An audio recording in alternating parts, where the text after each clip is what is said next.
and say something, but irrelevant because he's gonna listen in. Sure. I hear a yes from Tate. Shiza. Was that Anthony? Shitbag. Okay. I got a yes from Anthony. Oh. You're a jet. I need to work out how to fuck to do this audio. You gotta work out how to fuck a dude.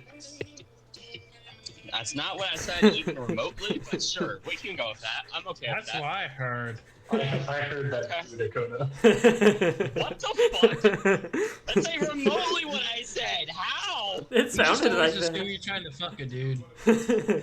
I gotta work Okay. out how to fuck a dude. Like I said, I mean, I'm fine with it. I mean, I'm just saying. I'm fine with fucking dudes. I'm just saying, bro. I didn't expect that. I'm just saying that's not what I originally said, but I'm fine if it being retconned. Look, all I'm saying is you be saying a lot sometimes.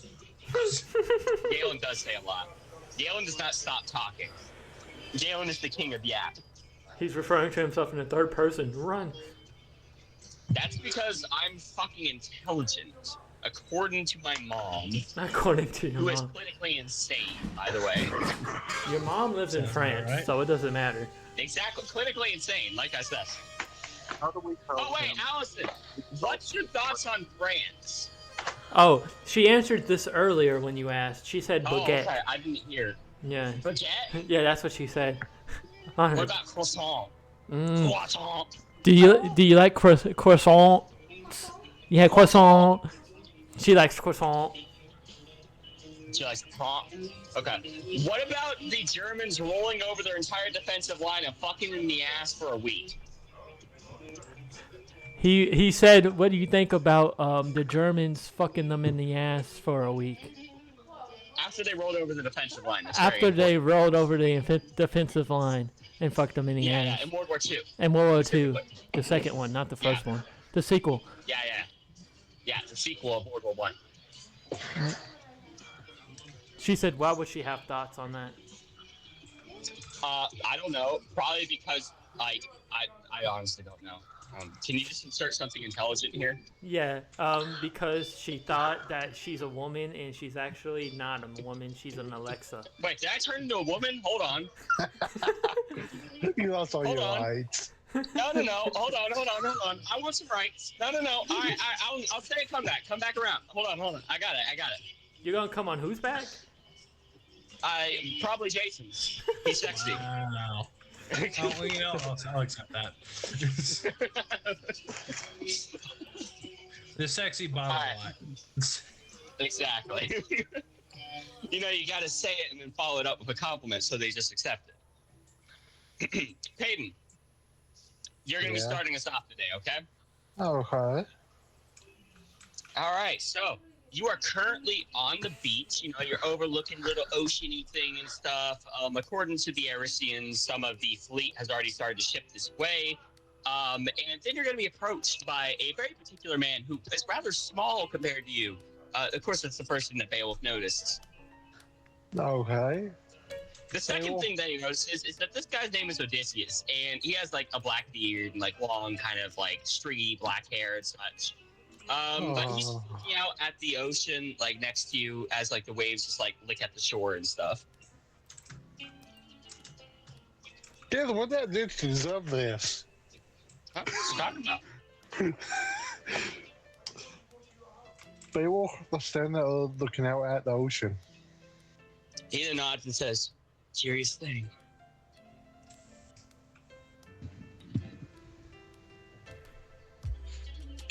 A lot of it has not been explored yet.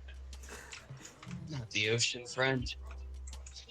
You were of Diomedes whenever he was captured, no? I was. How'd it happen again? Okay, man, do not give a list. It was a battle with Hector, all right, and then we got ambushed by Hector and his gang. Hector and his gang, who were using a Gorgon head that was a Odysseus and not quite Medusa, but still a really, really strong one. Okay, you gotta take my Anthony, hit. are you on your computer mic? Nope. Okay, that explains a lot. All right, that's why I'm having trouble hearing you. Okay, never mind. The way Perseus described it is everyone's going to think that Hector attacked and we got ambushed in the fight and stuff. And Diomedes, got captured. And Heracles, too. Okay. Heracles got turned to stone. Diomedes got captured. Yeah.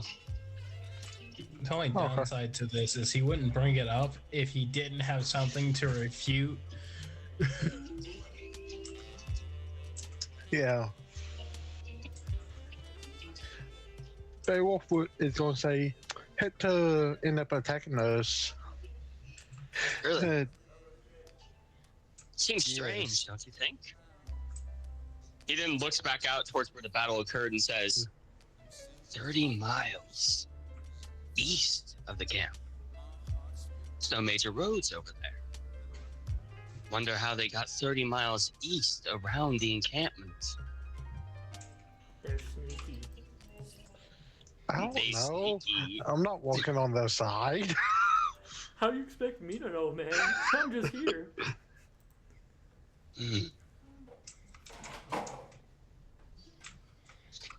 And you said they had a Gorgon's head.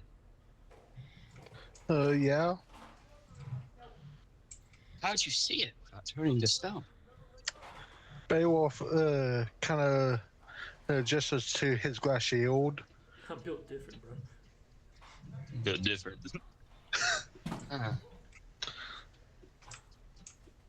Strange.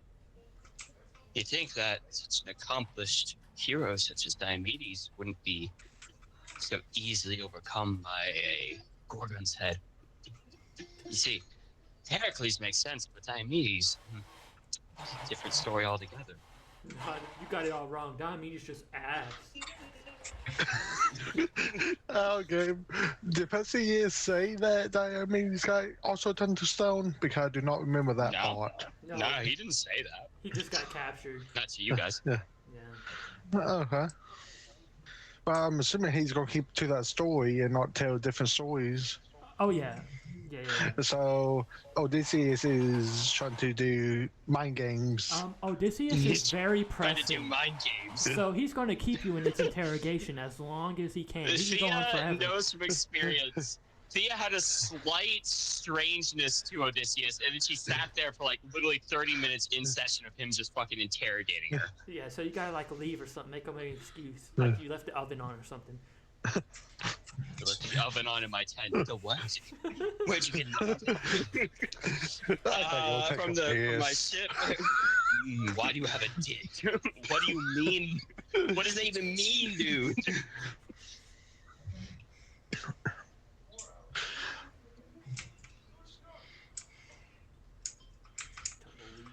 Yeah, he's waiting. Someone over to Staring intensely at you. You could just start. over to bail you out. You could just start being very gay towards him. Drop your pants, bro. Catch him off guard. It's like, look, you're way too handsome to lie to. Give me a kiss. Look at my 15-inch cock. Beowulf is going to say Diomedes wasn't turned to stone. He was just captured. Oh, how'd that happen? By capturing him, dumbass. You see, Diomedes has some of the most impressive invasive abilities of all the Greek heroes. Seems strange that he could have been overcome and then captured. He's getting old. Well, fucking, Unless he then gestures at you and says, unless he was turned to stone, which you just said he wasn't.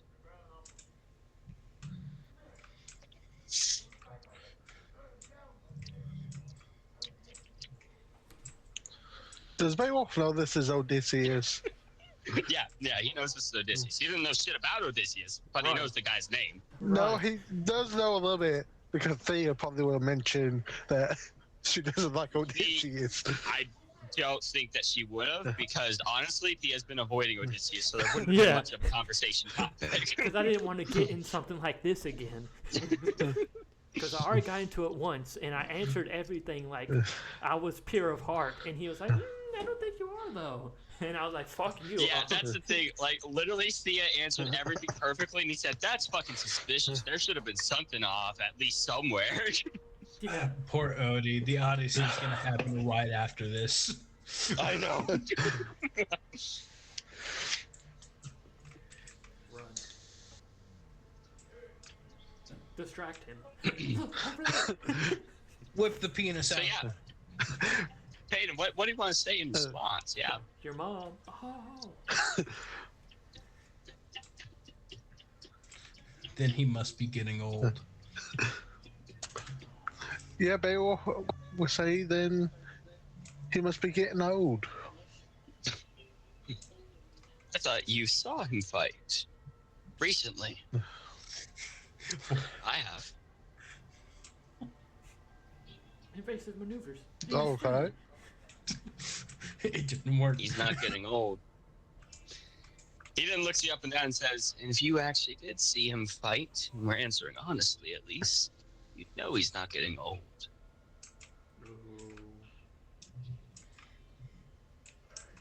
What are you trying to get at? I'm trying to get at the truth. Something that you seem to be eluding.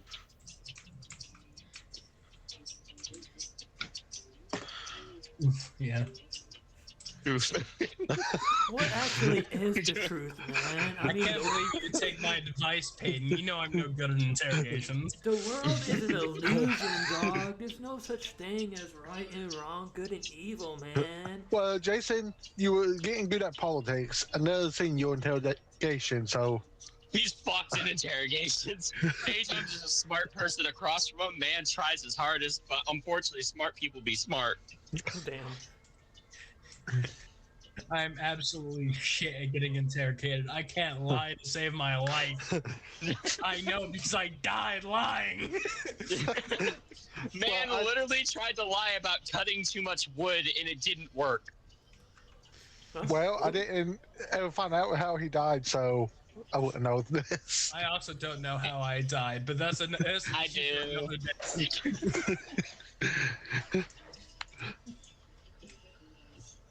I just know So, it was yeah. probably lying. Knowing Freighter, it was. Just Hey, pull dude. down your pants and take a shit. Why don't you use telepathy to call like Dia or something? Yeah, I was just thinking about get in contact with Dia because Easily. Beowulf doesn't like Odysseus. Hold on, Odysseus. I gotta take this call. Dia? Oh, this is Dia, help me. Beowulf Ring, is going ring. to Oh, sorry, the phone. No, the phone's ringing. I gotta go grab that. The fuck's the phone? Beowulf is going to try to get in contact with Dia. Dia is currently not available because he's talking to Alana, so his brain is walled off. Oh yeah, because Alana's the threat.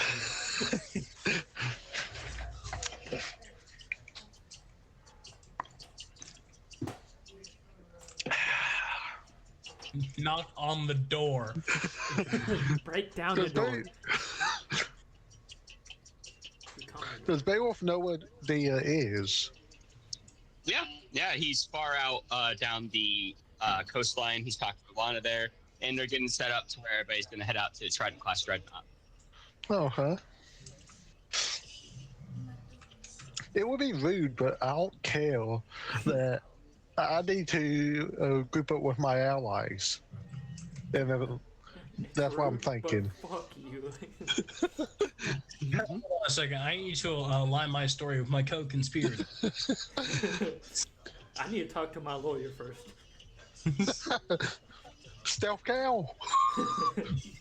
Just from behind us, yes, moo. Where the fuck you come from? Okay. From behind Odysseus grabs his attention. Beowulf stalks away. Okay. Our Beowulf stealths away. I wish, but I think his perception is too high. So what do you want to do? I want to get out of this. Run. Yeah, but what are you going to do?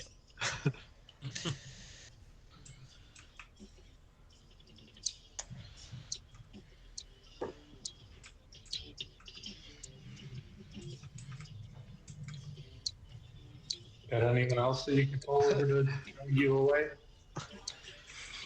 The fucking the dead man pops up. What's up?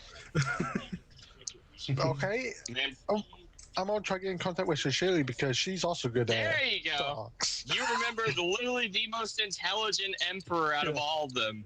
Man skipped Sashiri and went straight to Dia. I'm sorry, but Dia's not always the solution. Yeah. Odysseus is the genius.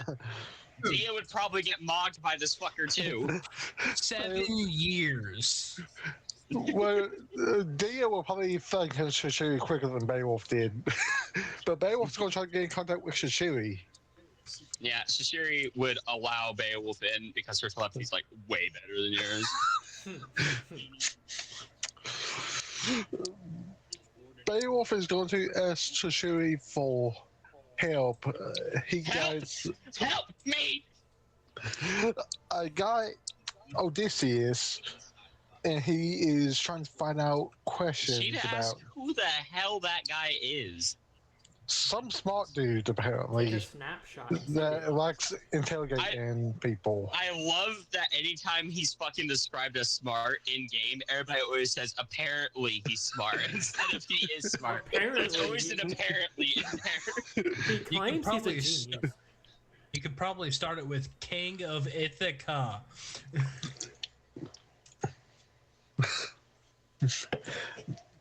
Beowulf is going to say he's a smart dude. He's interrogating me, and oh yeah, he's also king of Ithaca.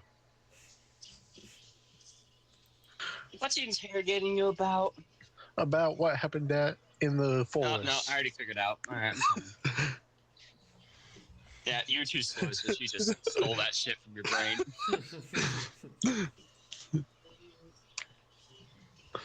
Okay. Yeah, so you gotta survive until Sashiri gets here. I can survive. All I gotta do is knock him out. Okay, yeah, like you're actually gonna survive after that. He wakes up. All right, everyone, you're a fucking traitor. He attacked me. You were pressing my shit, bro. You were talking too much, dude. I'm a barbarian. I don't talk.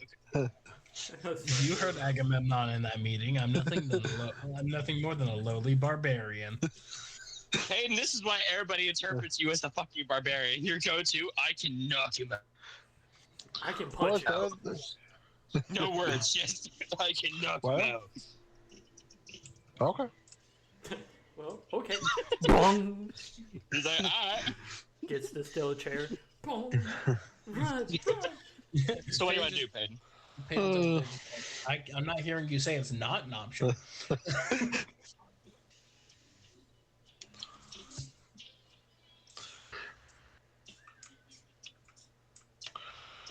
I'm gonna be honest, I don't remember the last thing he said. Oh my god. Hayden spent too long trying to find smart people. He went, oh no, I forgot what he said. No, really? Just hit him with a, what are we talking about? What were we saying? He was basically saying, you were like, what are you getting at? He said, I'm getting at the truth, something that you're like desperately eluding.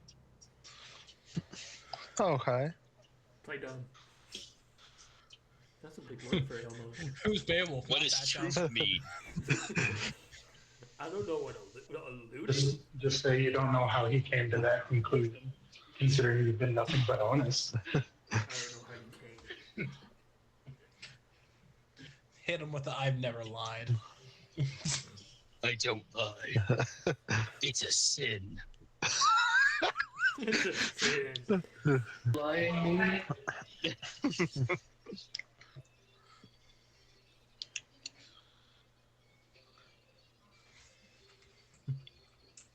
Beowulf is looking and say, I don't know you that well. He then looks you up and down and says, yes, and we don't know you too well. Strange that you just randomly appeared here without an army, without really contributing anything, and largely not doing much to the war effort. Oh, ow.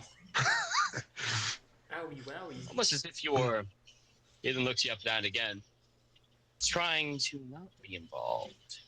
If you had an army here, I'd say maybe it's because you were trying to play the political game. side of whoever wins, but you don't. You came yourself. A small group of elite operatives that haven't done anything except go to where Diomedes was supposedly captured from and then return with the same story.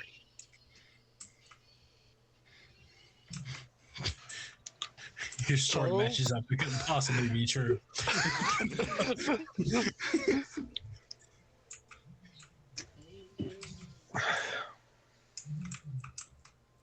So you think I am the enemy? No, that would be rash. I think that you're hiding something, especially around Diomedes' disappearance. He says the word disappearance very contrary to the word capture. Okay. Okay. Okay. If you say so. Yeah, I don't know what you want me to do about that. I'm not laughing. You're just blunt honest with them. Like, well, we're part of the secret third party that's trying to help everyone, but no one believes that. And Diomedes wanted to throw a fit, so we just stoned his ass.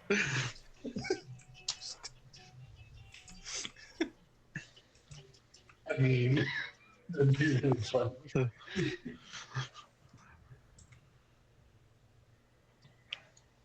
If you don't believe me, like I said earlier, I don't know you that well. You don't know me, so there But I isn't think too I much of a do way. know you better than you think I do. Oh yeah. How long is my penis? Blood. Beowulf Blood. Supposedly a draconic emperor. Supposedly that means that you're basically on par with a demigod. Killed Gilgamesh not in so single combat, more so from support from your allies because you were incapable on your own. Took over the city, then waged war on its vassals. You sound like just the right kind of man that would be sent as a double agent or an insurgent. A man without morals, a man that can be operating without the checks of actual decency. If you think I'm a double agent, I'll have to be a lot smarter than what I am. I saw him vent. Now feigning stupidity. Classic attempt. What, you think because you're big and massive that means you're stupid? You forget.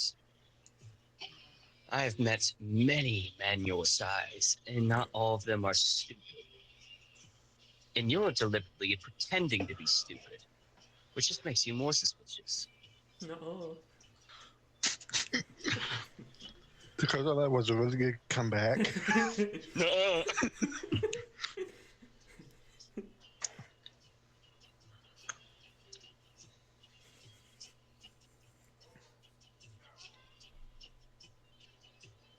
So, right now, if I'm correct, you believe I might be a double agent. I am putting on a facade.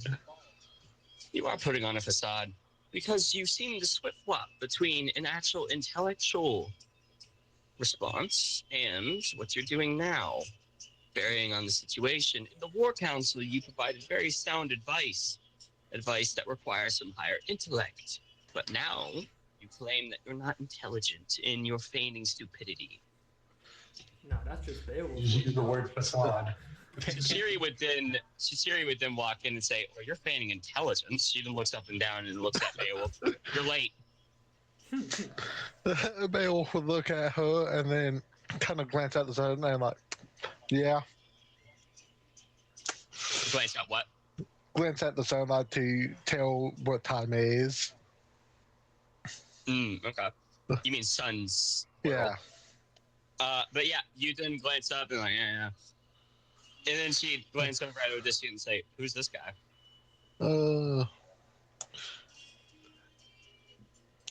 He's the king of Ithaca.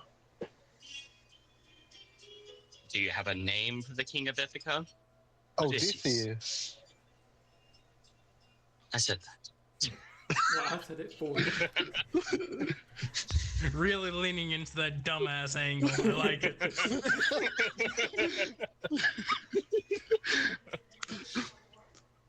shoot a nod and then pat your shoulder like, okay, buddy. Beowulf will She start. then extends a hand and says, Odysseus, pleasure to meet you, but I do have to steal my companion here. He's late, rather a few hours late.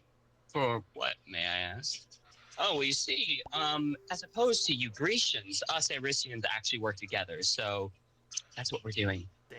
You know, we have to in order to save your camp, since all of you Greeks want to fight amongst yourselves. She looks you up and down and says, well, bye. Beowulf starts walking in the same direction as Shushu. The sass. Holy shit. Odysseus lets you know he doesn't pursue. He more just stares a bit. He's definitely suspicious. He's just staring like so. Staring at your ass. In Payton's, I was just gonna say, in Payton's defense, the advice he gave during the meeting was from a higher intelligence, namely the entire peanut gallery. The collective 3 brain cells that we collaboratively possess. And I'm better at wall thinking than the talking normally. I'm It's better sad. at And it's like, I'm punching better at people. killing things than actually speaking to people. God, you want me to talk to people? Who do you think I am, a politician? Fuck you. I'd rather just kill Gilgamesh and take his shit. Beg him for bread. Ew. Dia would contact Ragus. Finally. Anthony, don't make me drive back out there. What'd you say? Now I that heard. normally being contacted, I'm moving back to my computer. Okay. I was gonna say I heard him. He said Payton. Not this fucker again. Ah, I agree.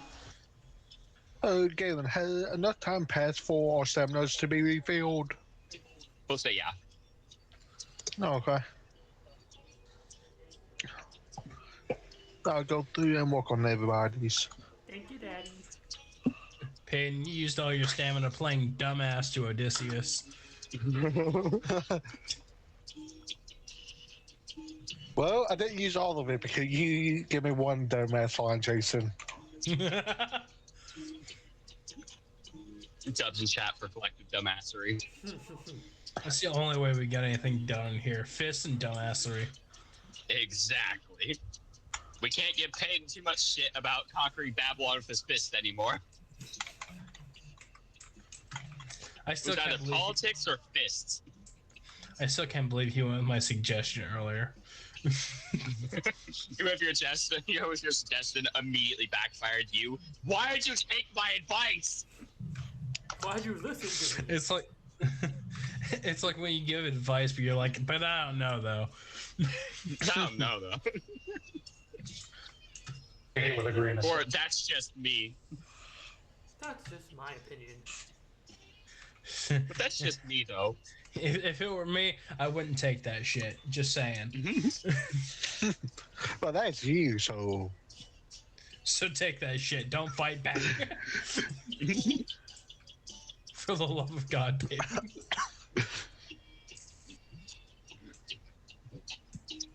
Cricket. I think Anthony was 8 miles away from his fucking computer. Damn. He went back to No, I work. had What you say? I had to restart it. Damn. L computer. I thought his computer was supposed to be like expensive. It was. It was like $3. 3? Damn. I Yeah. didn't realize it was that expensive. Chill, homie. Mhm. Big money. We ain't Yeah, gonna that shit want to like go half back a for fortune back. right there. Mm-hmm. No. Yeah, so Dia You're on your contacted computer me. right now? Oh, there you are. Yeah, yeah. You sound like ass before. I was like, what the fuck? That's your computer? No, this Alright, is but my yeah, computer. Yeah, that sounds good. Dia did contact you. Leave that bitch on red. I'm gonna let him in. Well, actually, he can because of Kamul. You mean you're gonna I ask can. Kamul to let him in? Yeah, I'm gonna ask Kamal to let him in. Mole will progressively allow it, even though he doesn't like that guy. All right, yeah. So Dia would ask how they're going to be picking you up.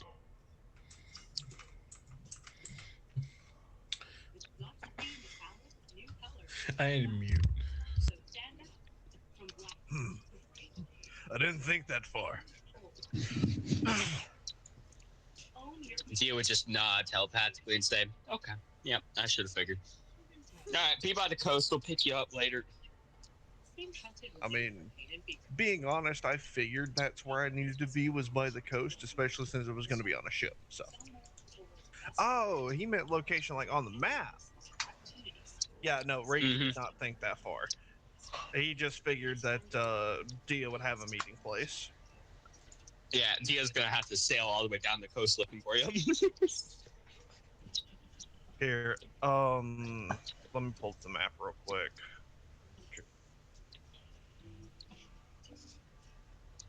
Wherever the fuck the map is. There it is. I was just pulling it up, Dubs. Once you got it before the DM did. I'll meet him.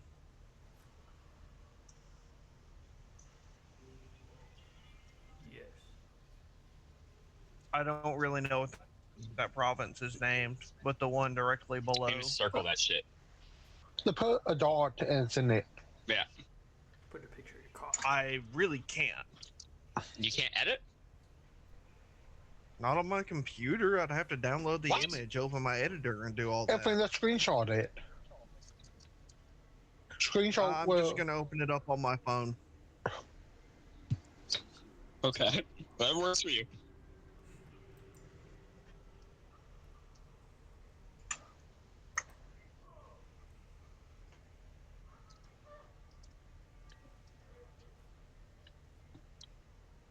Hey Anthony, for future reference, you can actually attach the snippet tool on your computer to your taskbar.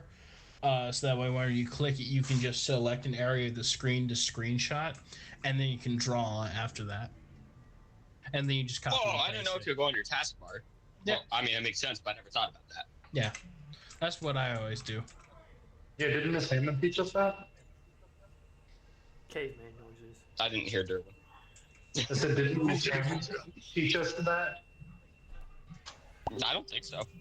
I know that we can use the snippet tool, but I didn't know that you could put it on your, or I didn't think you could put it on your taskbar. Yeah, I have mine on my taskbar, but somehow, for some reason, the new update that, or one of the new updates that I got from my computer, just whenever I hit the print screen, instead of screenshotting a monitor, it basically just pulls up the snippet tool.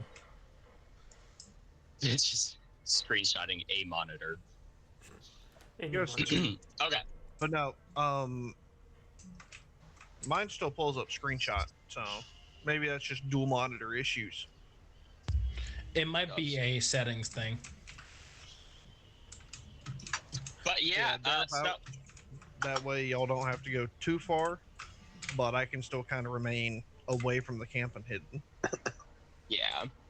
All right, so Dio would confirm that, and he'd then tell you not to miss the rendezvous because they don't want to be waiting off the coast of Trojan territory for too long. Alana would then respond that wouldn't be an issue, but Dia doesn't know what the fuck she means, so he's just going to leave it ambiguous and then remind you, don't be late.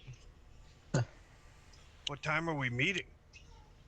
The same time we had discussed. I personally don't recall there being a time discussed. There wasn't. Dia's fucking gaslighting you.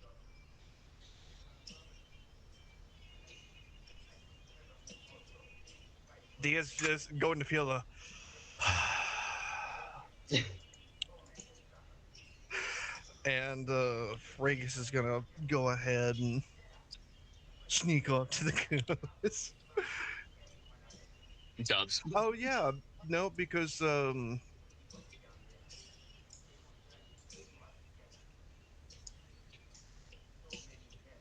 did Regis stay in the area after the fight with the demigods? Because I don't think I had him return back.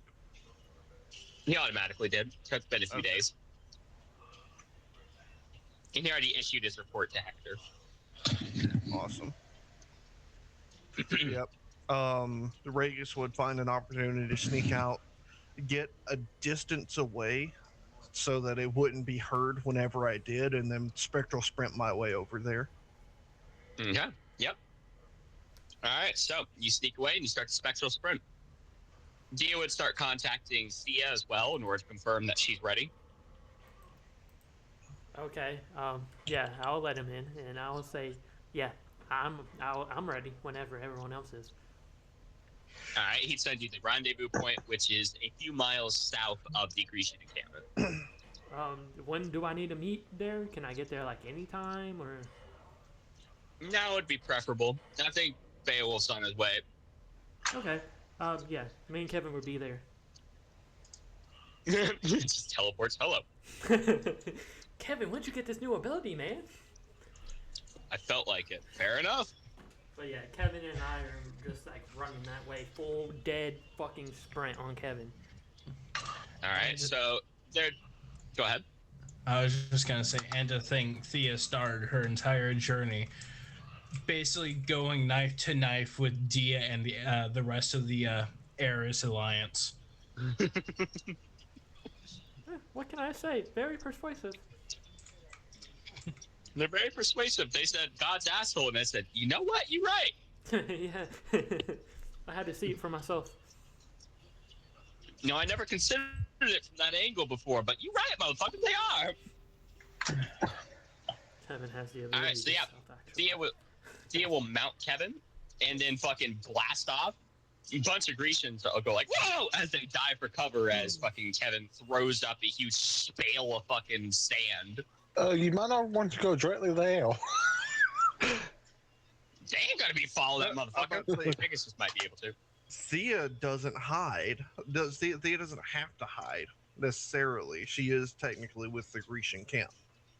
Regis does. He's not. Well, I was talking about there's going to be a giant path where Thea's going, so everybody's going to know Thea went that way. Well, yeah, but regardless of where he goes, there's still gonna be a path Yeah. because they're on sand. Yeah. I guess I could like as we're going, I just can like use the sand to like cover up our tracks with air. Or here's an idea: you could run in the shallows of the water, switch in the whales with the waves that wash away wherever the fuck you're running. And look majestic as fuck at the same time. Exactly. Yeah, I'll do that then, and then slow motion music will start playing, Regis is running like fucking hell towards the rendezvous. Thea slow-mo running on the beach. Alright, so you are running in the shallows, water's being thrown up around you, and then you blow Beowulf's doors off as you pass them. Sorry, Beowulf! Sorry, not sorry. Beowulf, you are soaked. Like I said, sorry, Beowulf! It's like that feeling whenever a car fucking speeds past you and hits a puddle. You weren't holding a brick. You just need to get faster, dweeb. Beowulf's not continuing. Beowulf's like, don't do murder today, don't do murder today, don't do murder today. Alright, so yeah, Beowulf will continue on. Thea's the first one to get there. Only because I'm traveling from farther away. You're not going to that rendezvous. You're going to a rendezvous in which they're going to sail to. Thea's going to say, Thea, I'm here. Thea the nods and says, I noticed from the huge wall of water that was thrown at me. Alana the nods and says, I liked it. I didn't, Thea says. You're welcome. Kevin's going to start drinking the seawater. I guess it really just doesn't fucking matter who takes the mantle. Time and water just don't mix, apparently. Wait a minute, Kevin started drinking the seawater? Mm-hmm. Dude, I don't know if you can do that. It's Kevin. He decided he could. He said, who decided that? Wait, hold on. Horses lick salt blocks anyways. This is just breaking 2 in 1. Man said, I need water and salt. Where? Beowulf, you finally get there. Beowulf kind of looks at the nods and Hello. Hello, governor. Alana then crosses her arms and looks at everybody and says, "Are we done with the pleasantries?"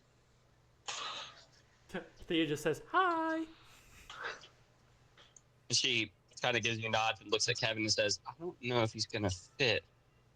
She then looks over at the pod that she has and looks back at Kevin and tilts her head. He might fit.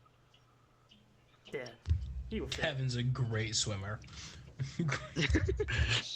He crossed an entire, like, what, ocean or something for Thea? So, He did, and he was pursuing Thea, yeah. yeah. He's Jesus. She then shrugs and says, "We'll make it work." Yes. All right, so she would then climb into the strange pod thing. It looks like a metal boat made of what looks to be gruzabectium, and it kind of has like a half-assembled shield that seems to be slid over itself like a lobstered shell. Oh, wow. It's a space pod. Whoa. It's a space pod. Okay. Beowulf will go get in. Kevin, He is going to get in as well. Kevin, come on. Let's go get in, homie. Kevin then trots over, looks at the pod, and looks at you like, "This is going to be a tight squeeze." You can ride on top if you want. He looks at the top, and then he seems to be considering. He's like, "I would look majestic as fuck with all the sea spray going into my mane." I mean, if you want to do it, you can do it. She then looks over her shoulder and says, "I wouldn't recommend that." Why not? Trust. She says, Oh. looking back forward. Well, Kevin, come on. You got to squeeze in. Kevin then takes a step in and looks at you like, "They really should remove these seats so I can sit down." I don't think they were thinking about that when they made it. I don't think they were making it horse friendly, Kevin. I don't think they thought like a Kevin would be in here. All right, she then would unclamp a few locks near the lobstered part of the top of it, and she'd start to slide it back, to which then it would close, and you'd hear it clamp down behind you guys. Inside, there'd then be a faint glow as then the transparent surface of the lobstered Evectium from above would start to reflect the outside world around you guys. Whoa. This is cool. Yeah, Dia's going to be looking around as if he's like, "This is not a lifeboat." What did Sue say? I said, so it's adapted camouflage. Kind of, yeah. Yeah, basically, like the inside of the top capsule of the shell is showing what's on the outside. Like it's projecting the image onto the surface. One-way glass. Nice. All right, she would then start to pull back on what looks to be a kind of like handle that would normally connect to a rudder. And you guys would then see on the exterior as runes start to glow along a strip on the water line, and it would then start to throw water forward, cause you guys to be unbeached and pulled back into the ocean.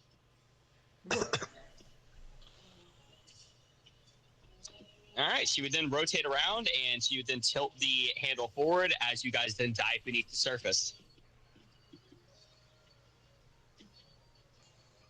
Whee! Regis.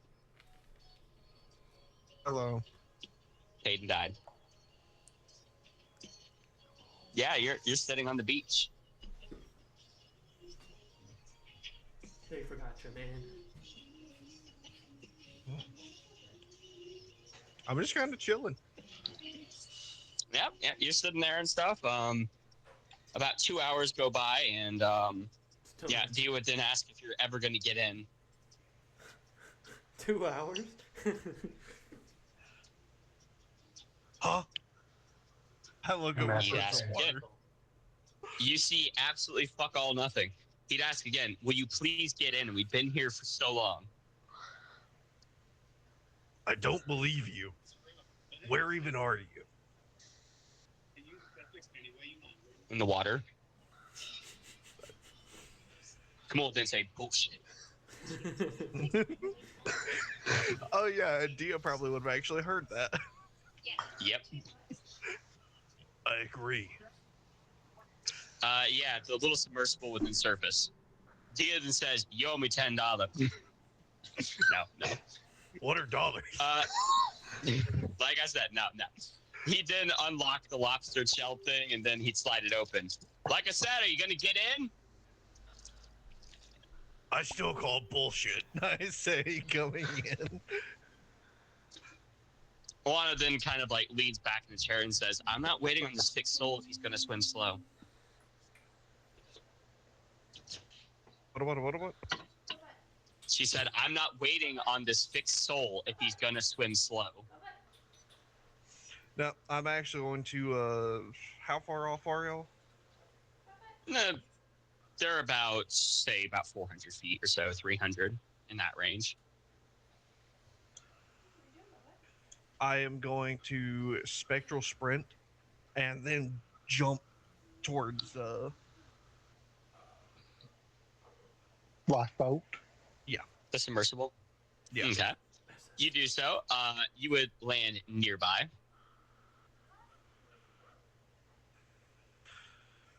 And now I go to swim over.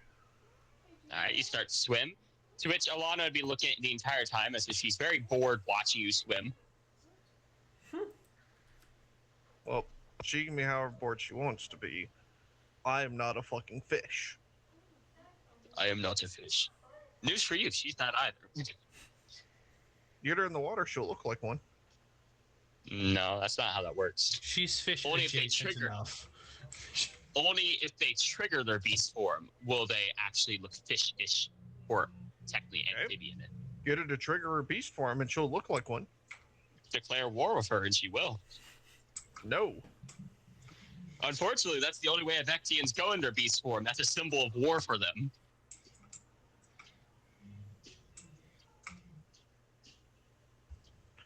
But yeah, no. I swim over. Okay, yeah, you swim over. After about 20 seconds, you get to the little submersible. Alana will be bored the entire time.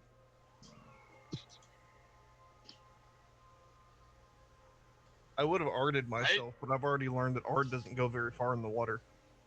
Why did I hear a Assassin's Creed eagle screech from the background? Because Allison's playing Assassin's Creed Origins. Brother, how did I fucking pick that shit out? I don't know. Oh, immediately. Respect. That's crazy. Okay. All right. So you get into the submersible and stuff. It is incredibly cramped. There isn't a lot of room for you. The only spot is directly underneath Kevin. Gonna be on below Kevin's ass. Make sure you don't kiss it too much.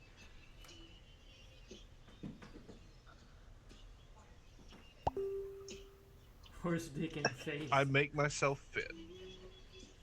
All right. You start to slide in below Kevin, and then Kevin looks down like, motherfucker, what? What, do you see anywhere else to sit? You then see one of his hooves start to raise like he's like saying, I'm going to kick this motherfucker. Kevin, be on your best behavior. Kevin slowly looks over at you and looks down at him like, you see where this motherfucker's at? I see where he's at. Okay, what do you expect? He is in my dick right now. Just make sure your dick doesn't flop in his face. I'm not even going to be facing him. Yeah, I was going to say, he kind of looks down and seems to calculate, and he's like, nah, it'd be his ass. Well, make sure you don't penetrate his ass. He looks at him and is like, it's the armor. He might survive. Well, regardless, you can't fuck him right now. The little shell would then be closed, and everybody's sealed inside in the current position they're in. Kevin would then look at Alana like, you bitch. Pause. That right now was sus as fuck. We're not gonna wash over that. That was sus as fuck. Oh, Kevin Actually, would. that was exactly what I was going to do. Kevin would Well, I exactly. put later do that. though. Anyway, so we're going to gloss right over that. So, continue on. She would then start to move the little submersible thing a good ways out. You guys would move about 60 miles offshore. and then she'd start kind of like hover towards the surface a little bit and say, "We're here." Whoa. Yeah, you guys don't see shit. I see. You guys are underwater, so. I see water in front of us. Whoa. So cool. She then looks back at you like, fucking idiot. She then surfaced. Now you see air. Whoa. You see two ships off on the horizon a little bit. They're probably roughly about 500 feet long and have blackish sails. Whoa. Big boat. Is she always like this? Elias is looking back at Dia and Beowulf.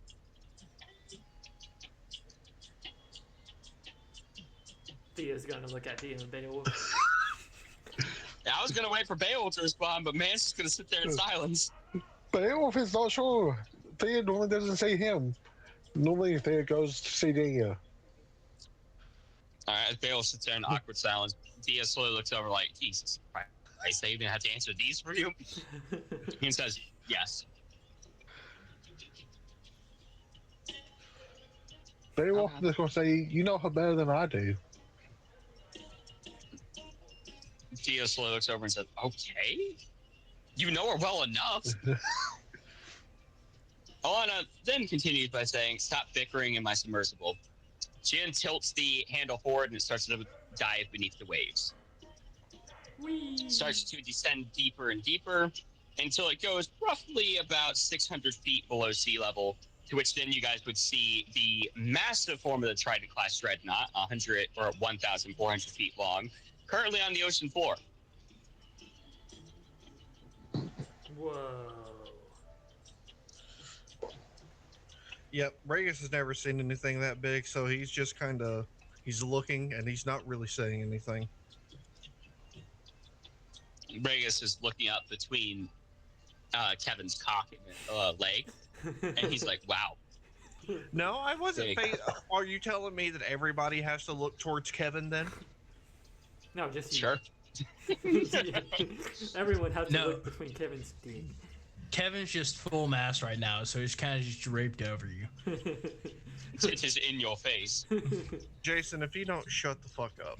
That's what she said. Jason, you're the peanut Don't gallery. worry. Shut up. Don't Speak when worry, spoken Anthony. to. I'm just fucking with you. Yo, he's fucking. Oh, I know. Just as I'm fucking with Jason. Oh yeah, I'm Anthony's number one op. He's going to get pissed at me no matter what I say. Valid. It could be in his favor, and he's going to tell me to shut the fuck up. Honestly, I've heard that happen before. He misunderstood it as you shitting on him. All right.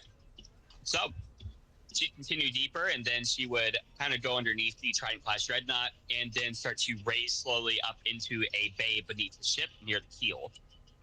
You guys would then surface, then there'd be air. She would then kind of unlock the thing, slide it open, say, "Get out." Kevin will leap out. I ain't gotta He tell me splashes into the twice. water. Thea would do a backflip out. Beowulf's getting out. Regis Yeah, is just backflips gonna out climb into the water. normally. And Gio wants to have some fun. He's going to backflip out. Yes. Start arguing now that you're not in her submersible.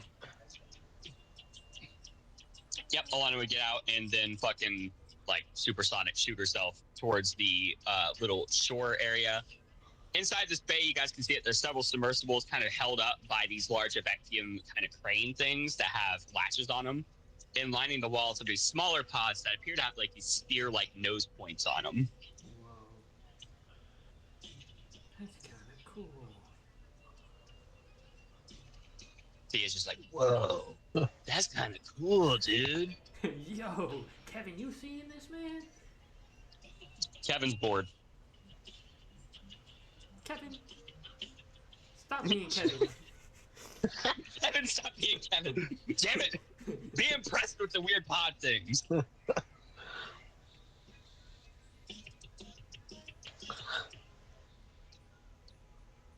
Okay. Any feedback what your guys' characters are doing? Like, they Yes. just swim in there in the little bay thing? Yeah, we're just, doing aerobics. Yeah, you know, Beowulf will be heading to the little shore area that I want to zoom to. yeah.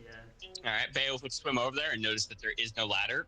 It suddenly makes sense. Of course, the Abectians don't need ladders to get out of water. Beowulf will grab onto the edge and pull himself up so he's out of the water. Rhaegus will swim into the Beowulf same. dubs. Beowulf pulls 2,000 pounds of man out of the water. Rhaegus pulls 1,000 pounds of man out of the water. I guess Thea will also do that. 1,000 pounds of man's pulled out of the water. Thea has A Kevin. lot of horse is currently trying to figure out how to get up there, and he keeps biting the edge like, I can do a pull with my face. Thea's holding Kevin in one hand and then like scaling this thing. All right, like fucking 4,000 pounds of human and horse just got hauled out of the water. All right, so after everybody finds their various ways of ascending the water, Alana has been watching the entire time, to which she finally says, "These are Bectian state secrets. Share any of it with anyone, and I'll hunt you down and kill you." She smiles and gestures for you guys to follow her. Is that a promise? Yes. She's just turning around. I say to Gamul, I'm kind of inclined to believe her on that one. You should. She's the one that killed all those people in Sipar. I know. Thea's gonna say, Kevin. Why was it surprising that you believed her? Kevin, make sure you don't blabbermouth about this to anyone. Kevin looks at you like, I am literally the most tight-lipped motherfucker on the planet. You know what? I believe you. Homie literally only talks to you in the Morgan.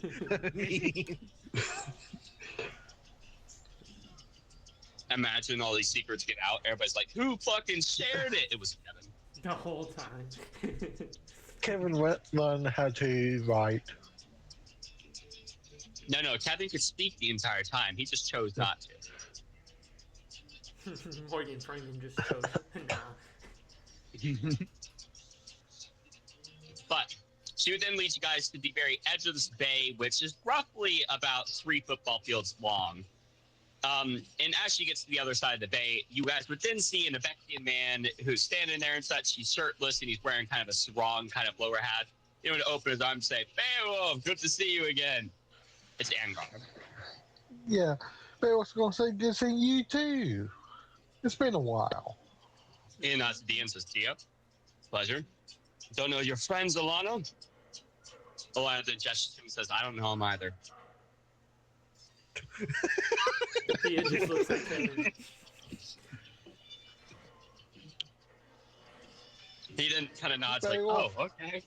And Beowulf then he is says, "Who might you all be?" Beowulf's going to Rhaegus and Thea and Kevin.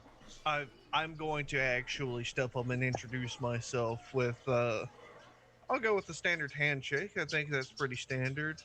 I'm All ready. right, he'll grasp your hand and shake it hard, then look you up and down and say, "Rhaegus, are you the thick soul one?" Thick? Did he say thick soul? Dang, you did. Fixed. I'm sorry, y'all talked kind of at the same time. Fixed. Fixed. Dick. Fixed soul. Fixed soul? He looks up down, then nods, says, "Yeah." Okay. He pats you on the back and says, "Don't sweat it. Not your fault." Rhaegus is fucking confused now. Beowulf has this big old smile on his face. He then looks at Thea and says, "Who might you be?" Hi, big strong man. My name is Thea McQueen. How do you do? And I extend a He hand. sends a hand. And he shakes and says, "Thea, I heard a little bit about you. You were the one that fought the demigod, yes?" Yes, one of them. He gestures to Alana and says, "The Anaxia told me about you. Said that you fought like a true fluid soul. I look at Kevin. I do wonder where you got it from." I look at Kevin like, did I? I don't know. Kevin gives you a horse shrug like, "I don't fucking know what any of this shit means." And Thea's gonna say, I mean, I just did my best, man. I don't know. Yes, but apparently you switched between styles and forms with such fluidity and grace. I mean, Takes a lot for our Anaxia to give you props. I didn't give him any props. She says, crossing her arms. And it takes even more skill for her to do that, he says, gesturing to her. hey, listen, I just know how to throw my fists. I mean, I'm special. I'm like good at that. All right. And that's the essence of it, isn't it? He didn't pat you on the shoulder and says, and the horse. My horse. That was a Kevin. horse, right? It's not a goat. No, it's not a goat. It's my horse, Kevin. Thought so. Mm-hmm. Pleasure to meet you, horse, he says, extending his hand. Kevin looks at his hand like, fuck, I don't got hands. He then raises the hoof like, I got you, homie. He takes the hoof and shakes it as if he's shaking a person's hand and gives him a nod and says, pleasure to meet your acquaintance. He looks at Thea. The horse's name is Kevin. Kevin. Mm-hmm. Strange but strong name. I like it. He likes you, Kevin. And Kevin nods like, ooh, people aren't normally nice to me. Normally they're mean. He nods and says, the Anaxia assigned me to give you all a tour. I suppose she has important business that she'll be attending to herself. He then glances at her and she shrugs like, maybe. Okay, yes, a very important business. Come. I'll show you around. I hop on Kevin, and we're following. Okay. He then watches you mount the horse and nods like, huh, okay. What? Theo will start to follow along. I just follow him. Beowulf. He said he'll be back in the chat. Oh, be back. Okay. Yeah, so Beowulf starts to follow along as well. He would then move deeper into the dreadnought and such and say, so, is there anything that you all are interested in seeing first? I plan on showing you everything, but might as well start with whatever you're interested in. The engine room.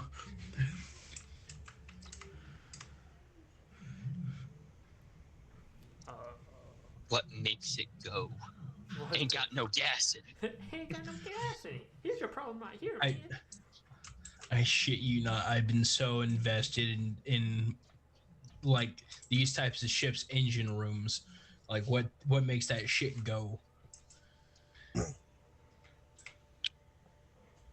Regis doesn't really have any input on the situation. He doesn't know much about ships, so he's kind of just looking at what he showed. Kamul tells Regis to sound confident and assert himself. That way it seems like he knows more than he does. Sitting there in silence makes it obvious he doesn't know what he's talking about. Thea's going to say, I want to see your beds. He tilts his head and says, well, I didn't actually plan on showing you that. I didn't think that'd be any different, but sure, we can start the quarters. Yes. He then gestures for us to follow, like, come on. Honestly, I am mildly curious as to how the living quarters are set up for a ship this big. Huh? Well, all right. I didn't realize that our beds would be so curious to you, but if you all insist, there's 3 different variations of our quarters. There's the general crew quarters, there's the barracks, and then, of course, there's officer quarters. Where do you want to start first?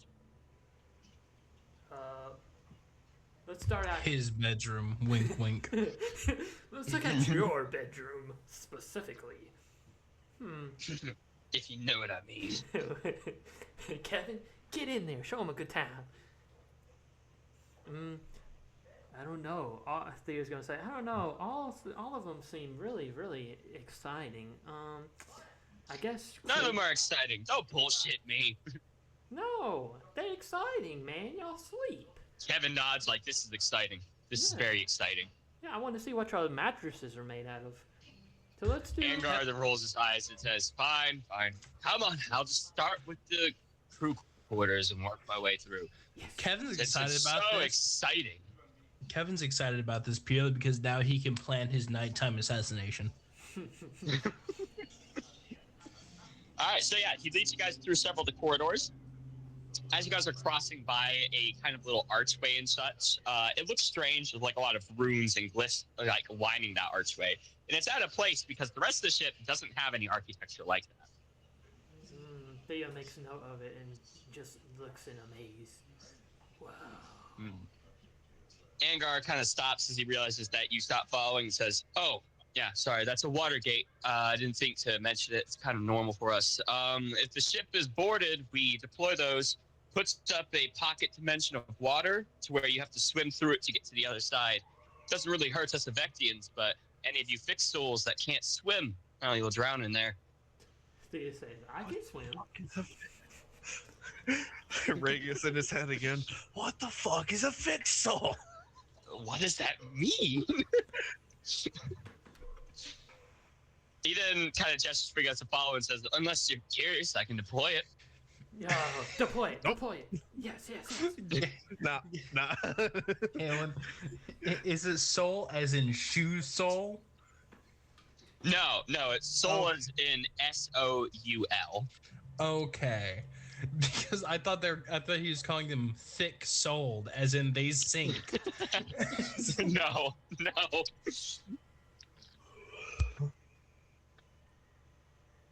So I heard Thea saying yes, and I heard Regus saying no. So how do you guys want to proceed? Deploy it. Come on, Kevin. Deploy it. All right, so Thea's just chanting deploy it. Angar then says, can you hold your breath? Yes. Okay. He then puts his hand on the wall, and as that happens, you would then see as a kind of waterfall emanates from the top of it and just starts to pour down in between the archway, and it just starts to fade through the floor. And there's now a barrier of very thin, clear water in between you and Angar. Okay.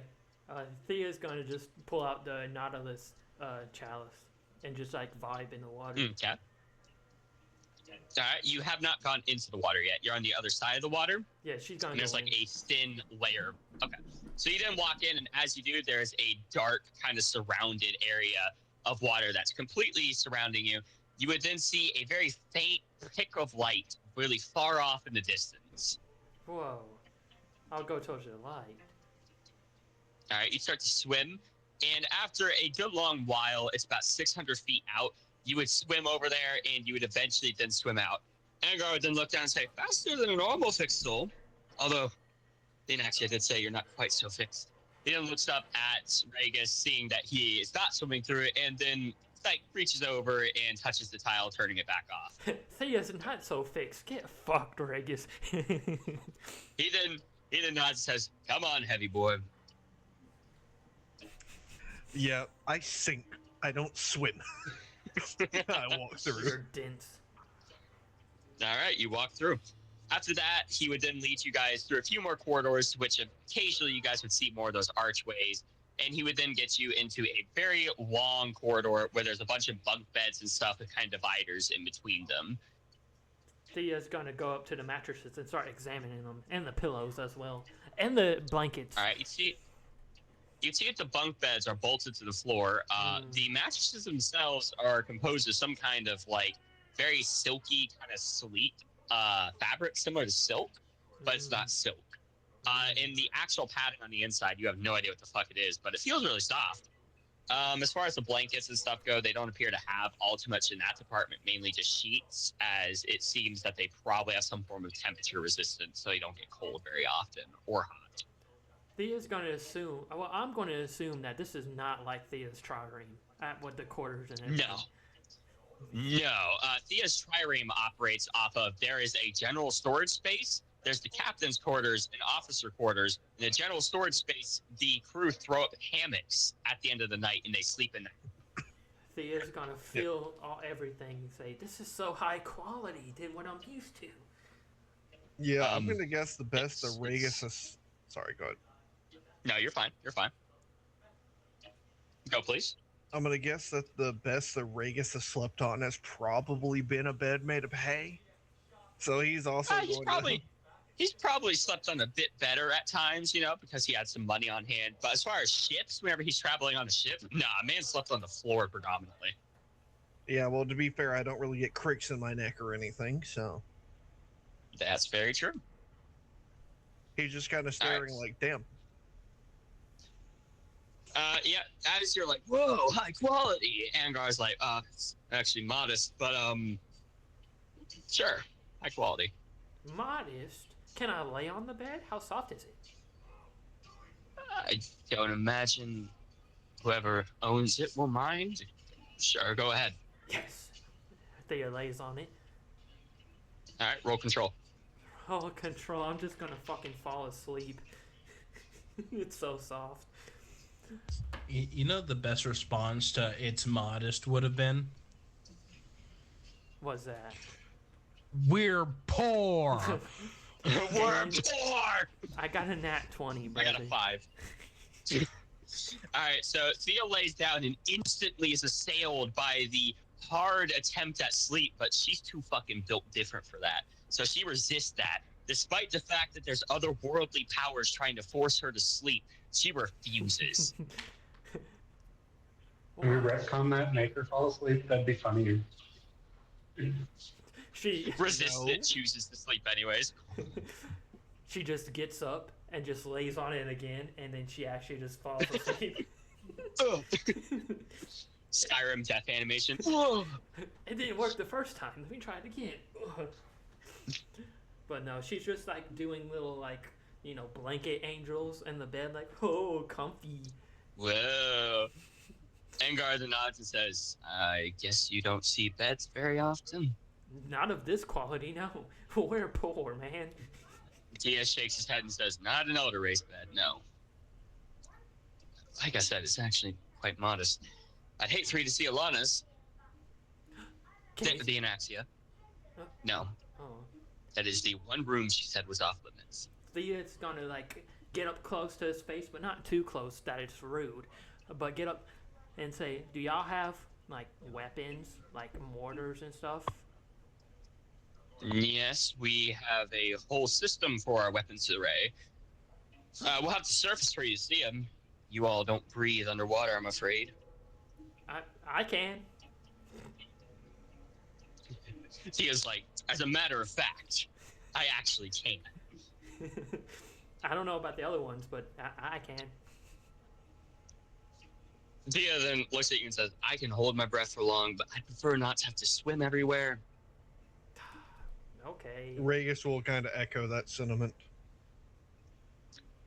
Tia then nods and says, all right, surface. Yay! Weapons, weapons. Tia just like, yes, I can see the things that kill shit. All right. of Greece sees the trireme or the dreadnought. Oh my god! What the hell is that? All right, he would then. Hey, what you just missed is that they were asking. Angar asked her what they wanted to see first. Thea insisted on seeing the sleeping arrangements, and then Angar led them into the general crew quarters. Thea almost was hit by an Elder Race sleep spell wherever she laid on one of the beds. And then as they were leaving, she was like, I want to see the weapons. And he's like, we're actually underwater right now, so that's kind of hard. And they really insisted. He was like, fine, I'll have them surface. Oh, and also you missed that he showed them the water gates, which is basically just a little pocket dimension of water that sections off the ship if they're boarded to force non-Evectians to try to swim through 600 feet of water in order to continue through the normal corridors. Okay. All pretty good information. Could Beowulf be keeping an idea of like the way out of the tri-room so far? He's lost. No, okay. Has no Dreadnought. He doesn't even know where he entered in comparative to the ship. He just knows the vague location, and then he started walking through corridors, and he's like, I don't know where I'm at anymore. Ale. Yep. So Angar would then lead you guys higher up into the ship, and you guys would then see that up above there's kind of like a grated section that is holding water at bay above the grate through some means of magic. He would then approach one of the other Evectians and then start to talk to him in the Evectian tongue. He then would nod and then glance at you guys very judgmentally and then shrug it off, and he would then pull a lever and then start to spin the wheel and then spin a few more of the axles and stuff, and the Evectian dreadnought would then start to slowly rise to the surface. Yeah. Weapons. Yes, weapons.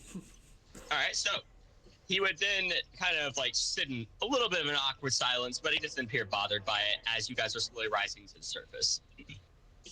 Eventually, you guys would breach the surface right in between the two Obsidian-class warships, and he would then gesture for you guys to ascend the steps up onto the main deck.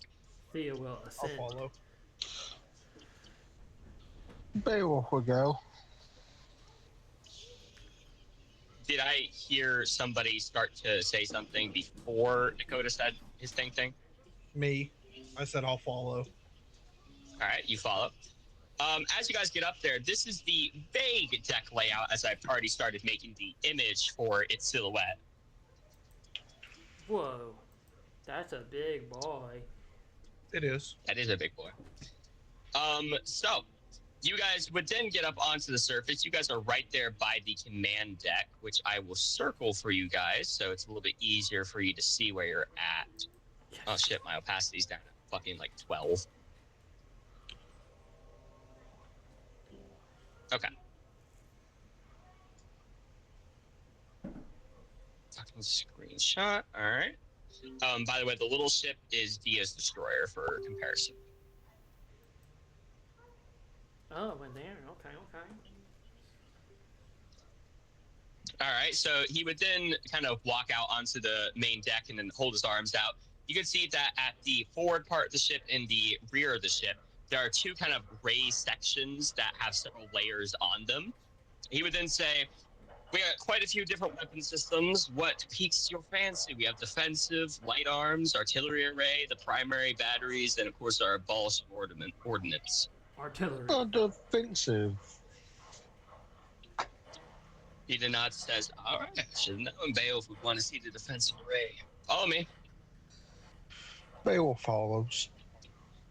All right. He would then start to lead you guys down some steps on the side of the ship. You guys would see that there's two kind of large plateau platforms that seem to host a vast majority of the ship's small arms weaponry. And at the very bottom of one of these steps, you would then see that there are several of these little channels. He would then point to it and say, well, first off, this is one of our blue smoke emitters here.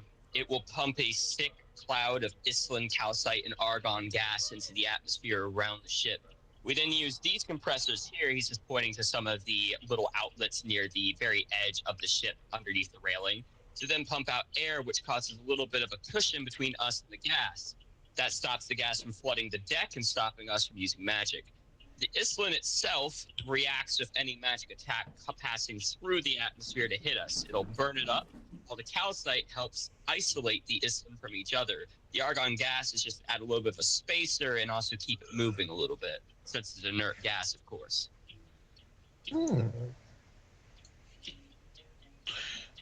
Wow. That is a unique way of combining those. I sure hope so. One thing that we do well, war. Regardless, it's rather primitive. It's one of our more low-tier defensive solutions. Down here, on the other hand, he says, starting to walk down the ship. You might see it. There's a large dish array up there on the forward stern, he says, pointing to the platform raised above the two steps. That dish is one of our burn screens. It will focus the light from the suns during the day and then essentially blast a beam of light at projectiles coming in. Help burn it up in the atmosphere. If it's ballistae, it burns up the flights, helps incinerate the shaft, etc., etc. Beowulf will have been nodding along, interested. He just shrugs it off and says, that's the primary defensive array. Of course, we got our primary armor and reactive armor on the exterior, but that's not really weaponry.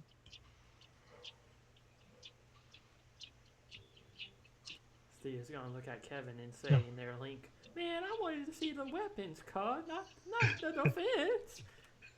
Blame Beowulf. Beowulf's the one that says, show me defensive things. Steve's gonna ask, this is cool and everything. Can we see, like, y'all artillery, or? The artillery array, of course. Yeah, follow me. Yay. He then starts to walk like 2 steps over, then gestures to a big-ass fucking cannon sitting next to him and says, artillery. This is a thermal hydrogen cannon. It pulls water from the ocean, separates the hydrogen and oxygen gases into 2 separate chambers, then mixes them, conditions them with magic, seals them into a magic sphere that's kind of glass and brittle. Of course, we can adjust the magic output in order to adjust the strength of the shell in order to compensate for armor penetration or just pure up exploding upon contact with anything. We then use these rails here with acceleration glyphs on them in order to fire that sphere out of the ship. If we have the gas deployed, he then kind of reaches around the railing of the ship and points to a forward-facing hole from down below. This will blast out a cone of air before firing in order to clear the gas so our spheres can actually exit the field. Once it hits a target, the glass barrier around it will break, causing the gases to then ignite and go into an explosion. Of course, we can adjust the shell in order to pierce armor, then explode, various other things. Thea is just looking at him and just is flabbergasted. Just like, whoa. Killy things. Thea is gonna say, so, whoa. So, like, y'all are, like, smart and stuff, huh? Yeah, maybe you're not a fluid soul. That felt really degrading. Anyways, No, the Dreadnought has about 190 of these on board, all operated autonomously, or they can be independently aimed on this system here, he says, pointing to kind of like a spherical dish. You can then grab onto that lever and pull it, which then will rotate on the dish so that you have a full about 180 degrees worth of aim room. Thea's gonna say, I meant no offense. I've just seen nothing like this before.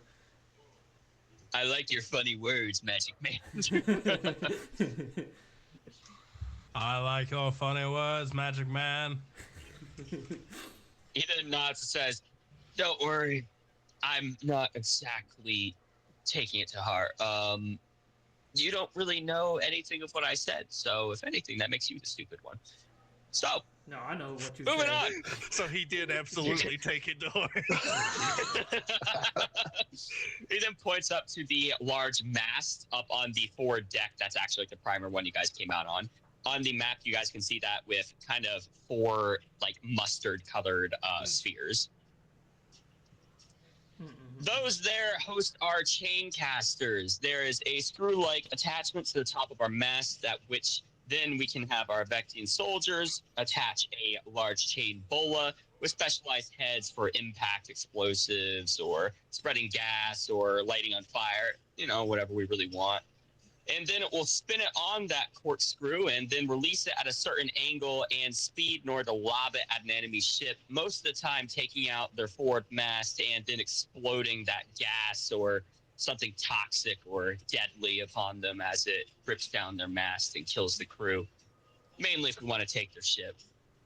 Thea's gonna say, are y'all just like war gods or something? Because this is like crazy. Well, we had a really imperialistic past.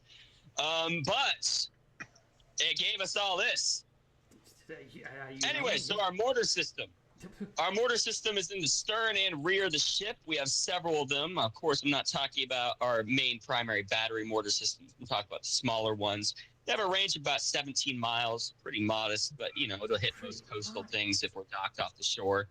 It fires shells filled with spark rock powder and also conditioned with magic so that whenever it's descending upon the ground, it will then airburst, exploding into a bunch of hot shards of magically infused fire to then rip apart and burn everything.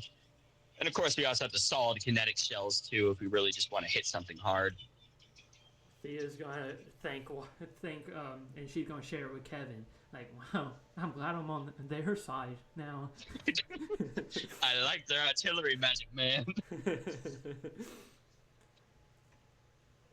Yeah, that's most of our artillery array. Most of it's pretty low key. It's something more ergonomic, so we can use it a lot. Some of our more impressive stuff, we can't really use that a bunch. Like the primary batteries, we can use that reasonably amount. I mainly talk about the abolishing ordnance. We can't use a lot. You know, that's so a lot. Whenever he said low key, Regis is gonna have a slight little funny look on his face for a split second before he goes back to stone face. Motherfucker, what did you say? Low key. That's an ancient saying. Yeah. Thermal hydrogen cannon, range about 5 miles. Chain caster, if I remember my studies right, about 7 miles, about horizon line. And like I said earlier, mortar systems are, of course, little mortar with a little m, 17 miles or so. Thea's gonna ask, where can I get one of these? Avectus. Good luck. Caesar's currently in charge there, so you'll probably die, but always worth a shot. Yeah, no, I guess. Anyways, here's some of our small arms: the burst rotary fire ballista. He's still going. One of my favorites, honestly.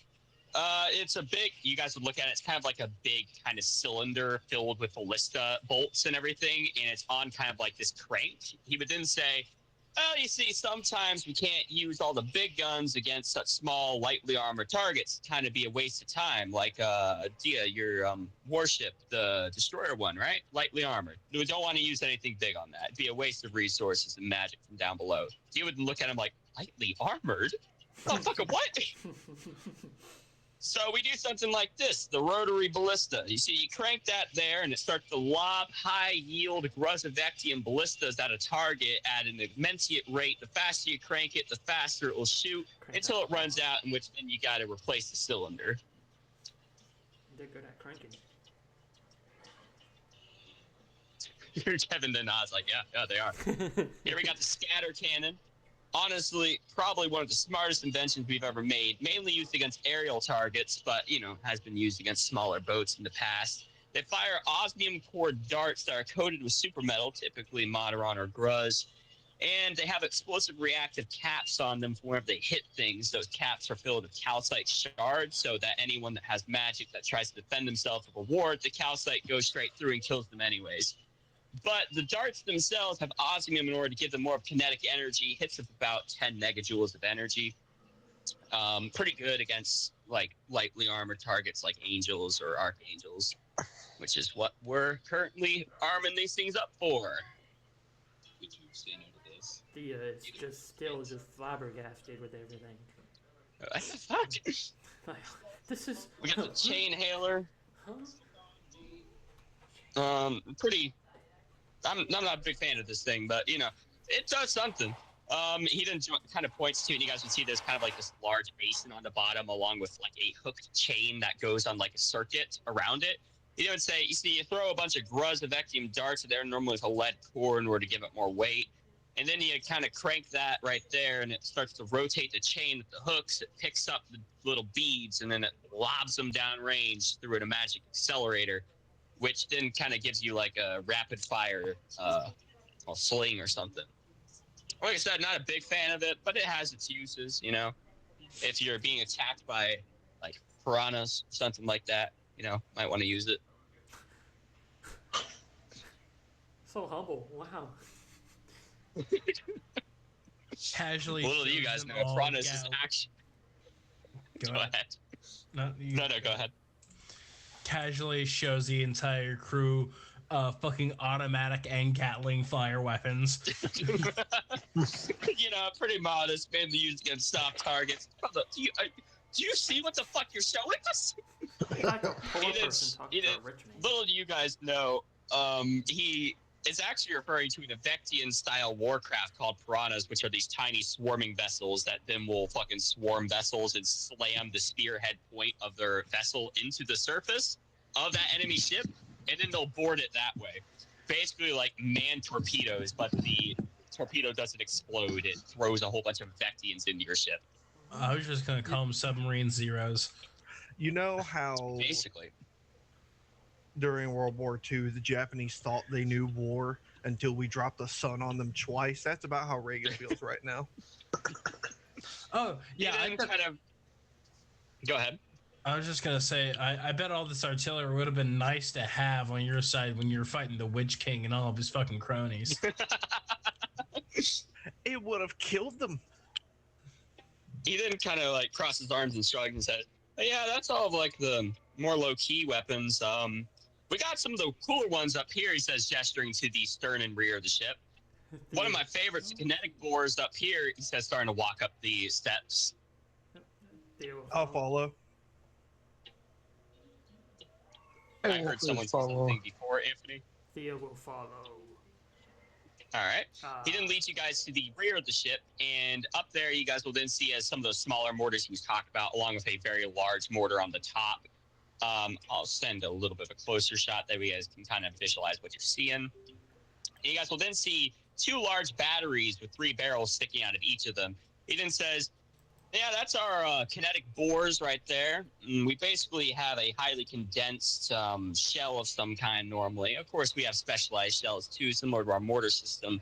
But we then direct that thing on an axis. You can see it has a crank towards the bottom. A bunch of Vectians grab onto that handle and pull it in order to aim. Then another one pulls the lever in the back in order to adjust the elevation of the barrels.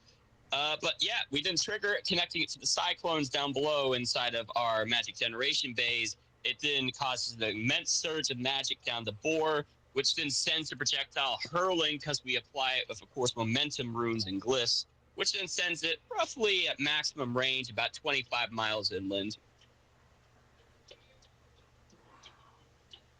Thea is going to think to Kevin in the link, like, this man says a lot of words. He says a lot, and I feel like he might be saying something. He's talking a lot. But yeah, one of my favorites because, frankly, these things, they're ergonomic enough. We can shoot them off quite a bit.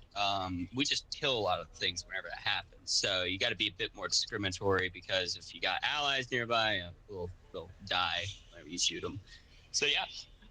But yeah, down below, of course, we have the Sea Lance tubes. Great weapons. Fires, of course, our Sea Lances about 50 miles out beneath the water level. Of course, they target seek and such. We got the hydrogen Sea Lance down below, but that's mainly used for mining purposes and dredging. There, we got the nautical mortar system, he says, pointing to the big old blue thing at the top. That right there is a big mortar. Fires projectiles inland about 68 miles or so. It hit really deep targets trying to hide from us. But it all kind of pales next to the main boss of the show. He says, pointing to the kind of section right below the mortar. That right there is our abolishing ordnance. Absolute monster. Alana has the Hail of the Heavens installed on hers. But, you know, there's other ones like the Fist of Avectus, the Whistling Death, Ending Light, etc., etc. But this one, Hail of the Heavens. The nods and says, but yeah, that'll practically wipe out an entire 2 square mile radius. Level it.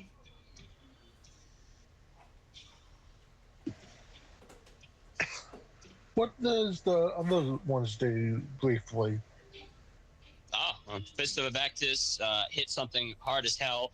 Actually, about 8,000 years ago, if I remember my history correctly, they used it to kill a higher god that got annoyed with him.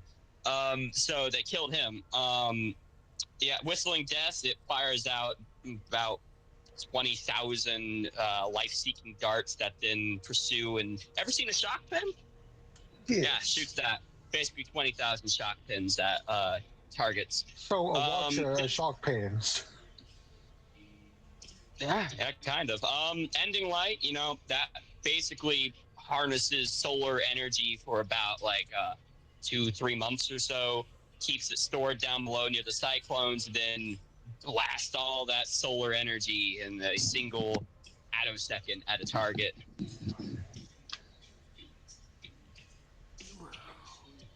But yeah, pretty good weapons. Definitely don't use those very often though. They they cost a lot. And of course, with us not being connected to the Avectian supply chain, really makes firing them, well, pricey. But yeah, that's our weapons. Like I said, not exactly the most armed dreadnought out there, but we're working with some stuff. He is going to think. Once again, the fucking weird face would flash across Ray. It's like, the fuck do you mean not the most armed? And then you go back to normal. Yeah. He then says, oh shit, I forgot. He gestures, he walks over to the edge of the railing and points out, fucking gargoyles, they're alive. People try to board us and stuff, they'll come alive and kill them. They don't like it. Okay.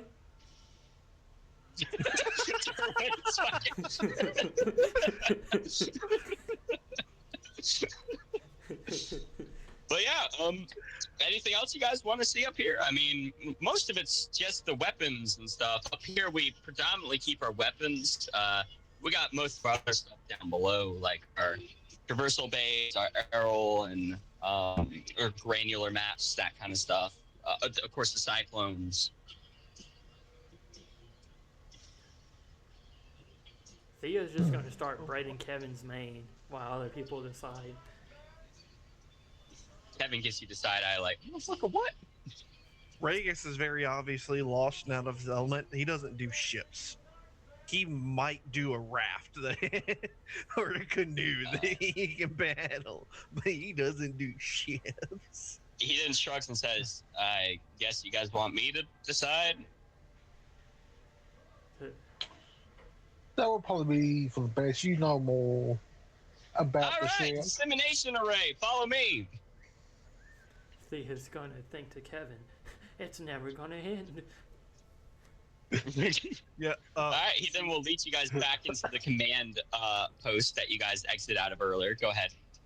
Hey, Jordan, that's exactly what I heard. Insemination?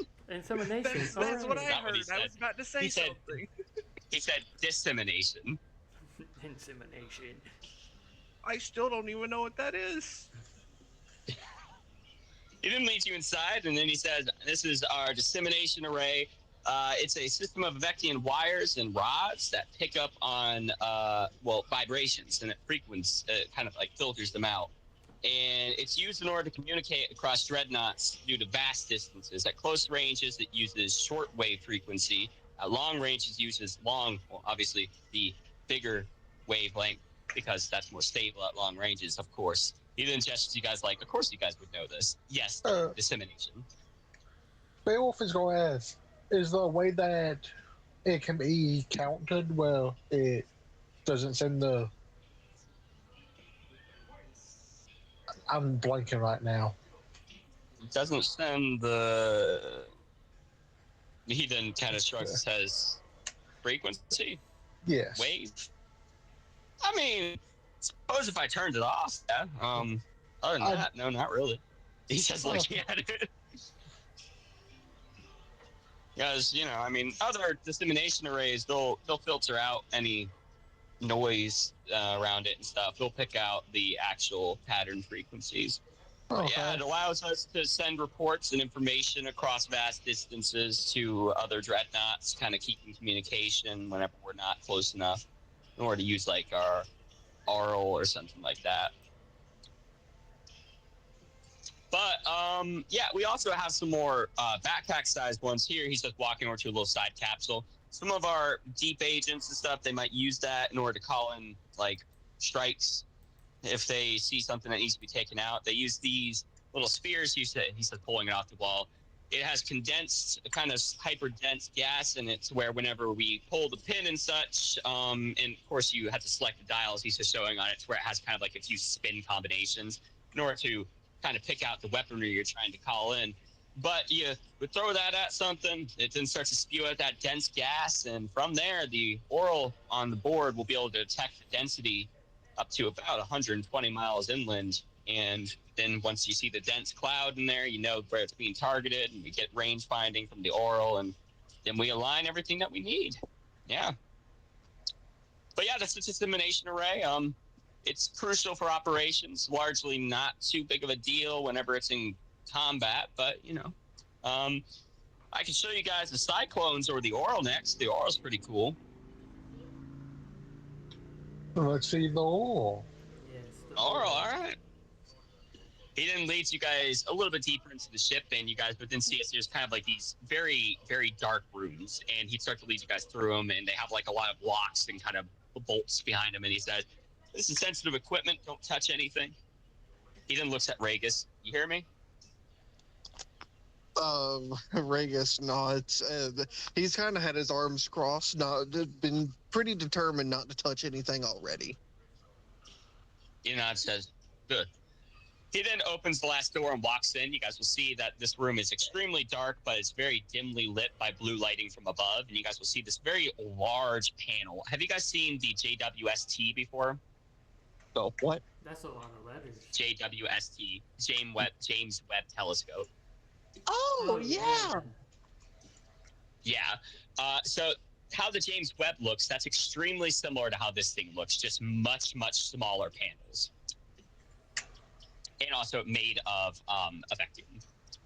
He then approaches it and kind of gestures to it and says, see, all these little Avectium plates are made of different thicknesses and different grades of Avectium, which respond differently to different frequencies. They're then placed on coils below, which measures the compression of the coil in accordance to the frequencies. From there, it's able to then discern a lot of information from it. We can identify monster calls. We can identify like different sonar pulses from some of our pulsars that we embed into solid surfaces, giving us a 3D map of the subterranean. It will also allow us to, of course, pick up magic frequencies, sense incoming projectiles. We'll be able to detect aerial assets moving. These things are highly sensitive, but they can't really run multiple operations at once, so we have 2 on board, but this is just one of them.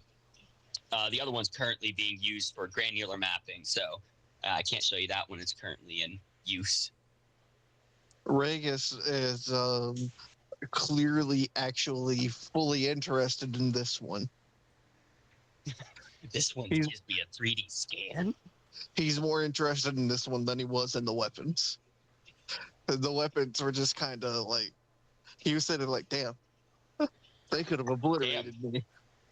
That kills some things.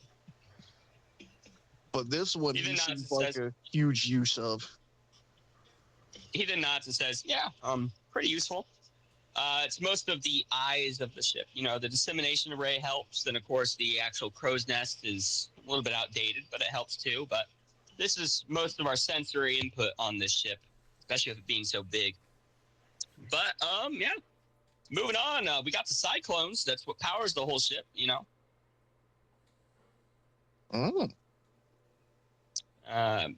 Anyone want to see cyclones? Yeah. I do. Yes. I'm very, very interested in cyclones. Regis is also very curious as to what the fuck is powering this huge thing.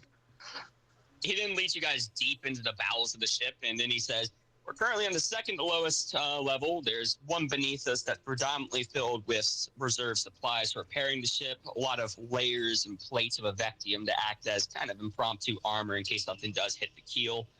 But this is the cyclones, he says, gesturing to the long hall, in which you guys will see there's kind of like these big, like, Avectium spheres that are elevated off the ground on big stilts. Inside is a Avectian source dome, which, as I'm sure you all know, the Avectian source zones, they will generate magic in accordance to the amount of water that's moving in the accordance amount of speed around it. Or technically not water, it's just the most common thing. It's normally liquid. But, yeah, spins faster, more currents, more kinetic energy around it within a certain radius of the source stone. It produces more and more magic. So we basically induce these big currents of hyper-condensed water to the point where it's almost a solid, to then start to spin around our source stone. And then it starts to generate power, which at the top we have a Mo crystals to store that power for later use whenever the ship's in a high readiness state and using a lot of power all at once, and it's using more than the ship can produce from the cyclones alone. But there's also, of course, the advanced cyclones, he says, pointing to the very back where you guys can see more reinforced ones that are slightly larger. Those don't have water in them. They have a conditioned viscous fluid in it, so that has less water resistance, and therefore we can spin it faster without producing much heat. But yeah, it's putting off a lot of power. It's always powering the enchantments to add buoyancy to the ship, because obviously it's too heavy to actually float based off the laws of physics. So always powering those, reduces water friction to allow us to glide through water faster. We have 3 forms of propulsion. We have the propeller system. We have the glyphs along the actual armor. And, of course, we have the sails for the backup just in case something doesn't work. But, yeah. So how he Bad for let it laundry. off? It's bad for laundry. How he let it off was, as I'm sure you all know, Regis is once again just that brief flash of what the fuck do you mean we all know, and then back to normal. What the fuck do you mean, brother? He then kind of shrugs it off and says, I want to bore you guys. And if you want, I can just tell on. I gave you guys the rest of the thing. I mean, Regis is actually enjoying the tour. He just doesn't comprehend half what he's looking at. I mean, he does, but you kind of like the same way you look at a fucking Aderisian artifact that you don't know what the fuck it does. It's cool. I don't know how to use it. Ethan would kind of like gesture, like, any feedback? Beowulf, you're characteristically quiet, you know. Regis will say, You're uncharacteristically quiet. Regis will say, I have actually been enjoying the tour. It's been honestly quite scary, but I have been enjoying it. Really? He looks you up and down like, what? He looks at everyone else and says, "Well, this fixed soul puts you to shame." Beowulf is going to say, might as well go on with the tour because this will be one of the only times we will actually get to experience a dreadnought. You don't get this chance every single day. Yeah, you probably won't be allowed back on here after this. Lana just want to make sure you guys were well informed about what the capabilities of the ship was in case you need, I don't know, call down a fucking ordnance strike or something. AC 140 Oh, above. this reminds me. He then like reaches into his bag and pulls out some of the spheres from earlier. I'm supposed to be giving you guys these in case you guys need to call an ordnance. Turning us into helldivers. Yep. Except for this time, the ship is not in the air; it's in the sea. It's in the sea. Just lobbing shit into orbit to hit you. Thea takes it. All right, Tia's gonna take some. Yeah, it was taking some. He looks at the glyphs along the perimeter and says, "How am I supposed to know what to dial on that? Honestly, man, I don't know. I don't call those things in. You can ask Alana. Maybe she knows. Anyways, we still got the extraction bay, the resource reserves. You know, we got a primary armor. If you're curious about that, we got our traversal vault. That's pretty cool. I would say resource bay or primary armor. I'm interested Primary armor. in the You'll have to get in armor. the water for it. I can hold my breath long enough to take a look at that. You won't see much. Actually, hold on. Follow me. He says, going a little bit deeper, and he starts to walk down some steps. I follow. I'm interested in the kind of armor this fucking behemoth has. He then ascends a little bit deeper, and as he gets down to the store bay he was telling you guys about, he then starts to look around for materials. Can't show you actually the armor, but I can show you the materials it's made out of. He then walks over and says, this here is called Islin. It's normally found in small quantities of particles floating in seawater. You know, we filter that out, condense it while we're sailing in order to keep collecting super metals on the go. But this here is 100% water-sourced Islin. We use it for the explosive reactive armor on the exterior.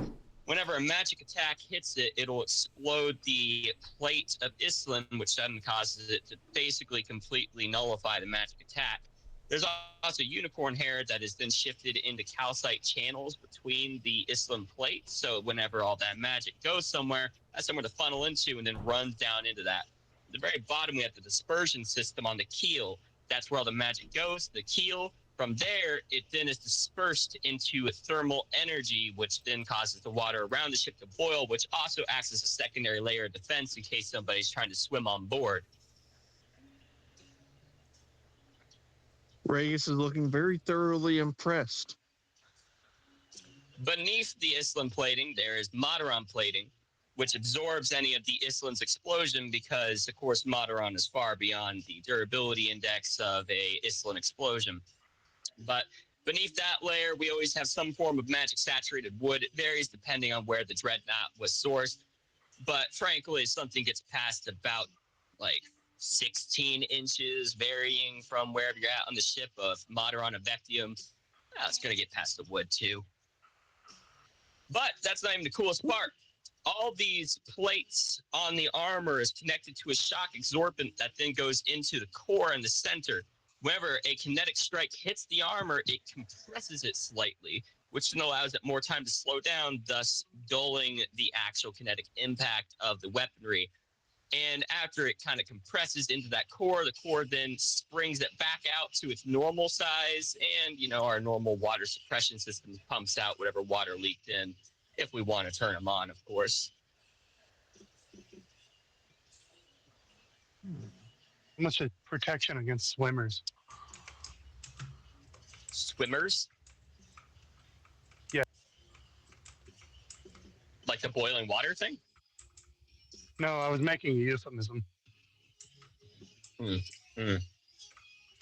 I see you. I will say this entire thing has been the equivalent, at least for Ragus, has been the equivalent of showing a caveman an M16. It really has been.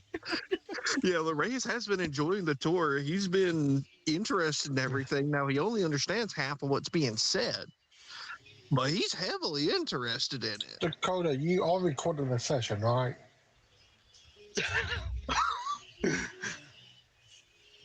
He's not answering. Maybe he forgot this time. Imagine, like, everybody's like, hey, you recording this session? That way I can go back through and take notes for my future ship. Dakota's like, actually, I forgot this time. No, I've been recording. Now, are you recording the session now, or were you recording the session when we started? I've been recording. It's like an hour and 51 minutes I've been recording, dude. Well, I want to know because Caesar is the leader of Atlas now, and they got a lot of dreadnoughts. So I want to They do. know how to They count have the about dreadnoughts. 40 dreadnoughts. Damn. But yeah, he didn't say, I mean, I can take you guys to the traversal vault next. I can bring you guys to the extraction bay. You know, really, honestly, just whatever you guys are interested in. I mean, I know it's a lot. He's just kind of gesturing everything. I don't want to bore anybody. Well, then let's go to the traversal bay. Traversal vault. He did not. It says, "Okay, Pixel showing you up again." All right. Yep. So he would then continue walking to the ship, as Thea would then be trotting behind him, I'd assume. Yes. Okay. He would then lead you guys into a very large bay that you guys first entered into. He then say, all right, we got submersibles. Typically, they're the armored kind of capsule things that we use during mining and kind of dredging. They go deep into our particle borers holes, and typically they'll kind of look around, see whatever's down there that we found. They're also highly armored, so, you know, we've been known to use them as suicide bombers from time to time, especially against the Ataricians. Anything else just got destroyed when they got close, but, you know, we do our thing. We also got the Swarmers, primary offense system, often called piranhas by some of us. They're these armored capsules with forward-facing spearheads that then will kind of swarm an enemy ship, slamming the spearhead tip into the waterline of that ship. The crew can then pull slides back, opening up the spearhead, and then they can rush into the ship, effectively boarding it beneath the waterline. And of course, as soon as the swarmer is withdrawn or destroyed, the ship will immediately start to flood. So he could probably see on Rage's face him connecting the dots, since he said sometimes called piranhas. And then Yeah. the weapon earlier that was only good for firing at piranhas. Oh, this must be what he meant. Oh, that makes sense. Okay. He did not says, yeah, I mean, there's not much in here. It's kind of just like a boat bay, but, you know, we can launch these things underwater. The piranhas, they're not really well suited for underwater stuff, but they'll float to the surface and then they'll continue going. They typically travel at speeds of about 210 miles an hour on the surface. Reyes kind of looks down at his own feet like, damn, that's about as fast as I can run. Damn, that's pretty fast. You know, it says, yeah, I mean, we got some other stuff.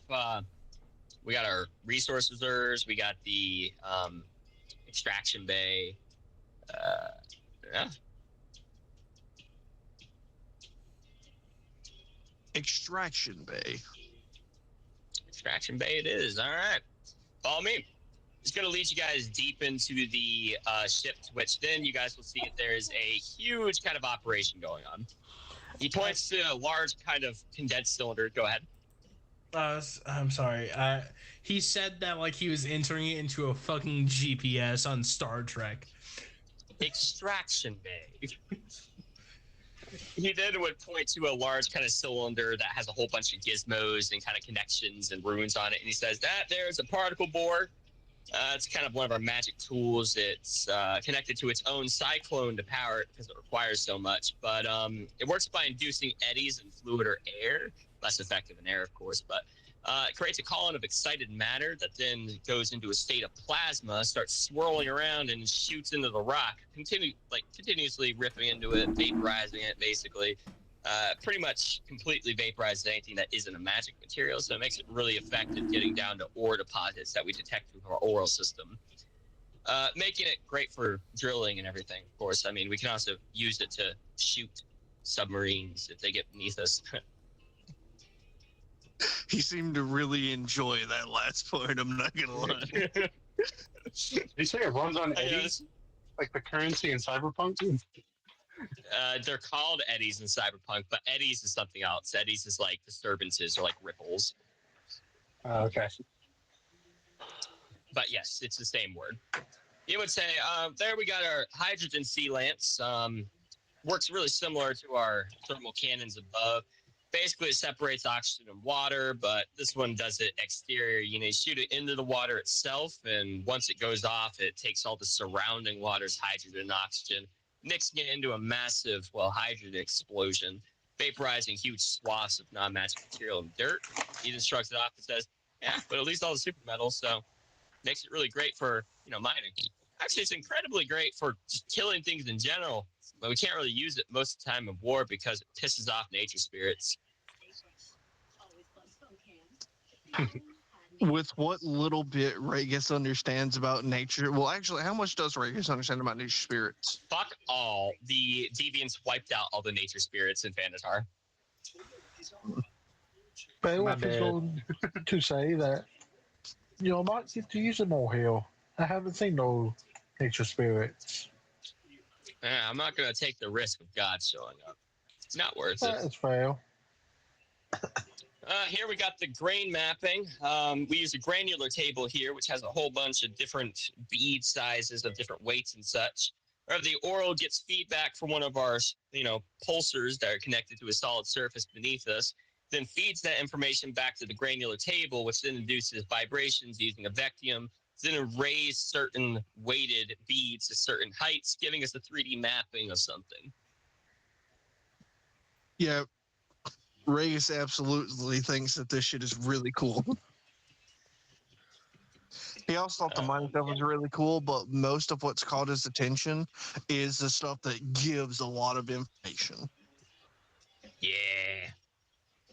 He then nods and says, well, on here, that's largely it. I mean, we got the resource refineries there, but I imagine you guys got something like that. Why don't you tell us and we'll tell you, Dia says. You see, we got two systems. It's either optimized for water or sludge. Basically, the way it works is as we sail through the area or as we're dredging, ripping up the entire seafloor beneath us, it then filters through these particular areas. There's then frequencies and vibrations pulsed into it to then raise certain weighted supermetals to certain levels within the channel where the appropriate filter is waiting in order to collect that material. As the current carries it, we collect more and more, and basically it allows us to keep a constant supply of material as we're sailing through the ocean due to the microparticles of various different things.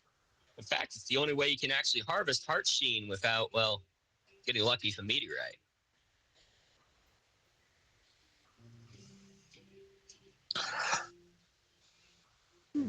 What is heart sheen?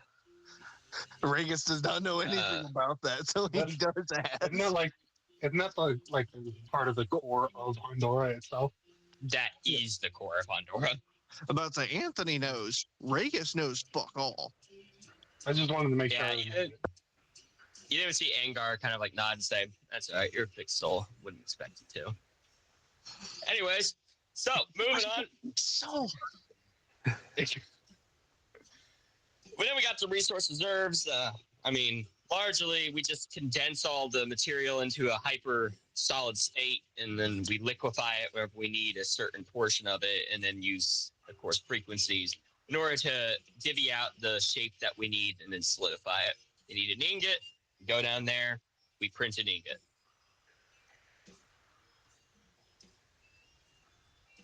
I mean, we still got the butchery, but frankly, we haven't used that since we got here. We thought we detected something that we could kill, but the Anaxia said that we couldn't because she thought it was something that belonged to you, actually. He says, pointing to Thea. Like a big armored fish or something. Can you repeat that again? Yeah, Angar was pointing to you and saying that they haven't really got to use their butchery because they hadn't really got to kill anything. Then said that wherever they came in, they thought they found something that they could kill, but the Anaxia told them that they couldn't because she thought it was something that belonged to you. Then he said it was like a big armored fish. Oh, Ketis. I don't know its name. All I know is I couldn't kill it. Yeah, it's kind of on our side. I kind of like tamed it in a way, I guess. Well, congrats to you. We almost ate it, but yeah. This is most of the systems we got on board. I hope that this has been informative. Regis will say, very much so. Okay, cool, yeah. I mean, we still got the industry bay, but I mean, I don't imagine you guys would find that very interesting. That's just a bunch of working. I mean, they found the bedroom interesting, so. Yeah, 'cause We that's found cool. the blankets interesting, my guy.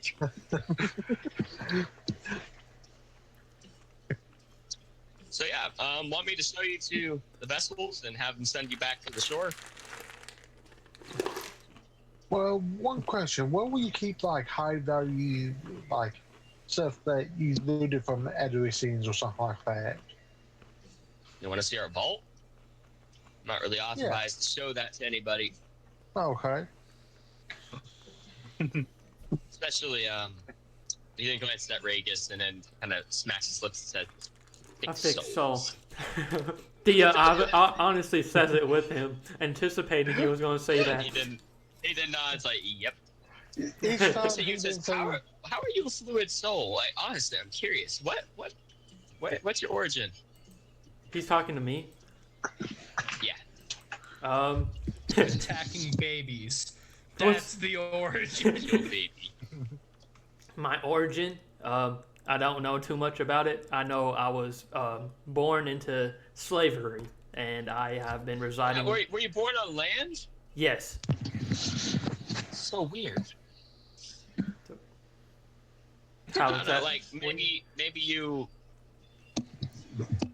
you got like some nymph in you or something. I mean, I have like I mean, I've been around elves. I don't know if I grew up with them. I don't know if... Yeah, no, they're fixed souls too. So, yeah, Are you a Black Emperor? No, I'm a horseman of ruin. I don't know if you know that. Horseman. What are they tied to? Is that fire? No. Like demons? I mean, Fire? yeah, somewhat. Oh, that could be it. So, yeah, weren't you also He just shrugs and says, "Great." with Regis is so confused as to what a thick soul is. yeah, each time that comes up, Beowulf the smiling and grinning. Regis is confused. At this point, he wants to ask, but he doesn't think he'd get a straight answer. You're just stupid. Thick souled is Why better. That is what I've been saying. Fixed soul. Fixed soul. Yeah. I've been saying it THICCC. Thick Oh, I thought you soul. said fixed soul is better. I was like, that's what I've been saying. No, I've been saying. Oh, I thought I heard Anthony say thick. No. Everybody keeps thinking that they're hearing fixed soul. No, it's fixed soul. I hear you correctly, Poppy. Thank you. You're welcome. I've been hearing it both ways. I didn't know So, what yeah. that was meant. So yeah, what do you guys want to do? Ragus was mildly interested in the fucking industrial area, but nobody else has said anything, so he'd kind of feel bad Well, dragging Dia's more not people talking. into what he's Dia's interested not talking because I'm not having Dia head this shit. Everybody just follows Dia's lead wherever he's around. So I'm trying to keep him silent. That way he doesn't just pilot everyone. Thea's gonna Just say, say fuck it and say you want to see it. Thea's gonna say, Ragus, what were you interested in? I've been interested in pretty well everything I've come across on this ship, even if a lot of it is simply, honestly, rather terrifying. Confusing. Oh, well, I was expecting confusing. I mean, it's not that terrifying. It's just these stuff that the Ataricians have in their fortress cities. That's something else. But yeah, it's a good ship.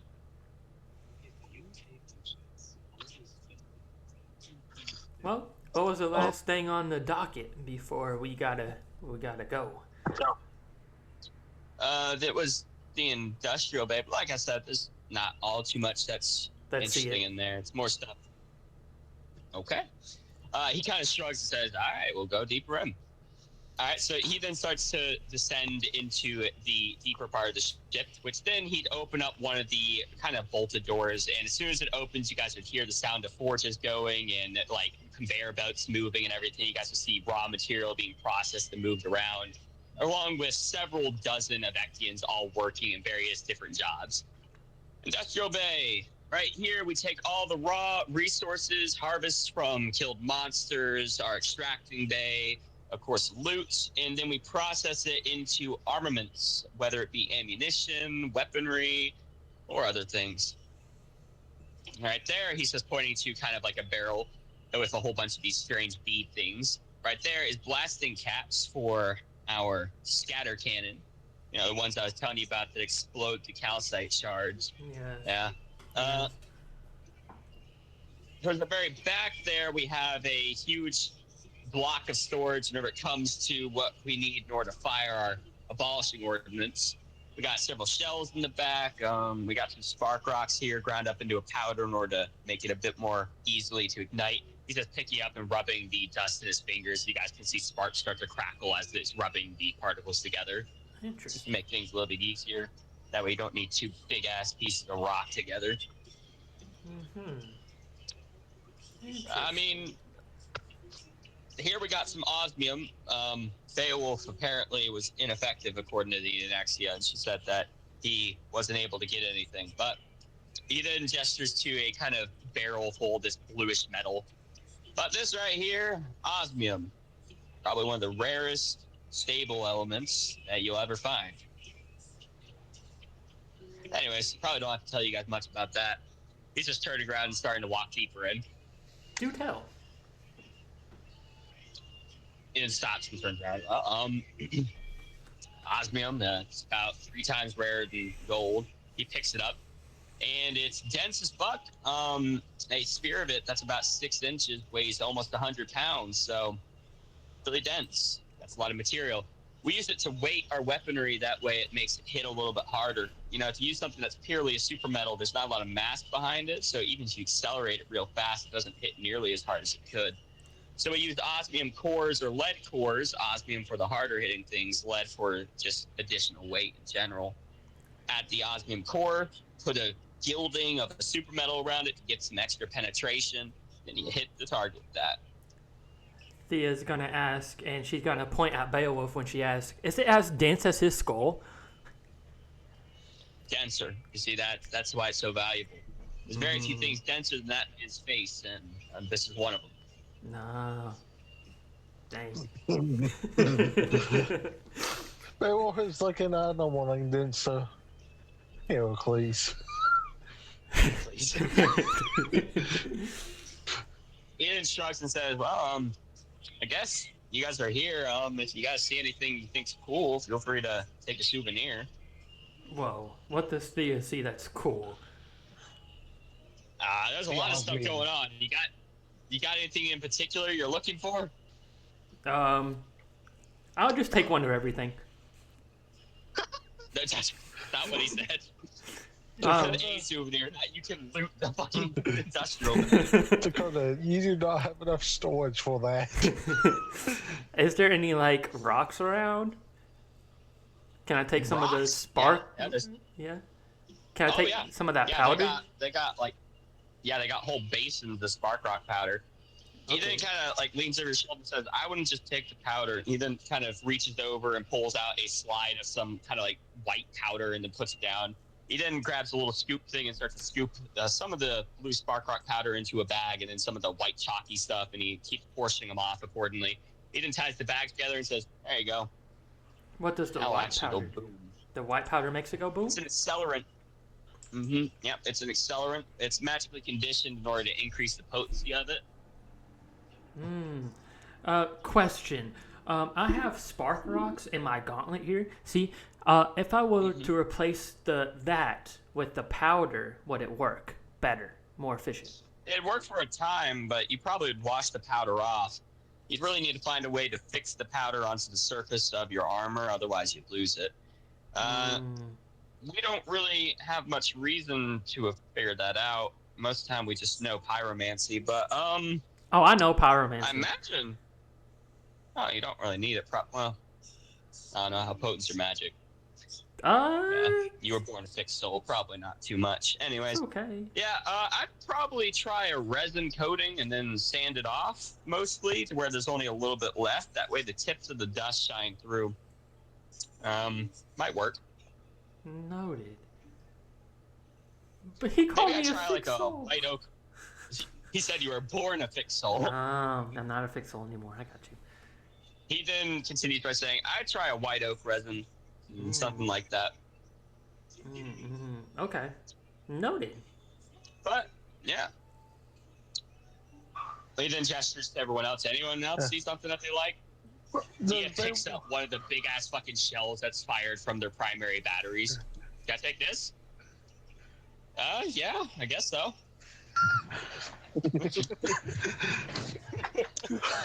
That's the equivalent of going to the Nature and Science Museum and just taking the skull of the T-Rex. Theo's gonna say to Kevin, "You see anything you want?" Kevin looks around and he sees a whole bunch of the osmium, and then he looks at it like, ooh. He then bites onto one of the pieces and picks it up in his mouth. Cool.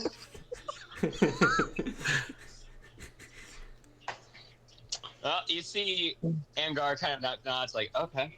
Yeah, anything. He's interrupted as Kevin starts to chew up the osmium. He just slowly looks back at him like, what the fuck? Kevin, it's best not to chew on that. different. Sorry, Kevin's powered by rare and powerful metals. He's like Diamond Man from Ben 10. He just Even turns into swallows it. osmium. Did you call him Diamond Man? It's Diamond I Head. forgot his name, so Diamond Man. It's Diamond Head. Diamond Head. Like, Angar, it's close. What are you doing? Angar then nods and says, okay, your horse should stay to osmium. All right. Beowulf. Beowulf See is anything looking you want? around.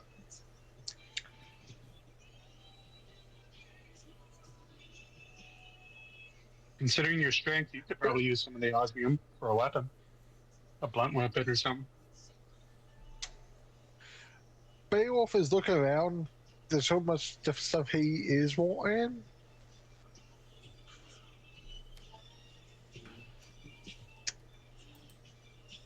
All right, we'll come back to you. Ray guy. Ray guy. Ragus will mildly chuckle at not really getting it, but he's looking around the room. So what all did you say there was again? There's all different kinds of crap that I went. You guys have me repeat a lot of stuff. Okay. Pay attention, because I don't want to say this list again. There's all different types of the ordnance he was talking about earlier. If you're paying attention to the weapon systems, all the ammo's down here. They got all the raw materials. So like you was talking about earlier, there's the Evectium, there's like the Gruz, there's the Moderon and everything. They have it in the molten form. They have osmium to weight things. They have lead. They also have like the spark rock kind of powder stuff. Like basically everything that's used in the manufacturing of their weapon systems is down here. I gotcha. Hey, Galen, what did you say was down there? Hey, Jason, you know what? Fuck you. Better I say it than an actual player. Mm-hmm. I'm going to request you guys please speed up because I do want to get on to the primary meat of the session. I was only expecting this to take about an hour. I'm going to get some osmium because upgrade my hammer. All right, Bale picks up a big old chunk of osmium. Yep. Vanguard then nods and says, okay, yep, blunt instrument, blunt loop. He did nods and improvement. Would I just put that in my inventory as spark rock dust? Basically. Put a Bactian combustion compound. Okay. It has an actual Bactian name, but I'm not trying to tell you how to spell that right now. What's this?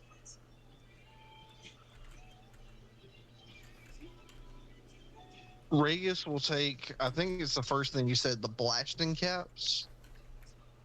Oh yeah, yeah, like those little blasting caps for the scatter cannon. Yeah, he picks up one of those. He nods, says, "Good choice. Yeah, pretty good. Be careful though. That will absolutely kill you if you use it wrong. But you know, fixed soul and all, replaceable." He didn't pat you on the back and walks past you. He keeps saying it like a slur. It is. It is a slur. Thea kind of just. So I literally have 2 fucking souls. That is why every single time he says that, Beowulf is just smiling at him. Yeah, Thea's gonna let out a light chuckle and then also pat you on the back, like, there, bud. There you go, fixed The soul. thing is, if Regis knew what he was talking about, he could say, no, actually, I am bound to something. So go ahead and say that. I mean, you could probably figure out from context because you don't know what fixed soul is, and you came to that conclusion. Now, Actually, you know what? I will say that. So, a fixed soul. The more I've heard you say it, are you talking about someone who only has like 1 soul? Because He looks over his shoulder at you like you're crazy. What? No. Beowulf. I've been trying Thea to also figure it chuckles. out. This Thea's whole gonna time, facepalm. and I can't. Oh! Well, I mean, yeah, that's fun. I thought you knew the entire time. No. You were born on land, right? You were born on land, right? Yes. Does land, like, fluidly move? Oh, I get it. Yeah, so your soul's fixed, therefore it's stationary, therefore every single being like you is basically the exact same thing as you, only difference is the appearance, therefore you're expendable. He didn't pat you on the back. Not your fault, though. Sorry, bud. Thea's gonna let out another snicker. when he was talking to Thea, it was essentially, it's okay, you were born black.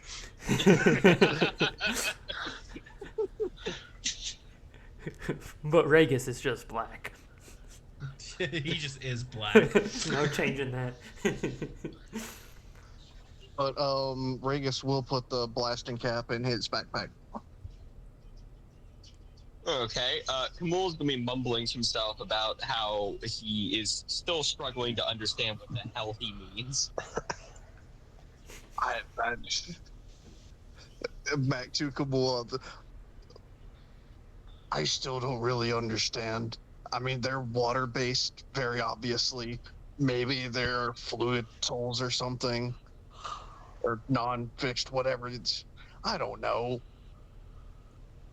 Gio just looks over and says, yes, they have fluid souls.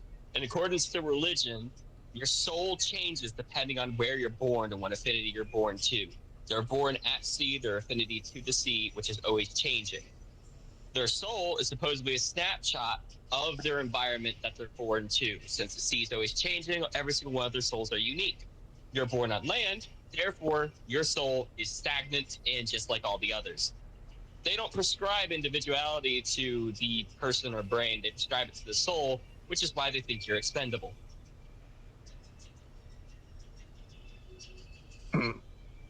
Basically, they see you as a clone as all the other humans out there. He didn't pat you on the back and says, not us, though. Dragons be built different. We're birds of the air. We're built different. Yeah, you see, unfortunately, when it comes down to it, I really can't even say anything about Kamul being in my head because he was also born on land. Yep. Wait, The only reason why the... Go ahead. but no, you spirit go realm now. What about it? Does that not account for anything? Well, no. You said where they're born. Mm-hmm. Yep. But yeah, the only reason why Draconic Emperors aren't considered fixed souls despite them being humans is because now they have dragon souls, which are fluid because they are born in the air. And that's actually a very liberal viewpoint for the Evectians. Most Evectians believe if you're not born to the ocean, you therefore are a fixed soul. And who is clarifying on this Duragus again? Dio. Because Dio was in his head wherever you heard him questioning it to Mole.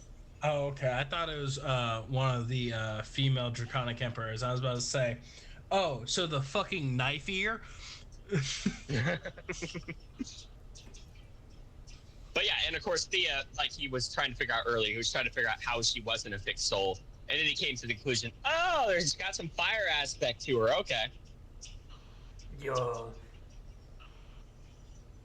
You need something you... I gotcha. Mm-hmm. But yeah, he's going to lead you guys back to the little vessel. Yay! Thank you for the tour. It was very nice. What about You the can take a Ataricians? lot of... The what? The Ataricians. They were born on land. Okay. I'm just sitting on you, Derwin. If you look in the bestiary, their element is considered fire. That is because they are born to fire. So they're fluid. Mm-hmm. In accordance to the more liberal Evectian views. They're fifth. Why are you concerned with his fucking shit or slurs? What does born to fire mean? Like, are they like a phoenix? I'm actually facepalming. Alright, well, Derwin. Born to Fire is essentially the magical turn. If you remember, all of Ataricians have something called Atarician Fire. It's because their soul burns with an internal kindling. That's why they're able to produce unique fire magic compared to other species. Oh. He did not remember. Yeah. Well, you said born to fire, so that confused me. Yeah, they're born Well, in they are magma. born to fire. Wouldn't that be born with fire? No. Because under the exact thing I was just talking about, their soul is a reflection of the environment you are born into, born to something. So whenever the Evectians refer to themselves, they said they are of the sea. They are born to the sea. Because their element is water, right? Oh, so it's only referring to element. No, not really. There's a lot of nuance to their whole belief system. I'm trying to summarize it to make it easy for me to explain it to you so I can move on. I don't think you're going to understand, man. Probably not. Think of it like Avatar: The Last Airbender, how people are born with different elements they bend. It's like their soul can bend that element. The way the Evectians see it is that in accordance to the environment you're born into, that you're native to, so it's not like a human born at sea, therefore they have a fluid soul. No, that's not the way it works, because they're not supposed to be there. Where the Ataricians are born to, they are born in the Lost Lands, a volcanic, very isolated zone. I know you've never been there, but has volcanic sand all over the place, has obsidian and stuff. All their structures are made out of spelled obsidian and everything. They are a fire race.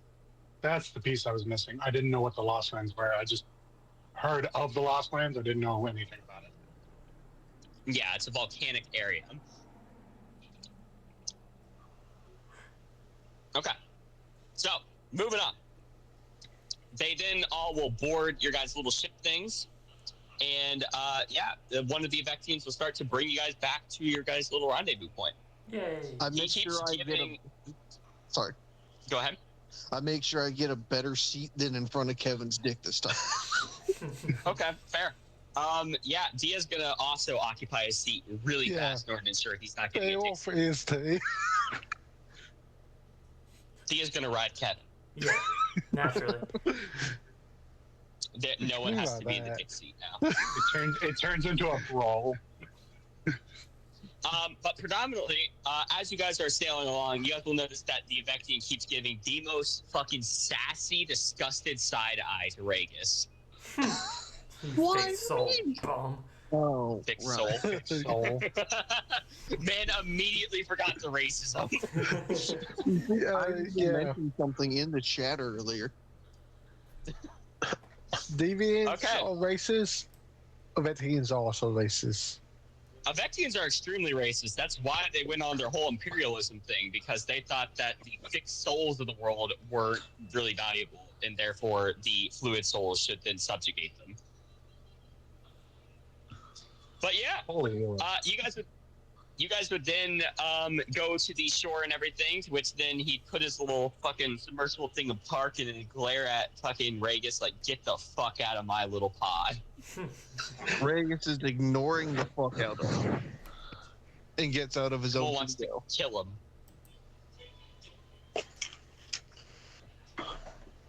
Whoa, we can't. Kevin's gonna do a swan dive. Kevin's gonna launch himself spread eagle into the water, like, nice. Big splash. Hell yeah. Dick first. Take Payoff gets out. Take first. Alright, he is gonna get out and he's gonna swim to shore. Payoff also swims to shore.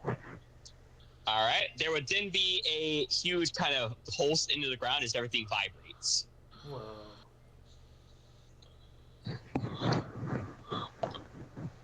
Okay, you guys would then see above that the dome is starting to pulse with red energy as it kind of like starts to darken and such. You guys can hear the Grecian camp nearby as the Greeks start to scream that the sky is turning blood. So Regis is going to, well, better brace myself, ard himself back onto land. Okay, you ard yourself back on the land. Yeah, you hit the ground and roll over yourself in the sand. You guys will see as the dome above continues to pulse with red energy as if it's really tanking some shit right now. Blood for the blood god. Across the chat, I'm going to say, so this is what she was talking about. You're a fucking genius, Thea says, looking up at the sky. Fixed soul. Thea's gonna say. Thea goes, fixed soul, in the fucking chat. Yeah. You guys would then see as there's another huge boom and the entire ground vibrates again. There'd be more and more pulses in the sky as the entirety of inside the dome is cast in a red hued light. Mm-hmm. Scary. I'm assuming Althea is also seeing this. Yes. Fun. That's what Althea says. Fun. Fun. Althea, you are at the Trojan camp. That was a question. Okay. I thought I was leaving that. I thought we agreed on that earlier. You're out of Troy. You're at the Trojan camp now. Oh, sure. Okay. Okay, so, yeah, you are there. You see a whole bunch of them running around and everything. You see Beowulf, son of Beowulf, running around, staring at the sky. He's calling out to Odin to purge them of the Jotnar that has come to destroy them. You don't know what the fuck any of that is. You made Odin, or your people made Odin, and you don't know what the fuck a Jotnar is. But yeah, so you guys would then see as all of that pulsing energy would then surge towards the center of the dome and then shoot down towards the ground into a column of red light, very, very distant off. The entire dome then drops as all of the energy from it then surges towards that center point and then shoots downwards in that column. This is like when the comet hit Tilted Towers. Flashy. I think this was when the comet hit Tilted Towers. So Regis is only just now remembering, you know, his men are briefed. I don't think my Witcher buddies are. They're not. So, yeah, there would then be a very brief moment where normal natural light kind of just rolls over the entire environment. That very slight tint of red no longer on the horizon. And you guys would see as the cloudy day suddenly gives way to a bit of light that starts to peer through the clouds. Beowulf pulling out the glass shield. They're coming. No. Theoden looks over at Beowulf and says, "Paranoid motherfucker. These are magic vision. It's nothing up there. Come on, we need to get back to camp." Beowulf will start heading back to camp. Regis is going to say, I've got to get back to my men. Fucking special. All right, Regis. All right, everybody then will separate into their respective camps. I assume Thea is shooting away on Kevin. Yes. All right. As you get into the encampment, you would then hear Agamemnon's voice. "It's a sign from the gods! They want us to attack now!"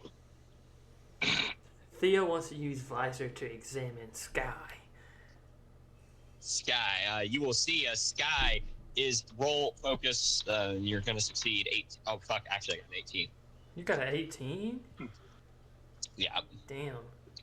My focus is what, +5? Expert +5. Yeah, it's +5. You need a 14. What you say you got? 18. 18. I just met that 18. Met it? Okay. Yeah. Reroll. 17. Damn. That barely makes a difference. Okay. Oh, yeah. Slightly easier. Yeah. I got a 4 and then the +5, so I. Oh! Yeah. Yeah, so the visor turns off. It seems to be drained of its magic of some kind. You're not sure why, but it just won't activate. Interesting. Okay. Alright, so you would then see as Agamemnon then turns to this really fucking horrendous looking creature. You don't know where it came from, but you haven't seen it before. But it looks like a donkey with a dragon's head in a snake's tail. It then says, "Genius, tell me, what is our strategy?" It then slowly looks at him, and it appears to be chewing some form of like hay or straw in its mouth. And then it just bleats like, "Wah!" And then looks back forward and he says, "Genius." That's his strategist? Agamemnon must be a fixed soul too. Theo's gonna think. He was the first fix, though. Hey, no, don't say that, because that actually would make him unique under Avectian beliefs. Because he's the first. He was the second. He's the very He's last the most recent fixed soul. Alright, but yeah. Theseus would be trying to rally the men into an actually coherent state because Agamemnon currently has them all running around in a frenzy as all they're getting their gear and everything. It is not going well. Oh yeah. If I wasn't already, I will put my armor. Alright. Althea would then start to assemble her armor. As you get into the encampment, Regis, you would have several people yelling and everything as Hector's trying to stabilize the men. A lot of people are calling that it was a sign. The Aztecs are pointing at the sky and claiming that the gods desire blood to make the suns move again. Blood for the blood god. That's literally where that whole thing came from, the Aztecs. So yes, that's literally what they're like. Blood from the blood for the blood god. So Regis, as you're making your way into the encampment, you'll see several of the Witchers on the exterior of all this commotion, kind of just like with their arms crossed, watching in like outsiders. Yeah. So I am going. Is Kalier with them? Yeah. Okay, I'm going to approach over and join them and kind of watching for a second. As you approach, you would then see Mark as he then looks at you and says, "You didn't tell me you knew a crane witcheress." Hmm? I didn't know the cranes had witcheresses. He says, looking at the rest of the group, who all appears to just be largely ignoring him, like, okay, Mark. Oh, you're talking about Anale. Yes, I think that's what she said her name was. It was. It was. I know. I know exactly who you're talking about. It was. Why did she pay you a She visit? asked for you. Matt, she's back in our tent. I'll be back. I am going to Okay. go to the tent. Let me move back to my computer now. Sorry. I've been in, as you heard whenever I picked up the phone earlier, I've been half sick. I've been in pain for most of today. And until it was time to fully engage past the tour, I was just going to be in my bed. Well, you sound good to me, so largely as long as I can understand you, it don't really matter to me. Yeah, but I prefer being upright. Yeah, You I can be got on you. your deathbed. As long as he can understand what you're saying, it's good. Exactly.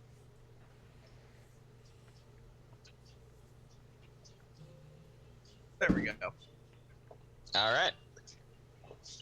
As you then enter the tent, you would see Anale, who is currently sitting on the bench, wrapping the chains around her forearm.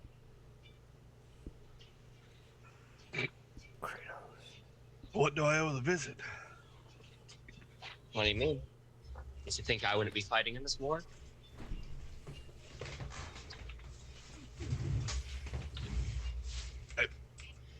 I figured you would. I didn't think it would be in this appearance. You wanted me to appear as the Morgan? No. I didn't say my thought was was with hindsight. But Regardless. in the end, he doesn't understand. She then will sheath her sword and say, "Let's join the battlefield." Let's. She then starts to walk out of the tent and then kind of says under her breath, "After I brought down the dome, they're sure to be here soon." Oh, that was you. Who else? She's just looking over her shoulder like, who the fuck else could bring down the dome? It's like Severus Snape. I thought it might have been them obviously punching through. No, they'd make a breach. They wouldn't bring the whole thing down. Fair. Yep. Bring what down? Says Mark. She even looks at you like, go on, make an excuse. Say something smart. Bring down my underpants. I was about to say Regis' pants. My pants. As there's kind of a brief moment of silence where Regis is like, oh, you caught me off guard. She then kind of shrugs it off and then turns back to the group. Your dignity. Frankly, it's quite easy. She continues walking out. I guess was thinking between saying, Mark, do you not have eyes? And between saying something smart like that. All right, so you guys then make your way out of the tent, and you can see that Hector apparently has capitulated to the Aztecs. The Aztecs are insisting on a battle to then appease their blood gods.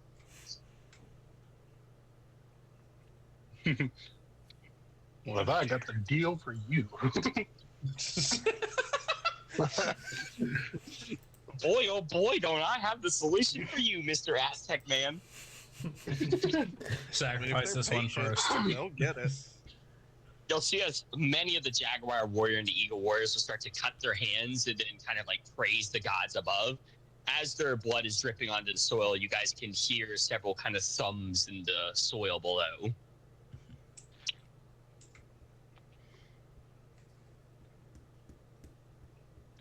You know, for a guy that hunts monsters, these people kind of creep me out. I say to him. Mole then kind of looks at them and says, "They remind me of Sauron's army." I know. That's why they creep. Means to be worth our time. He said that means they'll be worth our time. All right, so back on the Greeks front, you guys will see as Agamemnon is then shouting, "The Minoan genius has bestowed me with the wisdom. I know our strategy. We'll make a massive phalanx and march at them." That is a terrible idea, Theseus says.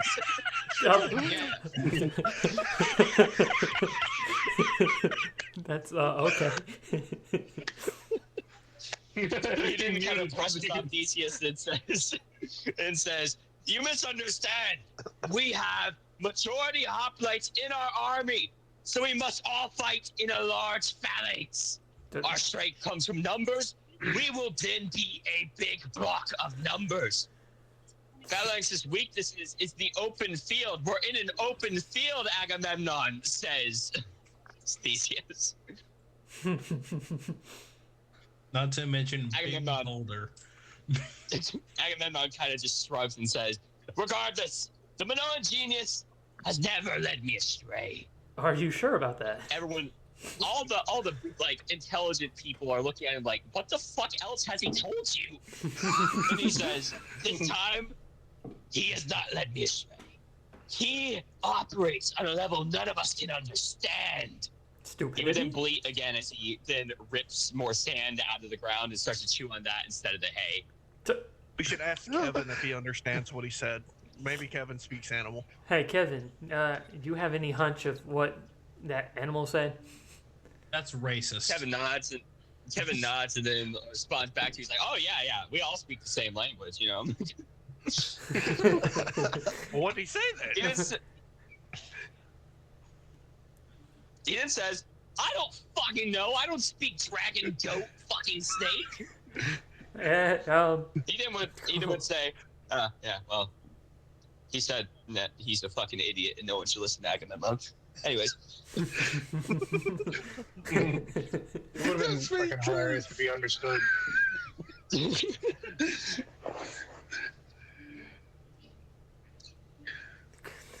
is so stupid. yeah. So does any Grecian people want to do any actions, or you want me to just continue with the scene? I'm gonna say, Thea's gonna say, "You're really gonna listen to that thing?" "It is highly intelligent. Every battle I've been in, he has told me the way to success, and now is no different.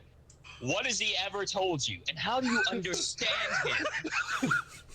"He's told me every time, send Achilles, and whenever I send Achilles, we succeed." Wouldn't that just be your own notion to send Achilles? He then looks at Thea and then looks back to Minoan Genius and says, "Yes, but it helps to have confirmation." Confirm. It's like Achilles ain't even heal. Well, yeah, that's why he now has a different solution. Send a huge phalanx. The next one's gonna say Achilles is another encampment. Exactly. So our way to victory is a massive phalanx to then march down the Trojans. No. A phalanx is stronger, the deeper it is, the more manpower can push against it to force the enemy back. Therefore, bigger phalanx, better. No, there's a reason why we have cells of phalanxes, Theseus says. We fight in cells to cover each other's flanks. You're putting everyone in one large block with the same flank. He then waves off Theseus. "Don't listen to the Athenian. He's good with ships. The Minoan genius is good with everything." Not to mention, especially if they were marching on an encampment that had catapults or anything like that, it's just going to take out straight lines of people and break the formation with the rock sitting in dead center of the fucking formation with how many people there are. Yeah, all the yes men are nodding along like, yeah, Minoan genius. Yeah, he got some merit there. That's a good point. Beowulf is gonna be Theseus' idea. Thea's gonna say, "I stand with Theseus." Thea's gonna say, "Obviously, I stand with Theseus." That's what? So much. Agamemnon kind of waves you. Go ahead. Someone should suggest Agamemnon stand at the center of the phalanx to give support, and then open the center when the boulder comes. But yeah, as that happens and such, he would then wave you guys off and say, "We don't need you. He didn't even bring anyone. I have the Argosians and the Canosians, along with my own army. We got plenty enough men to make the phalanx big enough." Plenty enough men Then to all the die. astronauts like, "Oh yeah, genius." Also, I want to point out that he also just said that he has Diomedes' men as well. This Jason command has should have defaulted to him. Command has defaulted to him as the hegemon since there is no direct heir currently here. Ask him why he doesn't lead the forefront.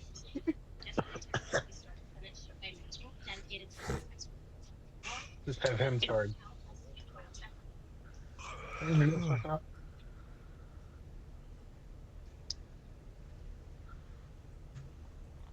Did you hear me? No, not at all. Okay, that's what I thought. My internet was fucking up. I said, why don't you ask him why he doesn't lead?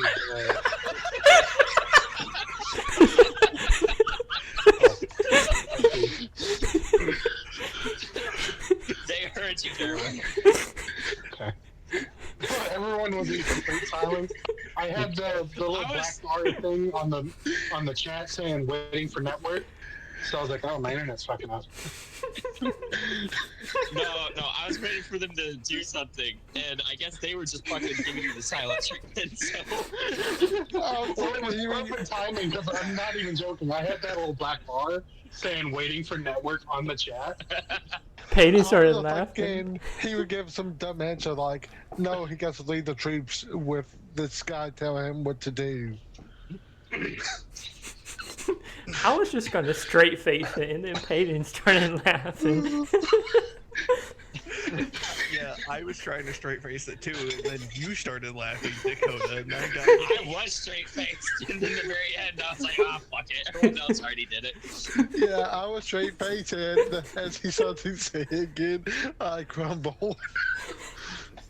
That's funny. Anyway. Yeah, so, what do you guys want to do? I mean... You guys just want to kind of let it continue playing out, or do you guys got anything you want to do? It's best if we can figure out a way that they ain't all together, because a tower system is just going to shoot them. But I don't have any idea on how to do that.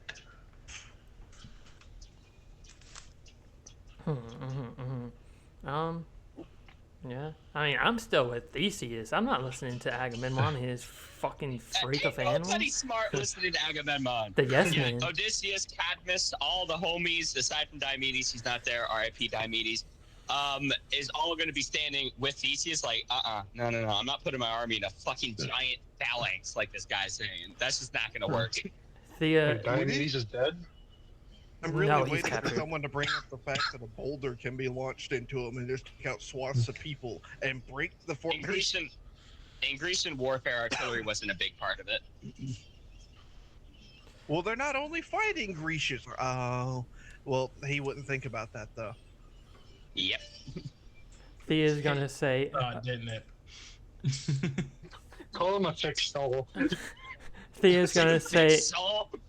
How would Diomedes like it if he found out that you put his men at risk with your stupid plan? You let him get captured, so I guess you can ask him whenever I rescue him. Yes, because we just said, hey, you know what? Capture him, sure.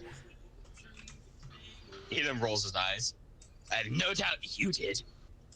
You had a great Beowulf with you, but he did nothing. Some great warrior you are. And what did you do? He then shrugs and says, I consulted with the Minoan genius, and now I have the strategies to win us this war. It's not gonna win us the war. Not even. Isn't gonna do shit. Not even the battle. The Minoan genius then witty like fucking nays on him again, and then he nods and says, "Oh yes." He confirms it. We continue.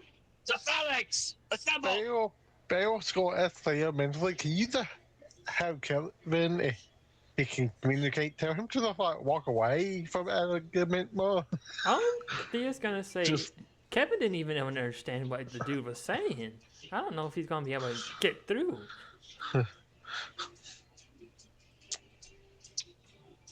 Regis and Payton. Actually, just fucking everybody. Roll focus, please. Let me grab my metal die. You will have a -5. Dang, that's my Jason, modifier. you are my champion. Roll for me. All right, bet. Focus. Yep. Your focus, Althea, is moderate. 12. Regis, you are proficient. Yeah. Beowulf, I forgot what's what your proficient focus? gives. Proficient. +3. +3. Okay, so I have a -2. I also have a -2. I have a minus my whole modifier. Well, I rolled you a Roll modifier, 16, dog. so Okay. So I got a 14. I rolled All right, everyone in the Grecian front. Everyone in the Grecian front, I rolled a 13 for you guys. Okay. So who passed? Who failed? I Beowulf pass. Payton passed. I passed. Okay. So both you guys would get the sense that there's something wrong. I'll go into that later. All right. On the Trojan front, what did you guys get? I got a 10 for you guys front. I got I got a 12. a 15 -2 for a 13. All right. So both you guys also sense that there is something definitely wrong. Annalay already appears to have noticed it, but all that she has done in response is just cock an eyebrow and then just shrug it off as if nothing's wrong. I'm going to follow suit. Okay.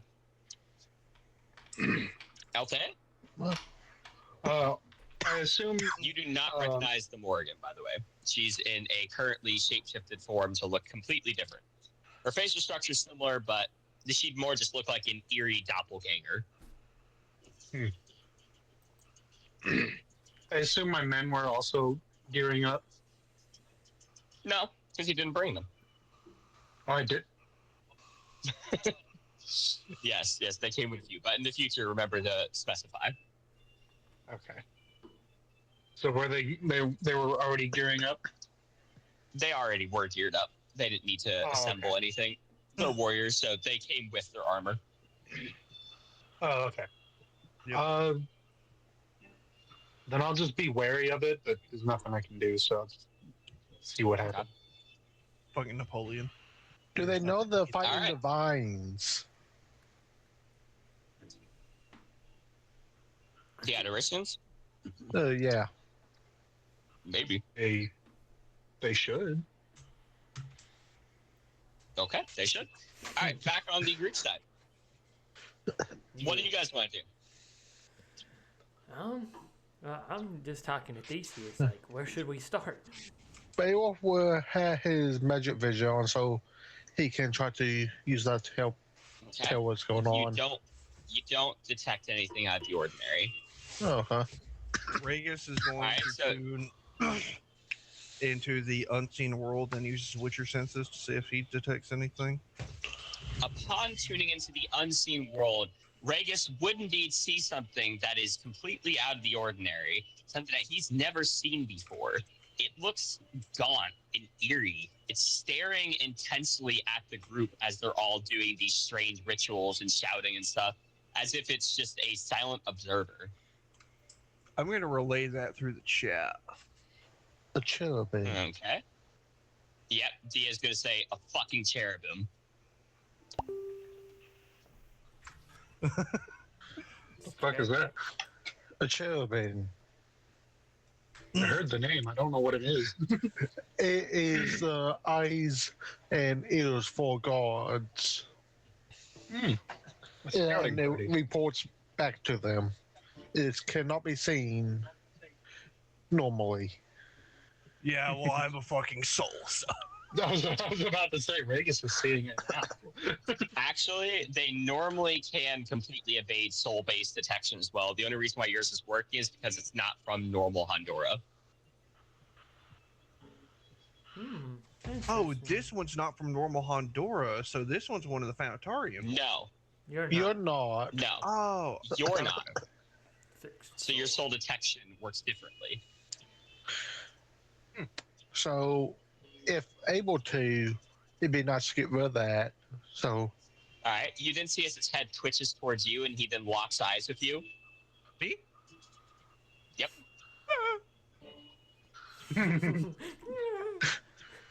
Sure is sunny out today. How's the I kind of quit looking at it. I act like I was He then just gonna stares stare you it up down at the and then sun. tilts its head slowly. Yeah, no, I just kind of acted like I was looking at the suns. All right. As And you then start to stare at the suns and stuff, you would slowly out of the corner of your eyes, it starts to hover, slowly advancing towards you. Yeah, I'm gonna relay that through the chat. Yeah, Dia's gonna wish you well. I would say the best thing. Well. I would say the best thing to do is probably to just stop tuning into the unseen world. It already noticed me. Turning that off isn't gonna make it any better. Yeah, but let at me least you see won't it. see it. So I won't see it when it inevitably swings for me and I have to dodge. Eyes and ears, not warriors. They don't typically fight. Well, I'm actually scrolling through the bestiary to get a refresh on them. They're in the bestiary. Yep, in the divine Yeah, section. they're from Honduras. Yep, Regis can't do that.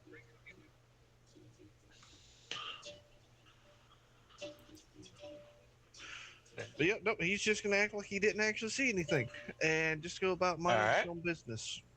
Its massive, gaunt 8-foot form then stops hovering right in front of you and then stares down, very eerily so. He's gonna act like it's not there, kind of check his equipment, make sure he's ready for the upcoming battle that everybody's getting ready for. Okay. You would kind of hear like whispers on the air as its wings flutter a bit, almost as if the feathers themselves are carrying secrets.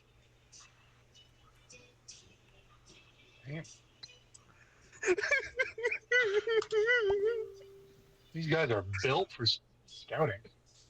Mm.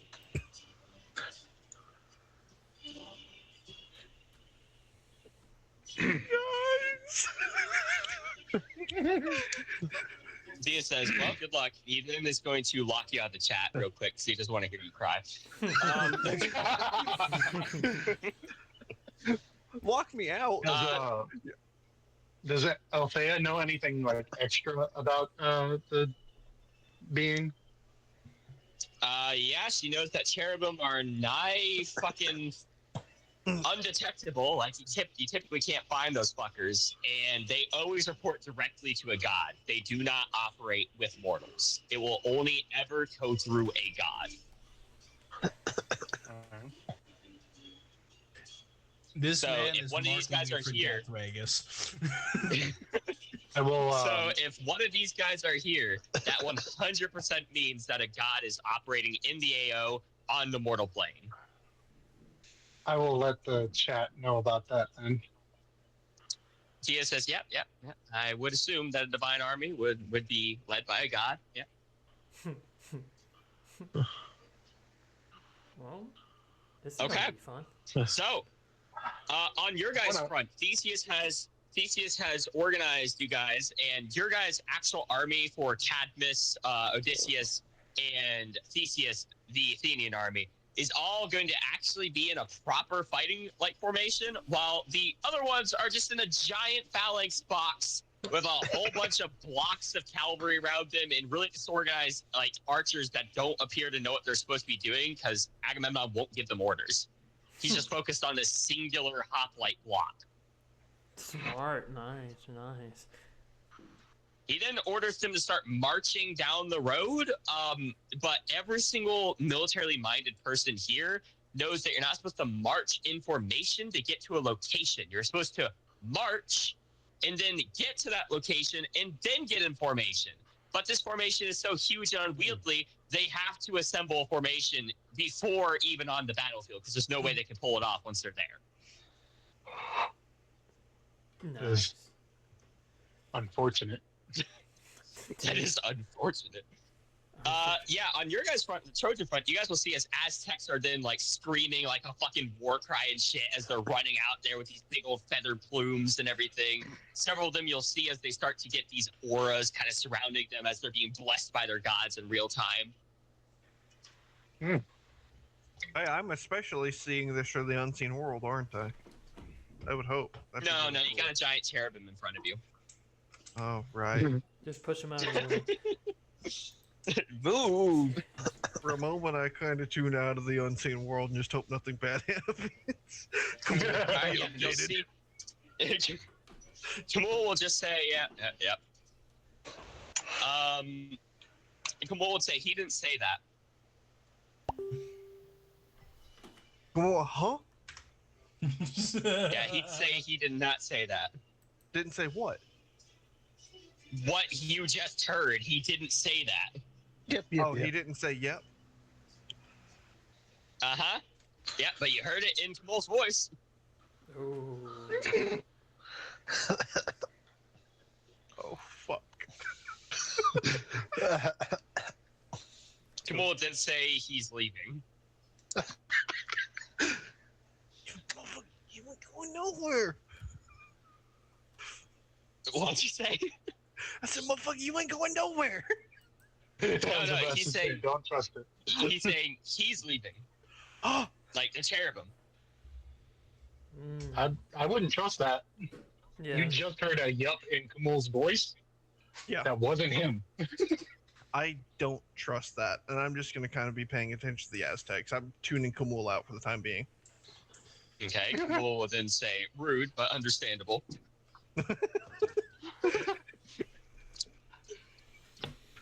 Alright, so they are then going to run out onto the fucking battlefield.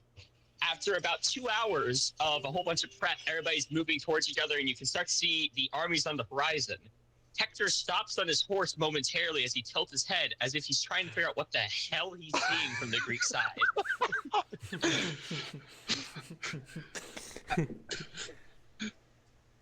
Beowulf then crosses his arms and says, it appears they've assembled a massive phalanx. Must be a trap. It's too obviously clumsy and stupid. Yep. Player Beowulf. Can Beowulf hear this from the other Beowulf because Vegas or Do you have your Althea is hyper hearing close? Yeah, I would have. Oh, yeah. Okay, well, you are instantly deafened by it because there's so much marching sounds. But yeah, since the other players are nearby, yeah. Well, you see, the thing is, I'm out of the chat right now because of Dia. So, for me, he doesn't hear jack shit. Through Althea, he does. I will say that's not a bad idea, but like the Emperor side at least, or like the Erisians can set up some sort of small trap to counteract a flank attack on this massive fucking phalanx. Beowulf then points to the edges and says, their flanks are too easily exposed, and I don't see their cavalry. They're planning to sally out to destroy us. We must destroy them from afar. Use the archers.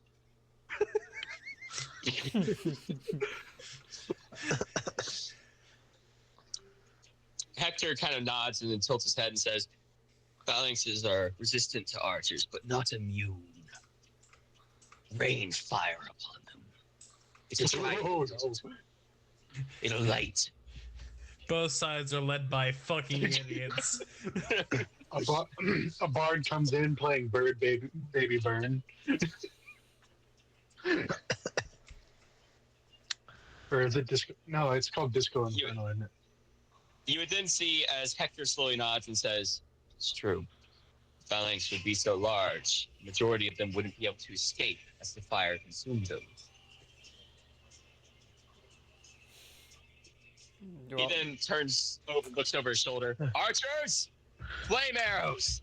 Oh, they're going down. I think I need to activate Fortress Stone. How big is this phalanx? Big. Very. About, I believe, about 80, 90,000 Greeks. Oh god. And I don't think your fortress dome is big enough. Yeah, it can only go up to a mile in radius. In diameter, radius? No, it's big enough. Okay.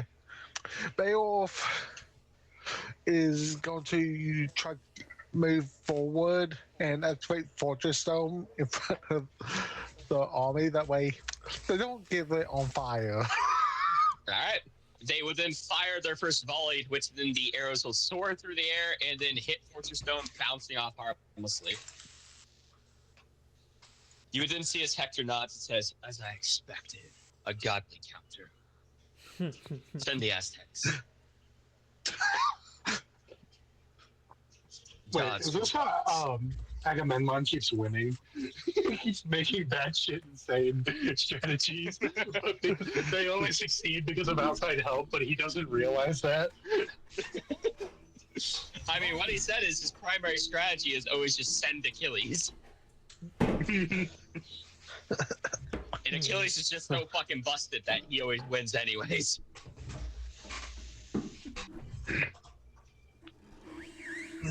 It's hilarious. Gonna be fun. Alright, what do you guys want to do? This is on you guys now. I'm gonna wait. I'm going to keep staring Okay. off towards the armies, but I want to tune back into the unseen world to see if the fucker's actually gone. Yeah, you don't see him.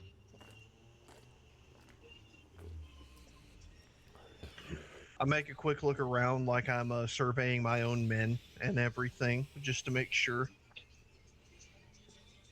Alright, yeah, you don't see him. Well, is it just you in there now? Yes. I hope so. You can ask where he went. Where did he go? He flapped his wings and turned into a column of black light. Fun. You would then see as an Aztec sprints up to Beowulf and then points at the enemy lines and then starts to scream at Beowulf to throw him.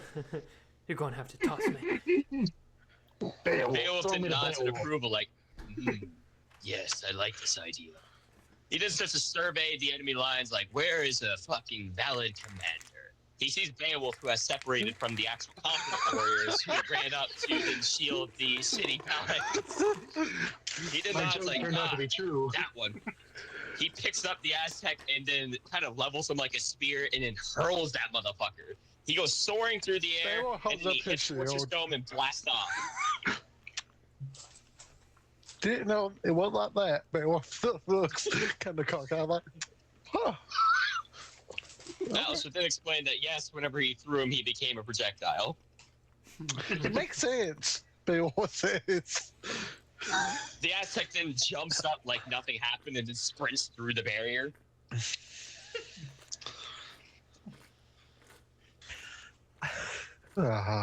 Beowulf sighs.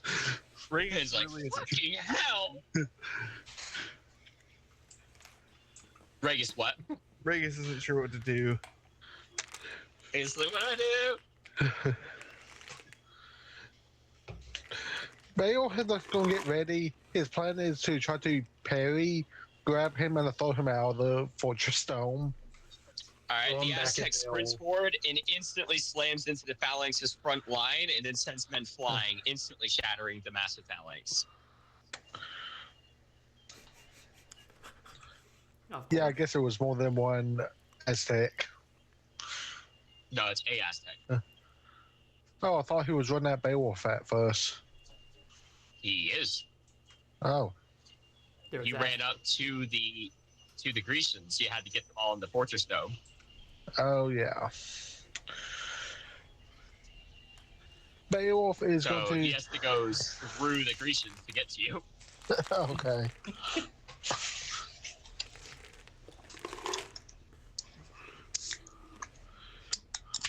Beowulf is going to. Beowulf is going to try to get to the Aztec without killing allies so he can get rid of this Aztec. Yeah, there's too many dense hoplites. Like you're basically going to be throwing people down or stepping on people if you want to get to them. Okay, then I'm not going to wait because.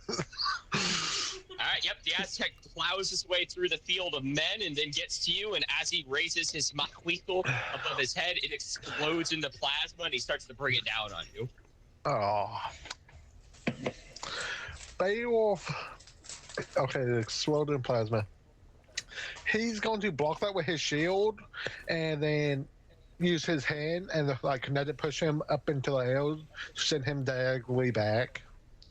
All right, as you send diagonally back, he then starts to whirl through the air, and he just continues his war cry as he's flying. Deal with PP. Yeah, he hits the ground. He has every bone in his torso broken because of how Beowulf's kinetic push works, but he stands back up and then continues to sprint back at you, plowing through more and more hoplites. Probably would have been a good idea to follow him through the air. Yeah. I got that now. Yeah, so Shuri's gonna Hyperion eye him and just fucking incinerate him.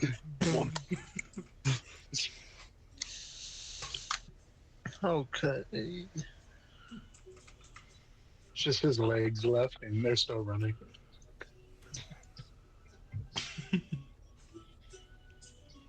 All right, so I'm hearing nothing from you guys, so the armies are gonna start to push towards each other. All right. I don't know You'll what see I'm that supposed several to do. You'll see that several of the Aztecs have pushed up. They're definitely skirmishing forces that they also have to scatter off into small groups and start to sprint for the hoplite lines. Thea is going to get on Kevin and advance the Aztecs, hopping over the phalanx so I don't trample anybody.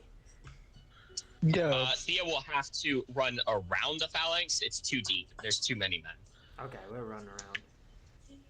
Is All right, so Beowulf Thea able starts to to run hop out? Hop out? No, like I said, you'll have to run around. Okay. Beowulf is going to get around the phalanx because this ain't working out no more. All right. So as the Aztecs start to push hard, you guys ride out to meet them. So the archers start to take pot shots just because they don't fucking know what they're supposed to be doing right now.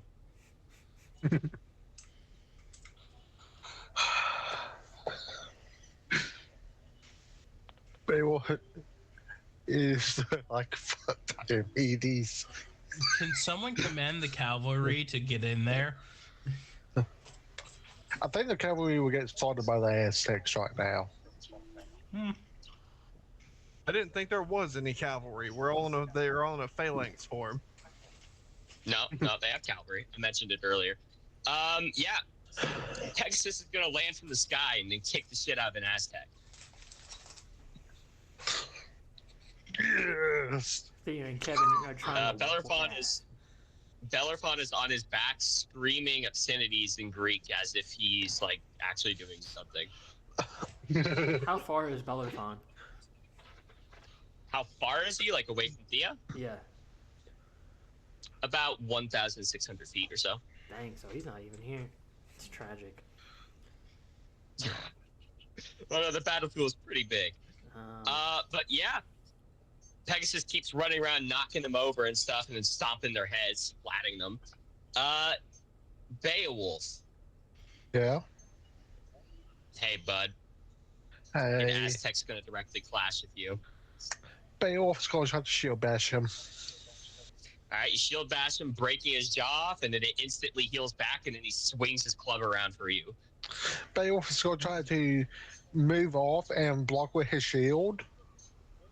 All right, you block with your shield. He then just fucking pulls it back off and slams it again like he doesn't even give a shit. Okay. Beowulf is going to use his shield to be blocking his weapon and try to grab his arm and yeet him back at the enemies. All right, Beowulf then grabs his arm and then tries to throw him at the enemy, but he just rips off his arm. As that happens, he grows a new arm. Beat him with his arm. Beowulf is a little bit stunned by this, like, Huh? and so he got the arm. He does hit him with the arm in the head. He then gets hit. You knock off the top of his skull, and then he shakes his head a few times as his head completely heals back. He then tilts his head and then smiles. He then holds his fist up, and you see as it starts to glow with an intense light, as if he's holding the sun in one hand. Oh fuck! Beowulf is going to throw the arm at him, charge up a kinetic bolt, and shoot this motherfucker. Is that Alright. is he blessed? Is he blessed by Quetzalcoatl? Yes. So Ah. as you then blast him with a kinetic bolt, how long do you charge him? I probably don't got a whole lot of time to charge it because he's gonna hit me with the sun. I would say charge it as long as he's charging the sun. Yeah, If I'm reading this right, more than one sun. I am charging it, and I'm Technically- keeping the. Technically, it's called 5 solar deaths, so not even technically Yeah. just the sun. I am charging it, and since I'm thinking I might have a high reaction time, I'm keeping the mythical shield between me and him, and I will Okay. pop my hand out around to shoot him. Yeah, he then surges forward to punch you. Okay, I'm going to shoot it then. All right, you shoot him. He eats that shit as his arm kind of like pops out of socket, and he would then punch the shield. There would be a massive shockwave of bright light that then explodes outwards, and you would instantly hear Atlas kind of like fucking gasp in your head. Your domain has been damaged, and now all of your abilities will cost double stam. Damn. You should have just taken the nigga's arm. Just rip his arm off. I should have suggested you dodge. I was thinking about suggesting it, but I'm like, it's a mythical Literally, shield. I knew that Derwin was reading it, and I was really hoping he'd mention the part where it says that temporarily damages a target's domain. Now, hold on. In the 7 years, maybe 8 at this point, that we've been playing this game, I have scarcely known Beowulf stand there and take it like a chump, oof blood to dodge. That's why I was hoping that the guy reading the ability actively would have told him. Yeah. Okay. From now on, I'm definitely reading it out. Fuck the consequences if I do something wrong. Yeah, I don't really have enough favor to even try to go back, so that didn't happen. Yeah, so Beowulf kind of like staggers back, and he's like really dizzy for a moment. He's like, "What the fuck?" The good thing about that is that's a one-time use ability. Yeah, his blessing just burned out. Now kick his ass. Pulls out his hammer, and for that, he's like, fuck. Now Alright, Beowulf is pissed. Beowulf gives him the fucking side eye, like, "You motherfucker." Pulls hammer. Then the Aztec looks down, like, "What for the blood god?" Yeah, your blood. Beowulf moves at this dude and uses the hammer point blank at him. I'm assuming you're talking about the black hammer, yeah? Yep. Yeah, the black hammer. Yep, you hit him, you explode him in the red mist. Beowulf calls it back after it makes contact. Thea! Yes. All right. You would then see as one of the Aztecs starts to sprint at you. You'd notice as his fingers are coated in like gold. Beowulf says, Weave? don't trust these Aztecs. Weave. Weave. I'm assuming since I'm on Alright. Kevin, I'm probably faster. So. Okay. Try to cause as little pain as possible. Oh, I'm not gonna Nah, fight fuck them. these Aztecs. I'm just merely Kevin, dodging them. What I time mean, of if you're day gonna is kill him, it? do it quickly. What time is it? Yeah, what time of 12:31. day? I'm talking about It's like starting to get to dusk. Starting to. Okay. And both suns are out? Yeah. Okay. All right, so as Thea then dodges, he would then kind of whip around like, "Oh, why are you running to, bitch?" And then he would hold his fist at the sky, and then he starts to chant in Aztec. Okay, I throw my shield at him while he's doing that. All right, you throw your shield at him. As it makes contact, it completely bisects him in half. Cool. Does Okay, it good. bounce off anything so I can call it back? On the ground behind him, yeah. Yeah, cool. Now I call it back. Okay, yeah, he's dead. Yes. This one doesn't regen. He's Yeah. gone. This more one pain, doesn't reach out. He's just dead. the more pain he endures, the stronger he would get. That's why I said to finish him quickly. Wrong. No, he has to invoke the right of suffering.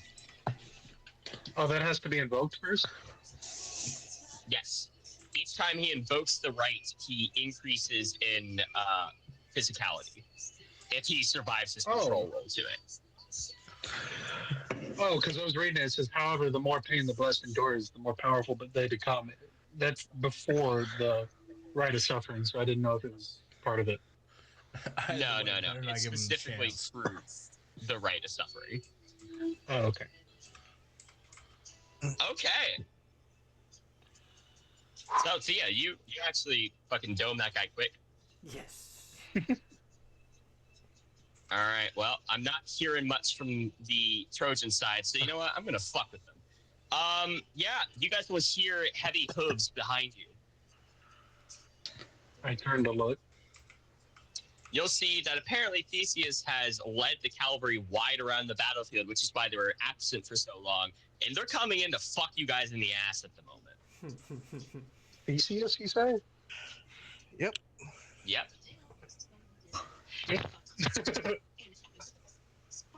All right. I take it all my men are on the battlefield and have kind of just been waiting on an order. Yes. Okay. I'm going to have the. At this point, I'm not all that worried about the phalanx. It's kind of being held by the fucking Aztecs. Ish. If Beowulf will quit killing them. And Theo will quit killing them. I am going to have my men. Is cavalry charge coming like for my men? It's coming right for the ass end of your guys' entire formation at the moment. Okay. How wide, roughly, is their regiment? Their cavalry charge? Well, boy, do I have news for you. Because they're actually executing a proper cavalry charge, which means they're not running in a mass horde like movies show.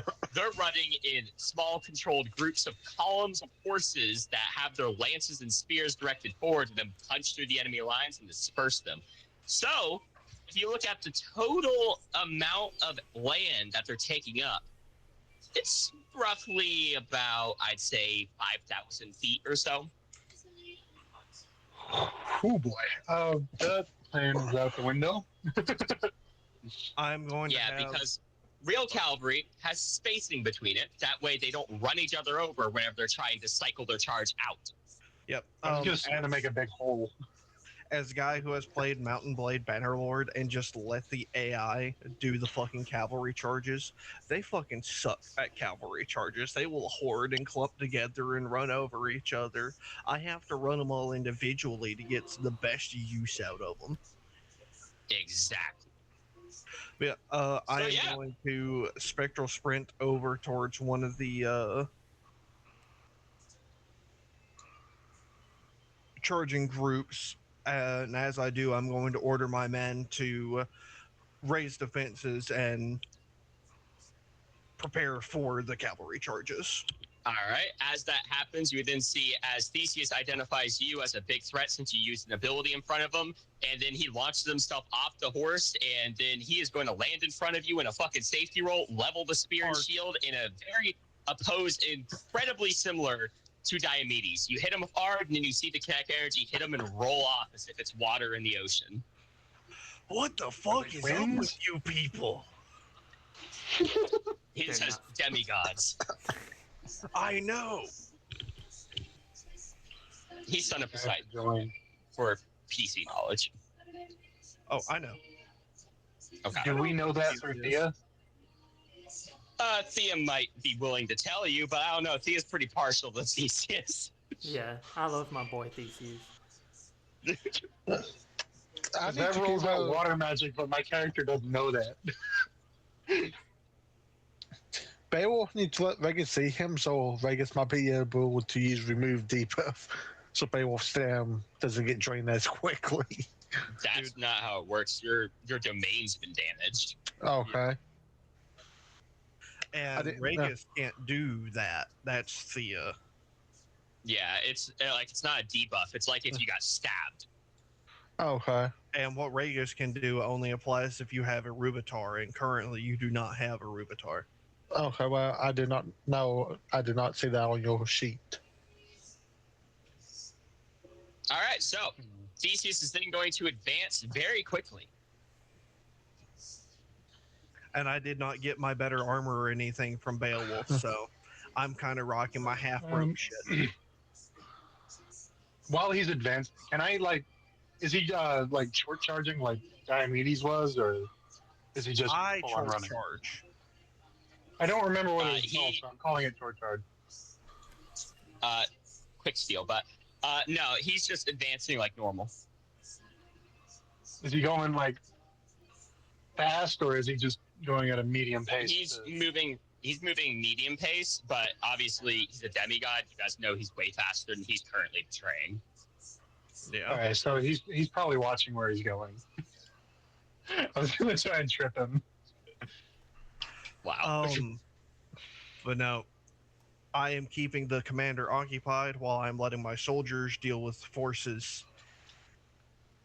Which All I right. think works out He pretty did- well, especially since I've got witchers that are probably helping. He then pushes in and then stabs downwards, aiming towards like your pelvis. I'm going to void and just step back. All right, as you do, you would then see a smile behind his Corinthian helm as the tip of his spear pierces the ground, very akin to how Poseidon's trident did back in the Athenian legends, and a massive geyser of water will then explode from the ground. Motherfucker, what? Groundwater. So I'm actually going to draw my sword now. All right, yeah, you'll draw your sword, and as you do, you then see him leap through the geyser, and he is coming at you with force at the moment. Yeah, I am going to throw Quinn up, but as he's coming down, I'm assuming that he probably can't control himself in the air, so I'm going to sidestep him. All right, you start to sidestep, and as you do, you would then see as he lands and then whirls the rim of the shield around as if he's going to shield strike you. I don't believe he's going to. I want to dodge the shield as close as I can. Oh, yeah. Good call, Jordan. Cameras. I just realized I was having a hard time imagining this.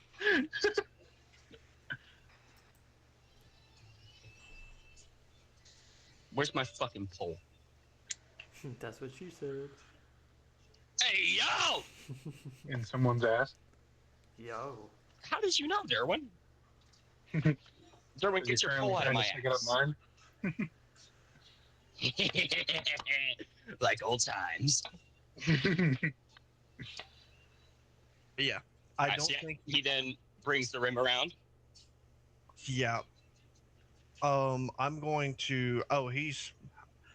I'm going to step off to the other side. I'm going to step offline of the weapon side? and not the shield. Okay, this side? Because offline of the weapon would be behind the shield, Okay. because that would be offline. What I'm going to do instead, because if I get in close enough, he probably will shield strike me. I'm going to move to his weapon side. Okay.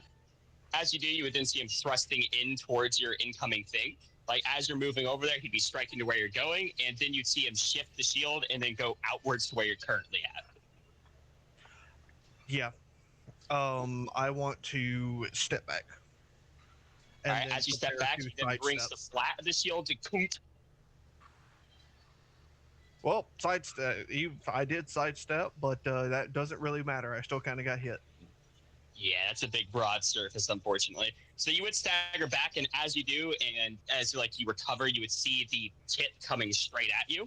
I did have Quinn up. Does that mean as anything? Theseus is Yes, you explode and go flying. before that, as Theseus is going to stab him, I want to chuck one of my spears at Theseus. Okay. Yeah. You chuck one of your spears, and then as you do, you would then see as his head twitches as Ragus goes flying, and then he'd whirl around and then block it from behind. Spider-Man senses. I damn. I was hoping to interrupt his stab so Anthony could stay there, but It wasn't the stab No. that got me. It was the shield bash. was it? Yeah, the shield bash Yes. broke Quinn and sent him flying. Oh, I thought it was the Yeah, stab. your spear then hits the shield, deflects off, and then he kicks it up, grabbing it out of the air, and then throws it back. I disappear it. All right, it disappears midair. After that happens, you just see him kick his spear back up, as then he goes back to ignoring you and then heading towards Ragus. Ragus, you have hit the ground, rolled over yourself into the sand, and you are by the ocean. You hear the waves licking behind you. I'm gonna regain my footing, turn Quinn back on.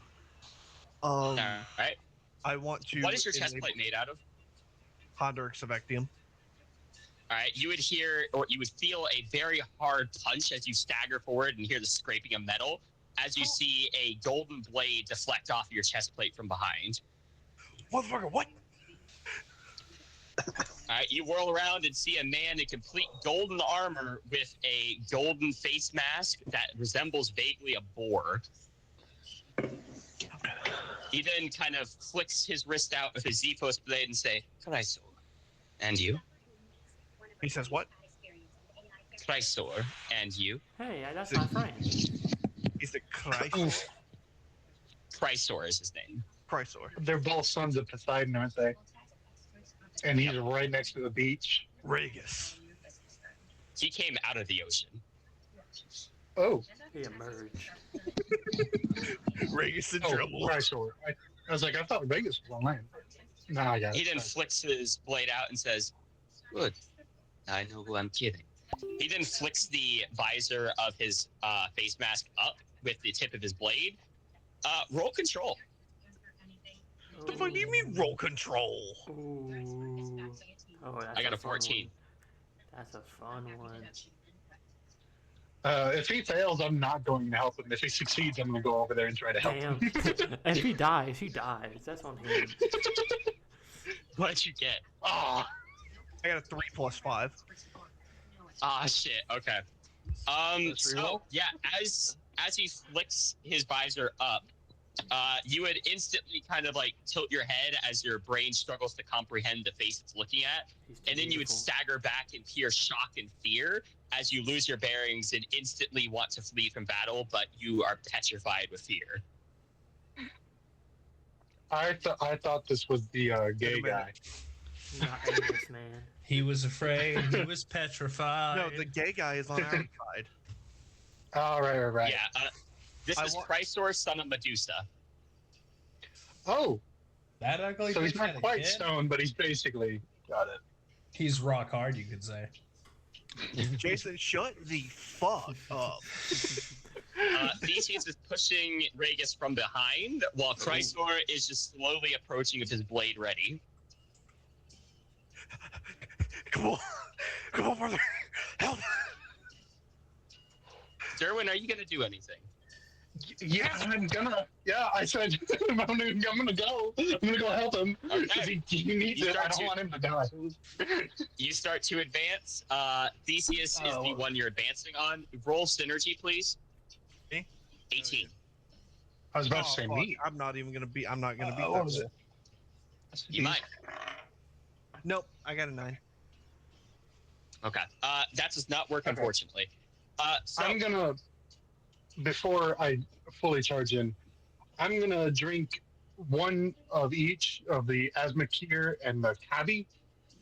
okay. So What does do? Yeah, Copy is a healing regen one, right? no, it increases the strength of the affected by a factor of 3 for 20 seconds. Okay. Okay. Okay. and Gotcha. as what's- Makir generates a field of energy on the affected that allows 3 surges akin to Atlas's kinetic strafe. I have a question. Got ya. Okay. What's up? So would Strength. the control roll that I made, would that have actually pertained to mastery over myself? Yes. I should have had specialized. I was rolling with an expert. What was your roll? So I got a 14, if you remember. I rolled a. What was it? I rolled a. I think grand total was about 9. I rolled the 4 because I had the 5 modifier, so that would have been. That 14. would have been tied. Yeah. I can't retcon what happened, but I might give you a little bit of a roll here in a minute. How do you do the Erwin? multiplication on the battle chart again? You gotta go in and you gotta enter in the formula, my guy. I'm trying. What's the Go multiplication? into current. Star. Yeah. Shift 8. Oh, okay. Oh, Peyton, that's the ability you were looking at earlier. Okay. Okay. So Peyton's yeah, gone, you by would the way. then push up. What? Peyton's gone. He sent a message in chat saying, "Be back." Yeah. Oh, I thought you meant like he was sleeping. Okay. So yeah. You would then start to sprint up, and as you're approaching, you would see that very same twitch on Theseus's helm, as he seems to have identified there is something parting the fluid of air behind him. Oh, Yeah. that's some And, bullshit. How far away do I have to be for the surge? Like, what's the distance for that? Let's look at Beowulf's, what it says it's akin to. Kinetic strafe is what we're looking for. 8 feet. 8 feet. Oh, that should be a lot closer than I thought. And roughly how close am I right now? Roughly, I'd say about 40 feet. Regis, give me a roll to break free of the petrification. Got 10. Thankfully, that means I automatically beat it. I rolled a 9, so 19 grand total. Okay. All right, we'll come back to you here in a sec. Gerwin? What I want to do is when I get close enough, I want to surge and like bash him away. All right. As you start to surge, you would then see him tilt his head and then sidestep with his shield. You then hit the rim, and then he kind of just leverages you off, allowing you to just go off in that direction. Okay. That's He fun. would swing the spear around to try to hit you, but you're out of range before he actually can make contact. Wait, you said once you're in range. Does that mean like the maximum range of the ability? I would assume so, but I don't like how you're asking me that. Yeah. Unfortunately, you stop right as you hit the shield and he leverages you off, so you are right here. Oh, so is he? He's going to is he then like stab down. slicing? Oh, he's stabbing. Okay. I want to extend my spear and try to like deflect it as he's stabbing down. You extend the spear, that would then send his spear up. He would then bring the rim up and bash you in the back of the helm. You would start to stagger forward, and as you take a step forward, you'd feel as his leg has been moved in front of your leg, and you then trip over him.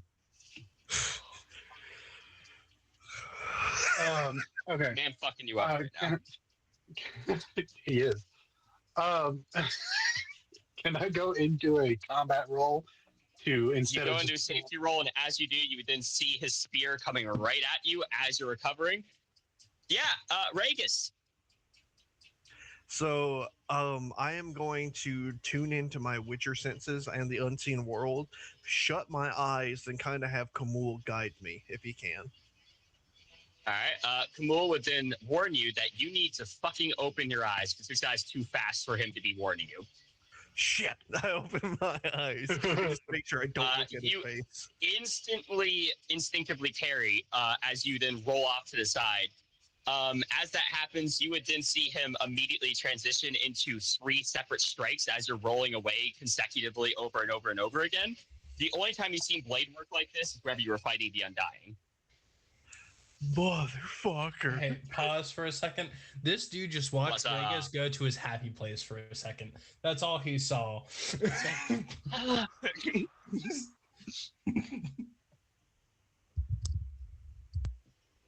Thea.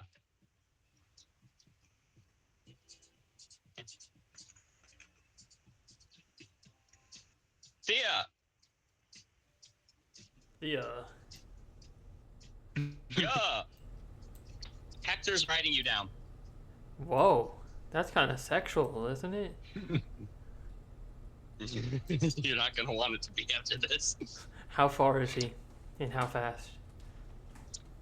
He is on his steed, and he is roughly about 400 feet out. His steed's running at about 100 miles an hour. So Kevin could easily just fucking beat that shit. Hey, did you ever add those crystals in my inventory that the Morgan gave me? No, I didn't. Like I said, I didn't add them to your inventory. I just told you that, yes, they were there. But there was miscommunication there, so yeah, you can add them now if you'd like. How many? I believe there was 3. 3 Kevin crystals. That's what I'm calling them. The Kevin crystals. The Kevin crystals. Okay, I'm just waiting. All right, he then will get to you, and as that happens, he's going to leap off of his horse. Okay. I dodge. He's coming at you. Oh, Payton's actually gone. All right, so are you going to stay on Kevin? Yeah. All right, so you're going to have to pull the reins off to the side. Actually, no, you won't. But no, you didn't apply Cavalier's connection. Yeah, you're going to have to pull the reins off to the side. I established so Cavalier's Kevin's gonna connection too in that short time. Okay, so as you do that, you would then pull the reins off to the side, and you would still be well within Hector's spear range. Okay.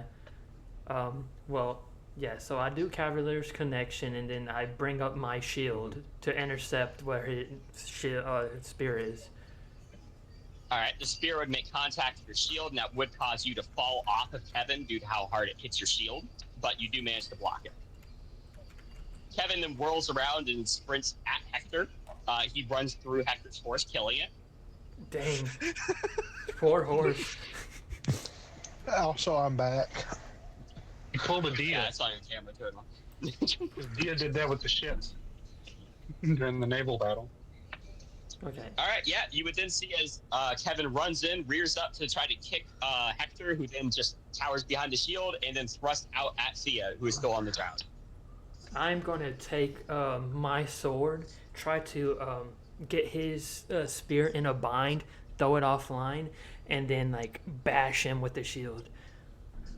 All right, as you throw it offline, or it was like this, and then as you throw it offline, he would come back around to the back of his dory and then thrust outwards, and you would see a slight flicker of fire at the very tip of his dory. Okay. Well, I don't know what kind of fire it is though. Did I hit him with my shield? You didn't close that gap because he's using a spear. Okay. Then I'm going to safety roll back. All right, you safety roll back, and as you do, you see from the full extension of the spear, it then blasts out a column of yellow flames, which then bores into the ground, incinerating the soil. Oh damn. Okay. He then will kind of like force back on his shield, which causes Kevin to then kind of like lean back and take a few steps out. Okay. How far is Kevin and I? Kevin is roughly about like 8 feet from him. You are closer to, I'd say, 20 now. Okay.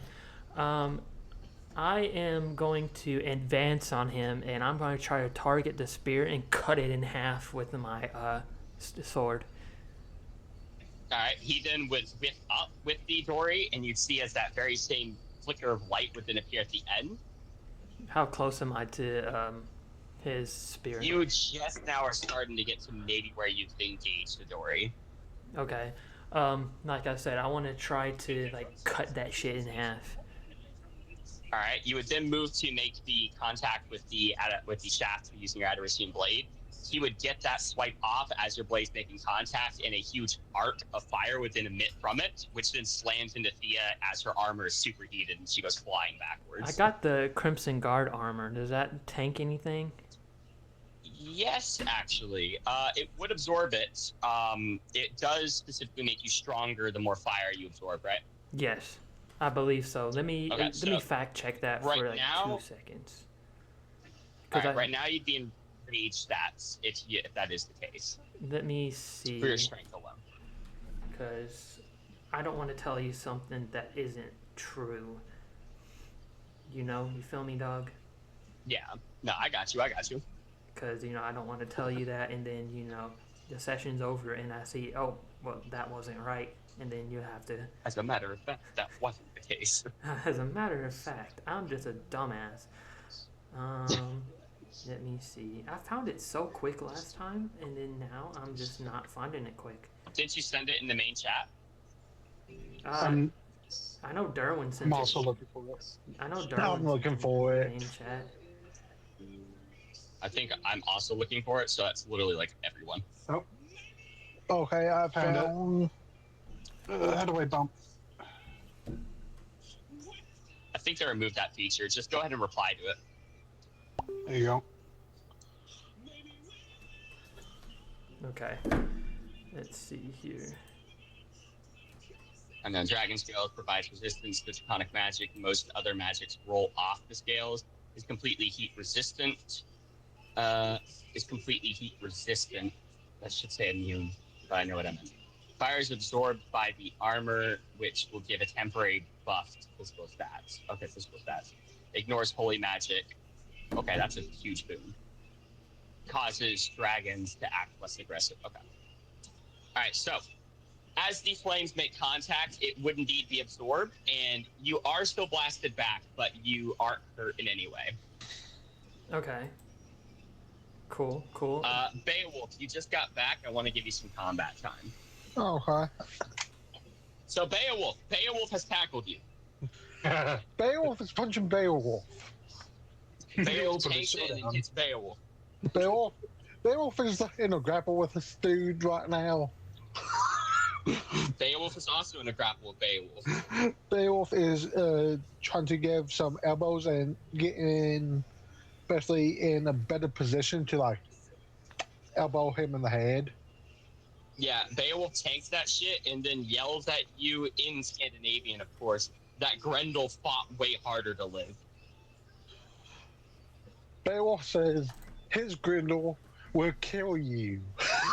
My Grendel will kill you. How does Beowulf understand Scandinavian? Because he's from Bandana and their languages are quite similar. Oh, okay. So even if it's not like direct translation, it's like the difference. He from understood the Japanese big dialect. premise, yeah. Yeah. Yeah, Beowulf, he has a strength index of about 400,000. Damn. Beowulf, huh? Beowulf, buff yourself. It'll cost double. Can I go into rage?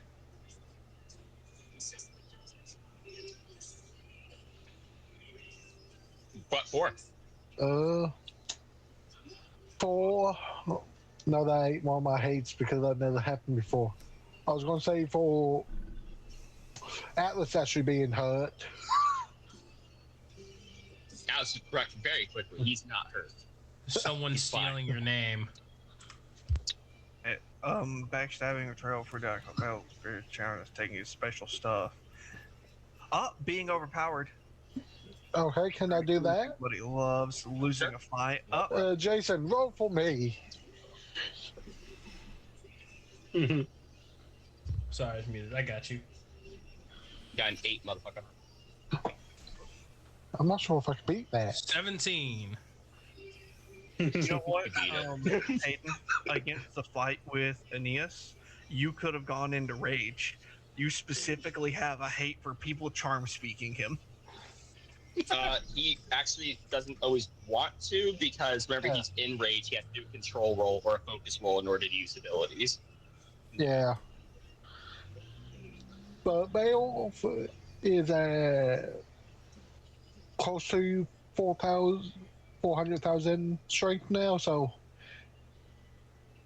Beowulf Alright. is the As you guys roll over each other, Beowulf is going to grab Beowulf's shield.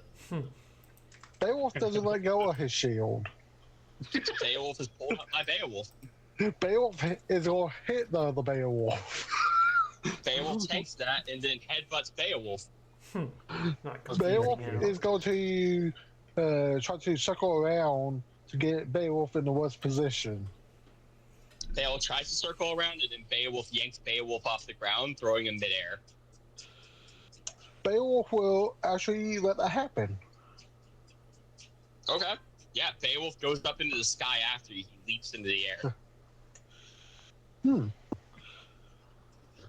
Beowulf is going to get ready to hit him with his shield, with the edge of his shield. Oh, he's eating pickles. Beowulf goes to rimbass Beowulf.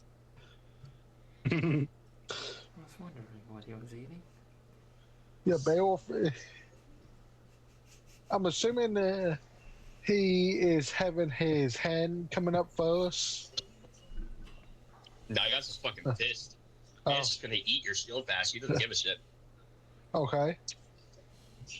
I'm going to shield bash and then try to push myself off of him. You shield bash. You knock his helm a little bit backwards.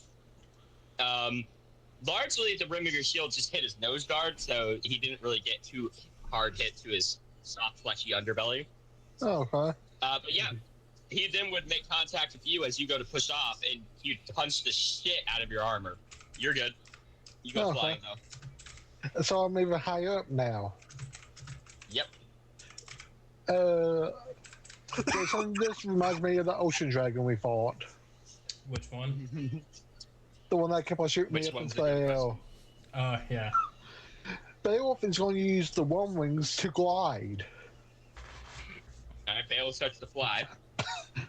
Which then Beowulf then looks up and then starts to scream, Grendel has returned! No, it's just Beowulf!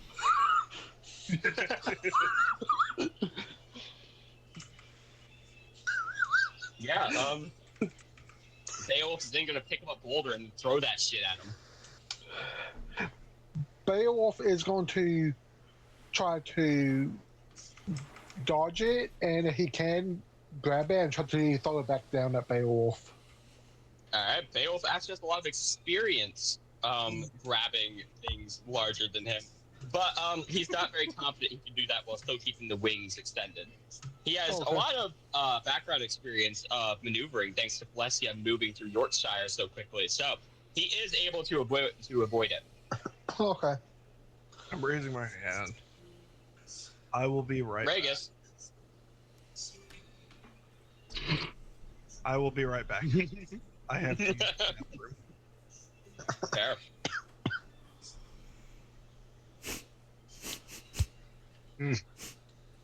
Beowulf is not going to throw his hammer. But Camera just froze.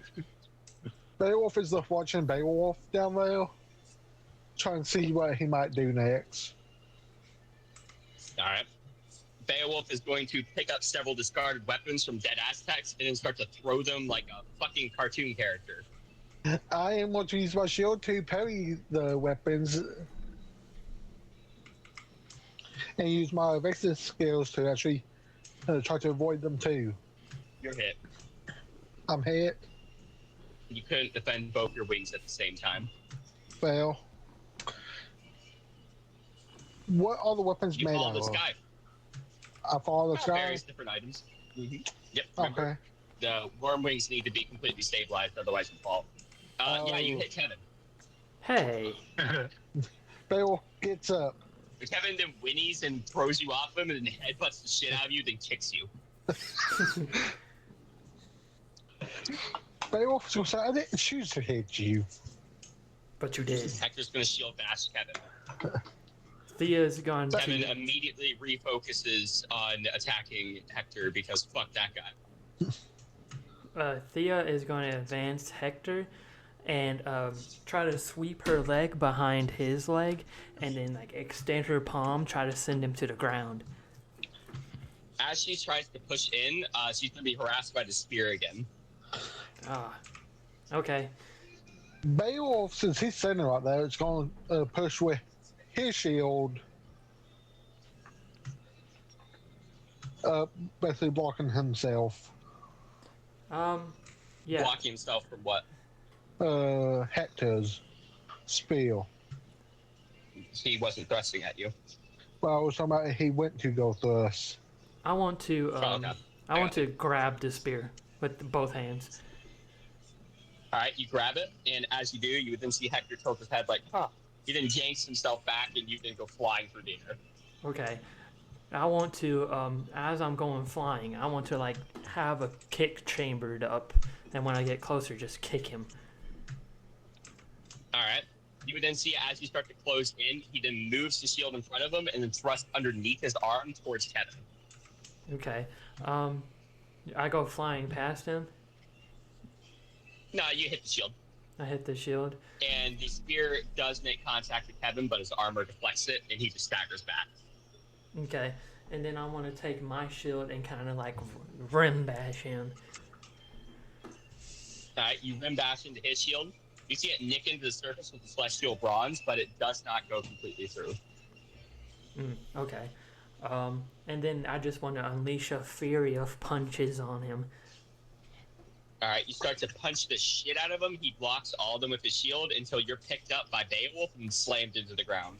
Oh, fuck. Not Beowulf. What are you doing that for, Beowulf? Come on, Beowulf. I'm your The friend. fuck, Beowulf? Kevin attacked me earlier. So I got... Immediately switches sides. You know what? Fuck you, I choose violence. But Beowulf is going to move in so Hector doesn't attack Thea while she's vulnerable. Hector then stabs at you. Okay, I'm going to try to parry it with my shield. As you do, you then see a column of fire blast at you and throw you backwards. Okay. What's your armor made out of? Adderison steel? Yep. You are singed in the armor. Okay. Beowulf's pulling out the Adderson spear. Okay. Question. Could I use my own fire to cast on my armor to make myself stronger? No. Okay. Well, I want to just unleash like a fireball at Hector and Beowulf, and then get up to my feet. Alright, as you attempt to unleash the fireball, your wrist is seized by Beowulf, and he points at the sky and says, "No more fire." I want to try to trip him. Who's on top of you? He's on top of me. He's on top now. I want to use Savage Conclusion and just deck the fuck out of him. Alright, you use Savage Conclusion in very Beowulf fashion. He just eats the hit. And as that happens, his entire jaw then jostles back and his eyes go wide like, holy shit, as he goes flying backwards. And then can I like kick him as he's flying backwards? You can, but it won't have a lot of power because he's going so far away so quickly. Oh, okay. Then I won't do that. And then I'll just get to my feet. You get to your feet and you see that Beowulf's just been blown away by Hector. Nice. Cool. Beowulf and Beowulf. Beowulf 1 and Beowulf 2. It's up to you to decide which one is which. Which one is which? Either it's Beowulf attacking Thea right now, or it's Beowulf attacking Thea right now. Okay. I guess bye, Beowulf. And then I want to go to Hector. Alright, straight. Alright, as you push to Hector, you then hear heavy footsteps running in behind you. Beowulf is going to try to counter Beowulf and intervene. As Beowulf pushes for Beowulf would then see a spear of Hector coming right for his fucking face.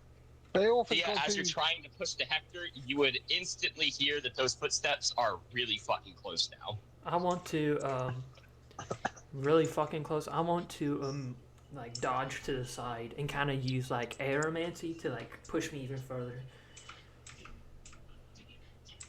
I got you. What's your aeromancy at? I think it's like okay. Okay, you're not going to get a lot of air from that, but, it'll help some. Yeah. So yeah, you get pushed off to the side. We'll consume 5 magic for that. You'll hit the ground. You'll roll over a little bit as you see Beowulf blow past where you were. Nope. Fair enough. Hey, Beowulf. Okay. Hector's then picked up by Beowulf and thrown at Beowulf.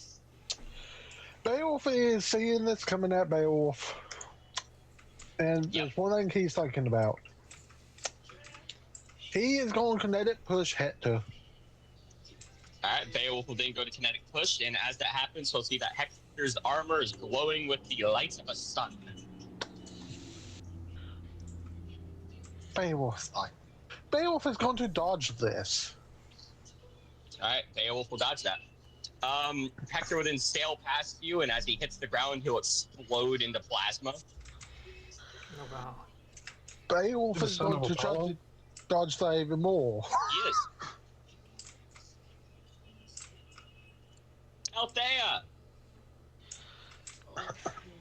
What was he doing last? Well, you see, you attempted to fight him, and then he bitched you so hard. Yeah, you strafed in, and then he fucking shield clocked you, and then as that happened and you stumbled, you fucking tripped on his leg because he put it in front of your path where you were trying to stumble to. And then I combat rolled, and then... Mm-hmm. And then he thrust right at where you were going. Where? Oh, fuck. Yep. As you were recovering, you look up and you see a spear point coming right at you. Alright. Can I use, like, Terramancy to drop a hole under the foot he's putting most of his weight on, and then, like, dodge to the side at the same time? Sure. How deep do you want the hole?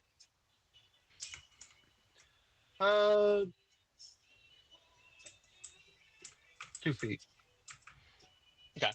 That will take about 10 magic.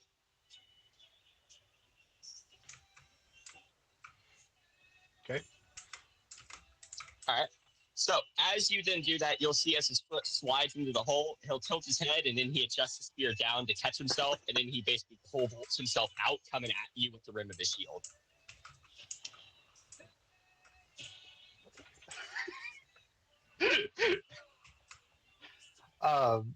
What does it look like his spear is made out of? Looks like celestial bronze. Including the That shit. handle? It looks like it does have a cap on it. You're not sure what the wood is. You don't have a lot of time to look at it between thrusts. Yeah. I was trying to see if I would be able to like break it or whatever, but I got a cap of unknown origin. I mean, I can probably go for it, but it's probably not going to work. So he's pole vaulted, and he's going to like shield punch me or whatever. Yep. Yep.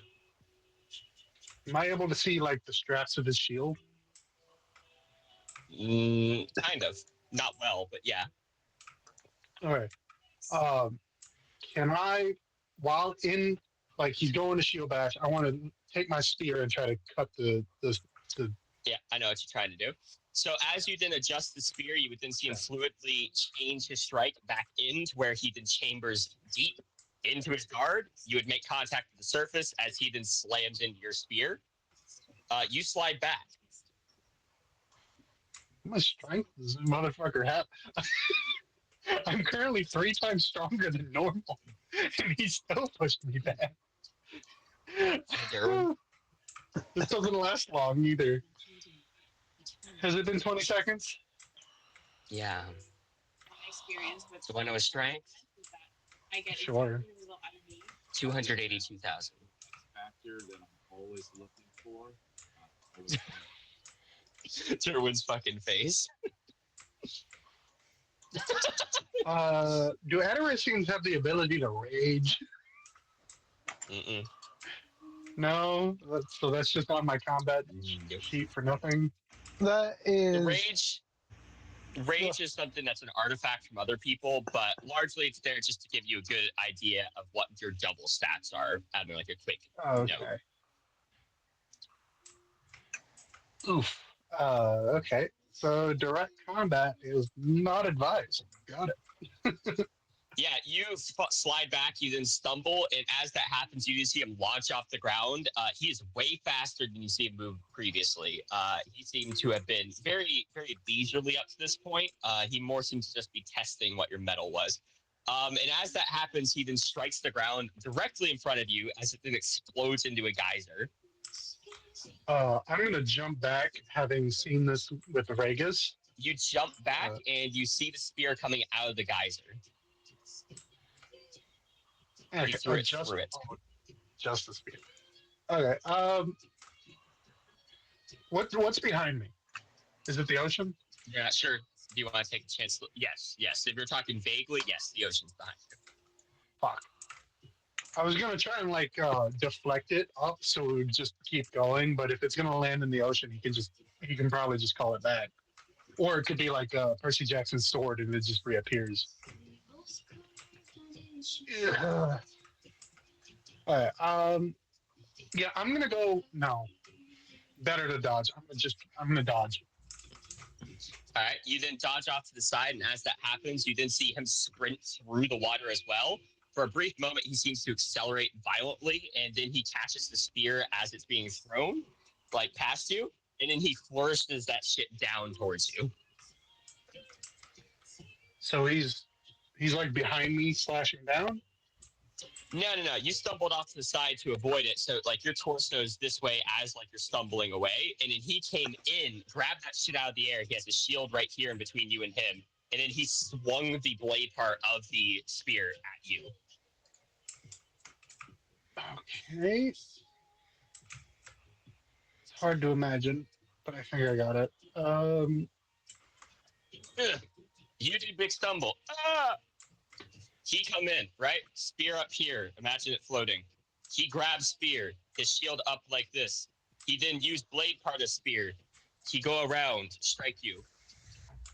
Oh, okay. So that'll probably hit this area if I let it. Or Gorget, yeah. So that's up here, Gorget. Yeah, there, somewhere in there. I guess technically also Polton if he hits you on the shoulder, but this general region. Shoot.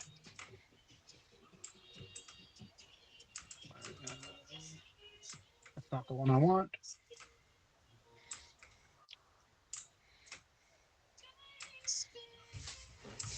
Okay.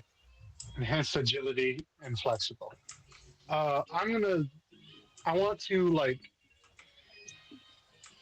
back and do a flip, like a backflip away from that. All right, you get hit anyways. He was far too close for you to dodge with a spear. Yeah, you get hit and you then stumble back to the ground due to the kinetic energy going directly into you. You are instantly on your ass and you see him surging at you with the spear point coming straight down.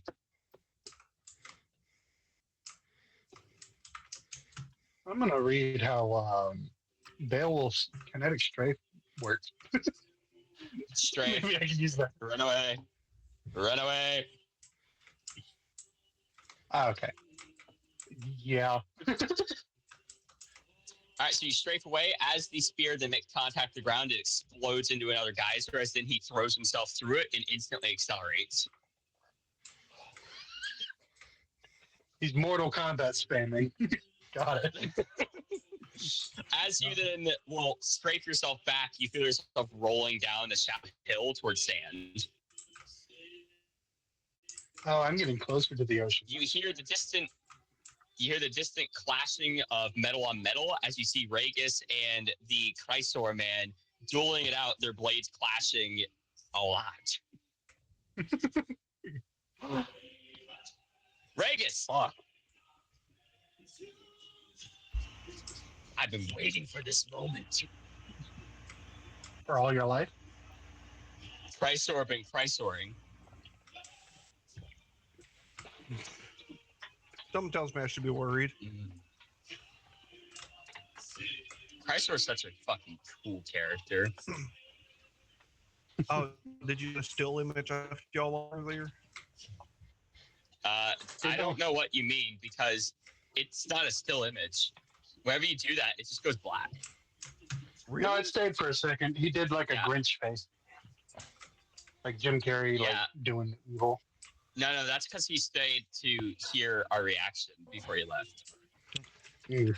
No. Oh, okay. Yeah, it did stay. It did stay for like maybe 5 seconds. Then it just went black. Gotcha. Yeah. So yeah, I'm eating blades with this motherfucker. Try not to die. Yeah. This is like you're currently fighting him as if he was a motivated undying. The only reason you're not dead at this point is because you already had experience.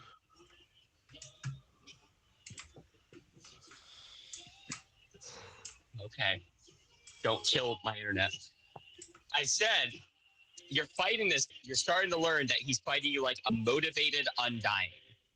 The only reason you survived up to this point is because you've already fought a non-motivated undying before.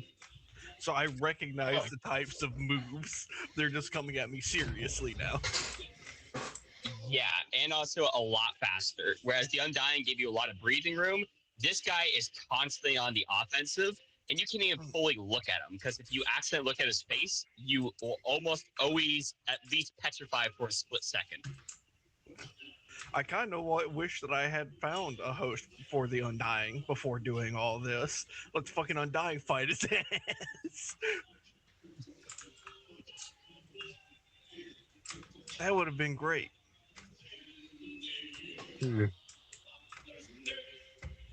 So Regis, he comes at you, and as he then slashes like this away, 'cause he's right-handed, you see as he is deep in your range at the moment. So almost the entirety length is behind you. So this very close edge to his hilt is going to be the part that's hitting you. Okay. I want to... Okay. I use a hand and a half sword, I think. You do? He's using a Zephos, which is why he's in so close. He is like run through your range at this point. Yeah. I want to see if I can I want to see if I can move my sword into intercept and igni him point blank with hellfire. All right. As you then move your sword into intercept, he then parries it down towards your hand. And what's your Vambracer made out of? Damn you! A fucking. I know what your gauntlet's made out of. That's your Vambracer's made out of too? Let me make sure. Yep. What's your chain sleeves made out of, Evan? Yep. Which, good news, if it's towards the one that's on my left, it's got the chains of the threads of fate.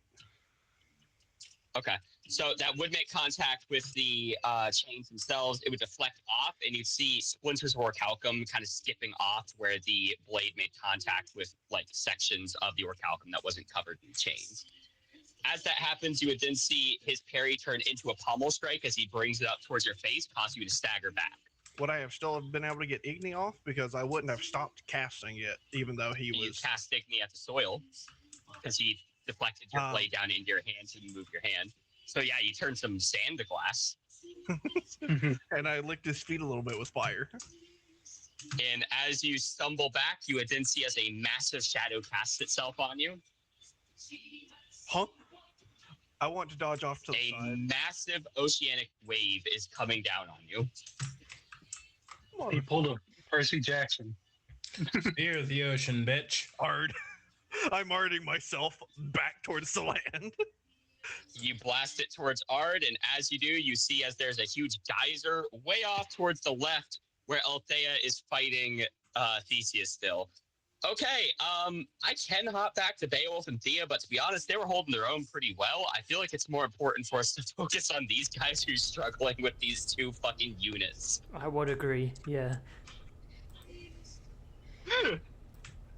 Help. Help the needy. This is so stressful. My stuttering. My stutter. Everyone remember your promise. You can't die. Yep. All right. So, fuck, we're on sand.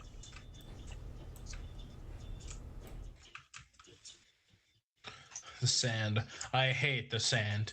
It's coarse and it gets everywhere. It's also not a good place for flora magic. Left out the fact that it's rough. It's coarse and it's rough. It gets everywhere. So, yeah. So you go flying away, Regis. You would then see a huge geyser explode near the shore, and that is forcing Althea back. She's now standing with her back to the ocean. That's not a good idea. That's a horrible thing. I'm gonna work on moving inland, even if it's slow. You try to push in. As soon as you try to push in, you see a spear point coming right towards your fucking face. Okay. Plan B. I want to. I'm probably going to regret this, but I don't think I can dodge. Not in time. I'll probably get nicked. But what I'm trying to do is like take my spear, hit it off to the side, and like push it over. Yeah. So you then would bring your spear up in a parry. You would manage to push it offline, and then you would see him then smash you in the back of the head of his shield rim. A voice in the storm. A man of I conviction. would much rather take that than the point of his spear, but I shall try to like duck and use the back end of my spear has a point, right? No. No? Ooh. Yeah, it's not a Grecian style one. What does it look like again? What's the term for that spear? It's called Dropnir, the one like the base form that we use. Yeah. But it just has a forward-facing one. Dropnir.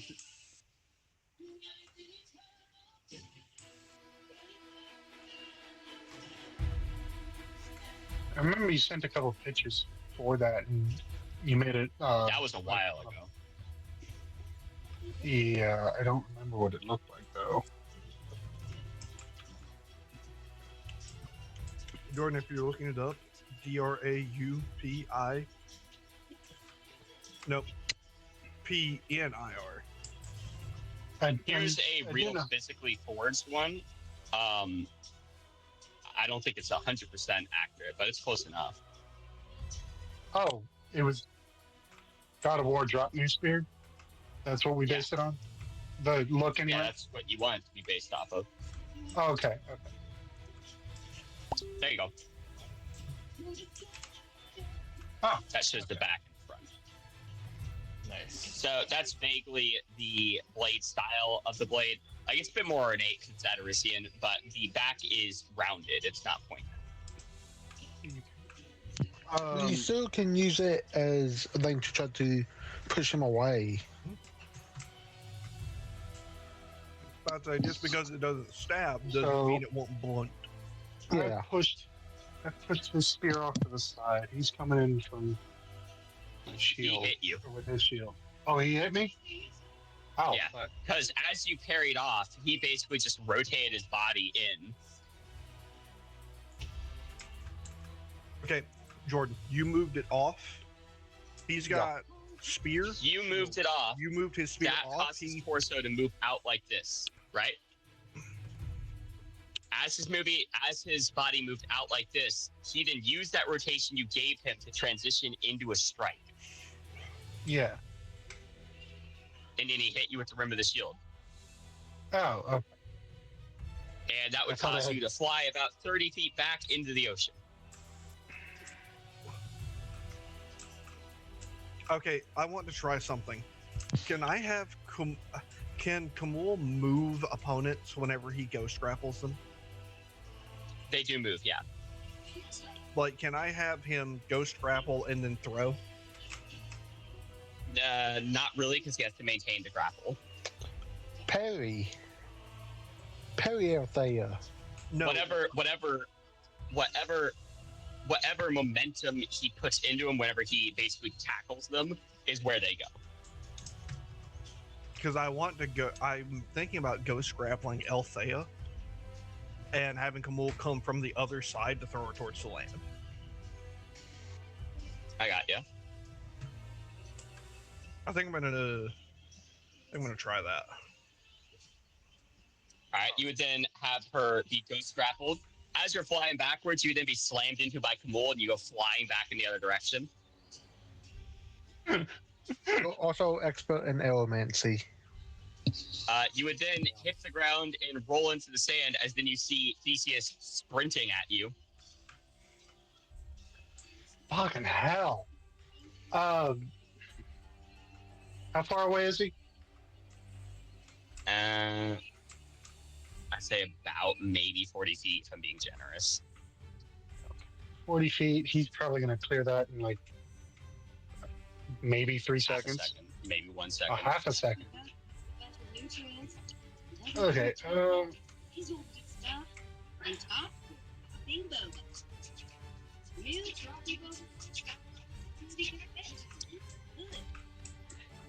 Quick and fast with tools built for pros.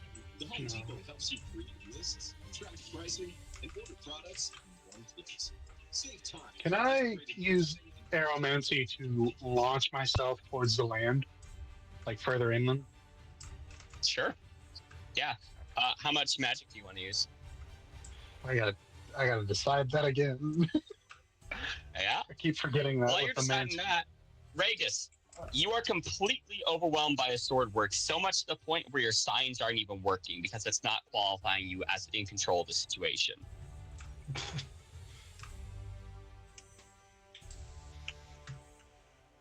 Fuck. Am I at least keeping him at bay? You are, with the combination of your armor. Attacks are slipping through and they are making contact, but the thing is, he seems to be targeting vital areas, and you smartly chose most of your best armor pieces to go on your vital areas. But obviously, Ragus knows that there's only a matter of time before he figures out, okay, these metals are strong. I'll switch to something else that might not be strong. Here, I was hoping I made distance. No, he gained that shit back quickly. The moment your guys' blades met, he was pushing it again.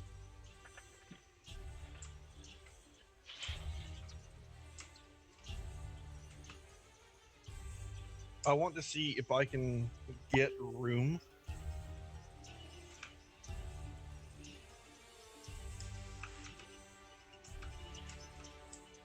Oh, Jordan wants to use 90.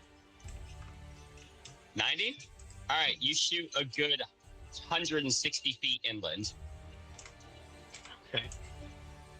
That's a lot better than being right fucking next to the ocean. You hit the ground and then roll next to Ragus as he stumbles back. Shit. Does Chrysor turn his attention for any brief moment to Althea? Nope, because he swats at you, and then in one of his follow-up strikes for his combo, he swats down at Althea without ever looking away from you. And I can't sign anymore. Fuck. Almost as if he is intending on executing Althea because he just assumes that she's fodder. Damn. Fucking hell. All right. I'm gonna use earth magic to raise him up by like how long is this sword? Xephos, it's about 1.5 feet in blade length. 5 feet. You then raise him up. As he does, he then fluidly does a spin off of it, landing onto the side of Ragus and is swatting at his head. Okay. As he does that spin, I want to see if I can art him real quick since he's not actively attacking me. Maybe I'm in control now. All right, you then swing your body around and then cast Ard. As you do, you would then see him tilt his head like, oh, okay. You then hit him with Ard, and then he staggers backwards. It does appear to have a dulled effect on him, but it's not completely nullified like it does on Theseus. What the fuck does he mean? Oh, okay. I'm not think- bothered anymore. I think he just figured out you're a Witcher. He then kind of spreads his arms out and says, "Very good. It's been a while since I have fought a Witcher." Man, fuck this. That was me saying that, by the way. Yeah. There would then be a spear that hits next to Chrysor, which explodes into a geyser. Chrysor then says, "And now you die." He then flicks his hand out, and the geyser then tilts towards you guys and blasts you guys like a fire hose. Quen. All right, use Quen. It explodes Quen, and you both go flying in the column of water. I was hoping I would go flying faster than the column of water by throwing up Quen. No, this guy's just shooting with a lot of force. However, you do see in the whirling of water a golden figure then slash at you as it almost breaches your visor and hits you right in the fucking eyes. You broke up, so I missed like half. He is in the column of water. You didn't really miss anything.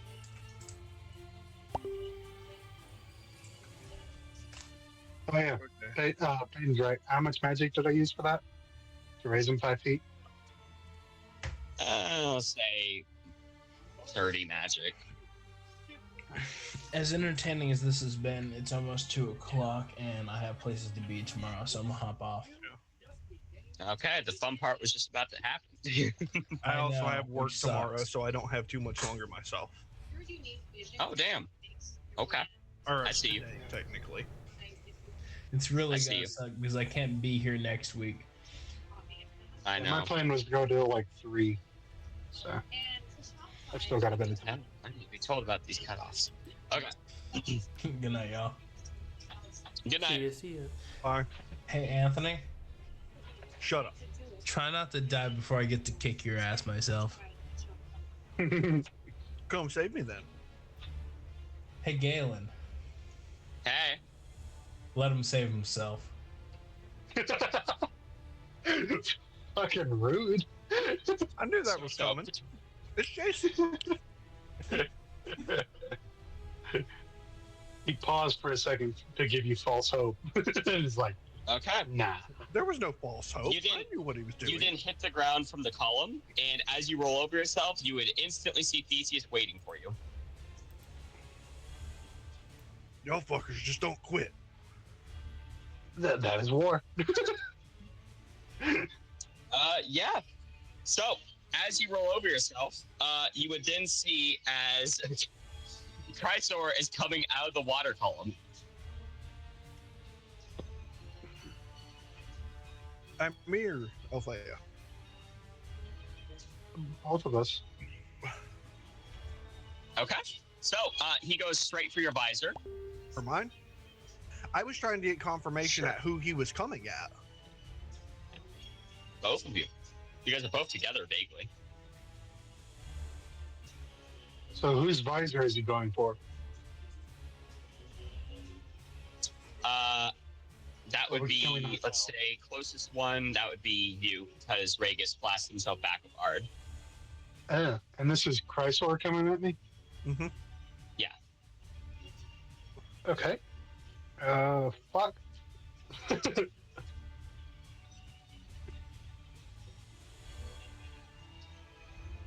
Okay, so, So he's going in for a that's thrust? right for your eyes. In your visor. I don't like that. So as he's fully extending, his blade has been parried offline, and he has been blasted a little bit back with Ard. Ah, my Witchers! No, Anole. Oh, Oh, yes! even better. The best Witcher. My character's not celebrating because she doesn't know who she is. But me, yes! So as Chrysor is then blasted back, Anole is then going to extend out a chain to then grapple him. He then looks down like, oh, okay, she got some moves. He's going to parry the chain offline, which then seems to almost sentiently move around it and then grapple onto his arm. That's what my chain could be if I knew magic. Ragus, Mhm. Theseus is coming at you. I'm also going to start getting my chain ready to use.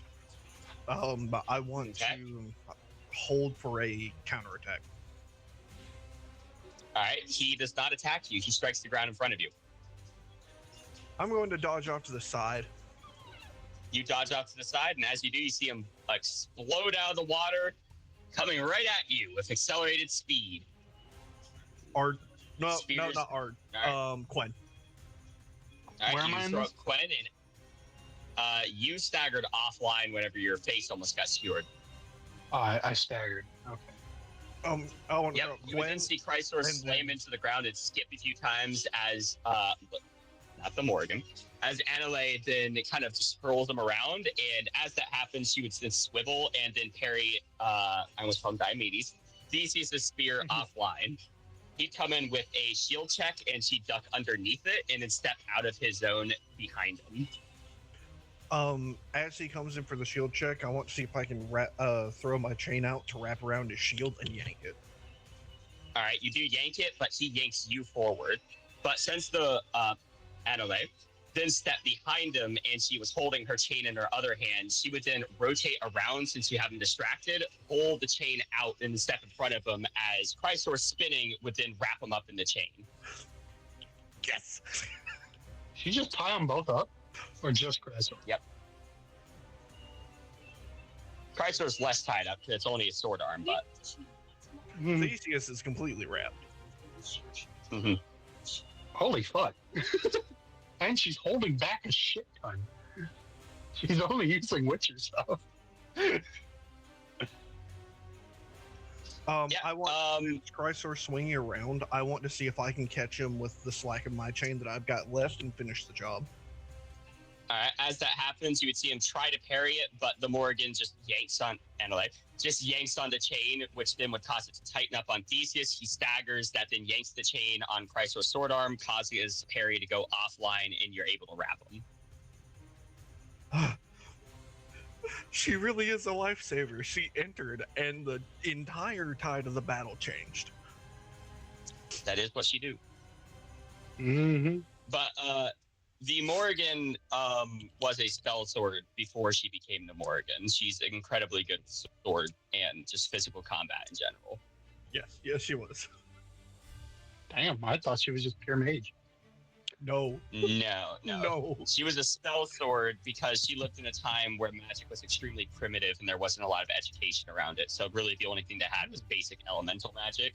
So she had to be really good in melee combat in order to not just get overwhelmed by warrior-dedicated people. Doing her heirs or went the mage route? Her heirs focused solely on the mage route because they had no reason to get good with the blade. But since she lived before she was the Morrigan, she did have a reason. Yeah. But yeah. You guys would then hear a high-pitched whistle as you guys can see the clouds parting up ahead. Clouds parting? Moses. Mm-hmm. That was the sea, Jordan. There would then be a very distant boom as you can see that part of the clouds then shatter into a bunch of shrapnel and then rain down on the battlefield. There'd be several more booms as stuff starts to part through the cloud and start raining shrapnel down on both armies. So this is the Divines. Yep. That's the Divines with their fleet. Does Fortress Stone protect the Greek side?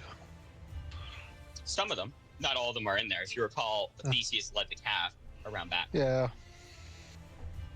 There would be several other explosions that you guys would see as the shrapnel continues to airburst, and at this point there is at least 30 to 60 explosions coming out of the sky, just raining destruction down on both armies. Cool. Dope. So what was the point of saving as many as possible? They're just gonna die. Because if more of them were dead, then you'd have less bodies that could die right now. Mm-hmm. Fair enough. I kind of look over to Annalee. Is this the part where we let them go? She says, not yet. There'd be more explosions and such as more shrapnel rains down. And then she'd sheath the blade and just watch with stoic precision as she watches thousands of Greeks and Trojans dying.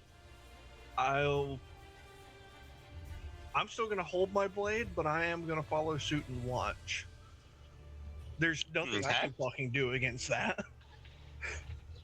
So So there would be continuous explosions, and you'd see several of the individuals breaking from combat with each other as they seek cover.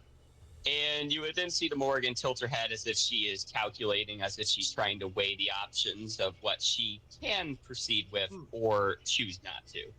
I am still tuned into the unseen world. Can I see anything? Can you see anything? Yes, you do see at least 4 cherubim. I'm not linked into the chat still, so I cannot relay this. Aren't you only blocked out by Dia?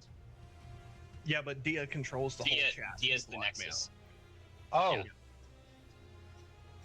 Yeah. I'm just gonna be prepared to like use aromancy to. I'm going to tell knock some of those. Yeah. And I'm going to have Althea relay it because I'm not part of the chat right now. Yeah. All right. So I'll do that, but I want to be ready to like deflect some of these shrapnel with aromancy. All right. So as several explosions continue to happen, the Morgan would then loosen her chains and release them. They would then scramble to their feet and then immediately advance towards their men, trying to get them into cover.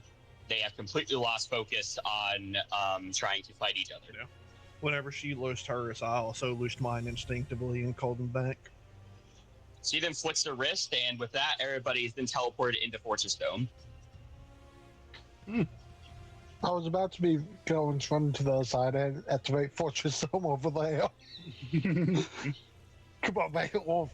We're just all of the armies are like dogpiled on each other in the Fortress Dome. No, there's enough room in there. Beowulf was the center point of like deploying it, so wherever he ran up behind the army and deployed it and covered all of them, there was equal space behind him that was voided. Yeah. So as that happens,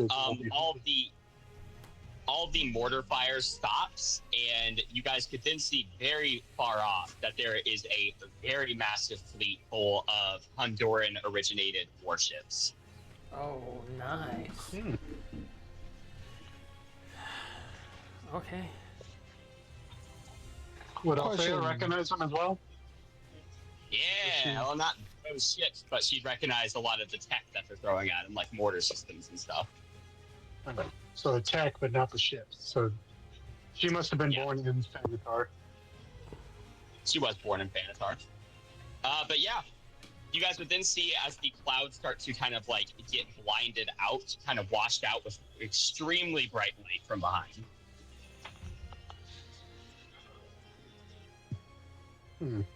Beowulf is Like, just staring up. Is that blinding enough to like hurt the eyes? If you stared at it directly, yeah. Okay, I'm not gonna waste magic then. I'm just not gonna stare at it directly. All right.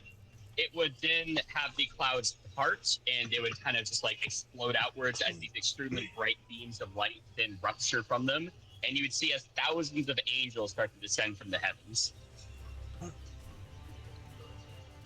Fun. What the fuck did I sign myself up for? Let's do it. Let's do it. They're here now. I ain't no running away anymore. It's life or death. You would then see as the distant fleet then start to turn to a broadside and start to unleash a full force of their artillery upon the shore. Most of it hits Fortress Dome and it's completely fine, but a lot of the surrounding area is ripped apart as magic cannons, trebuchets, along with mortar systems all just start to hammer the entirety of the zone. Almost as if they're trying to make sure no one can leave the dome without dying, while angels push to the dome.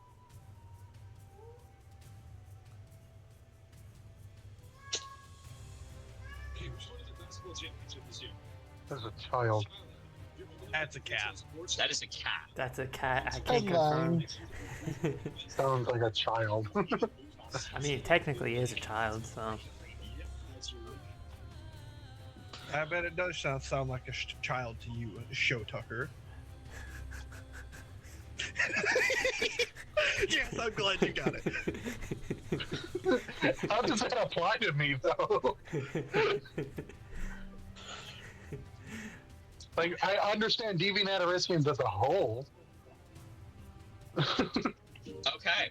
So, angels start to breach the dome as they then fly down towards the mortal rings. Beowulf is going to yell out that the enemies can fly and that as long as they are inside the dome, they are protected. Says one of them. No. Okay, they can get it. I was talking about protected from the range attacks. Yeah, they just fly in though. Yeah, but Beowulf was letting the soldiers know because they had no idea. All right. So, who wants to take the lead? I want Theo to go into rage stats, or at least try. Go for it. 14. What am I? Is there a skill I'm rolling, or is it just a flat? It'll be flat, yeah. Okay. I'm gonna just keep chucking my spear and then recalling it after it hits something. All right, your spear's made out of Adaracine steel, right? Yep. You see as they largely will make contact with the breastplate, and it'll puncture some of it, but get stuck in the chainmail, and they just continue down. The angels are armed and armored in divine titanium. Once they get within 20 feet of range, I want to start blasting them with my Hellfire Igni. All right, you would indeed do that. You do light them on fire as their wings are unarmored. I got it 17. 17 jobs. All right, you would go into rage stats. Yes. Gonna fuck shit up. Cool. All right. Cool. One of the angels is an archangel. He lands in front of Ragus. You got a bit of demon in you, boy. What is he, a youth pastor?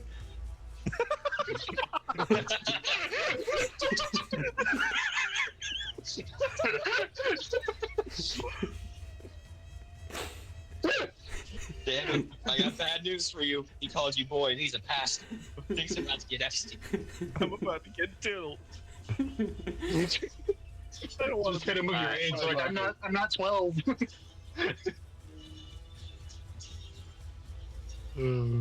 I am going to ready myself to, I guess, fight a fucking archangel now.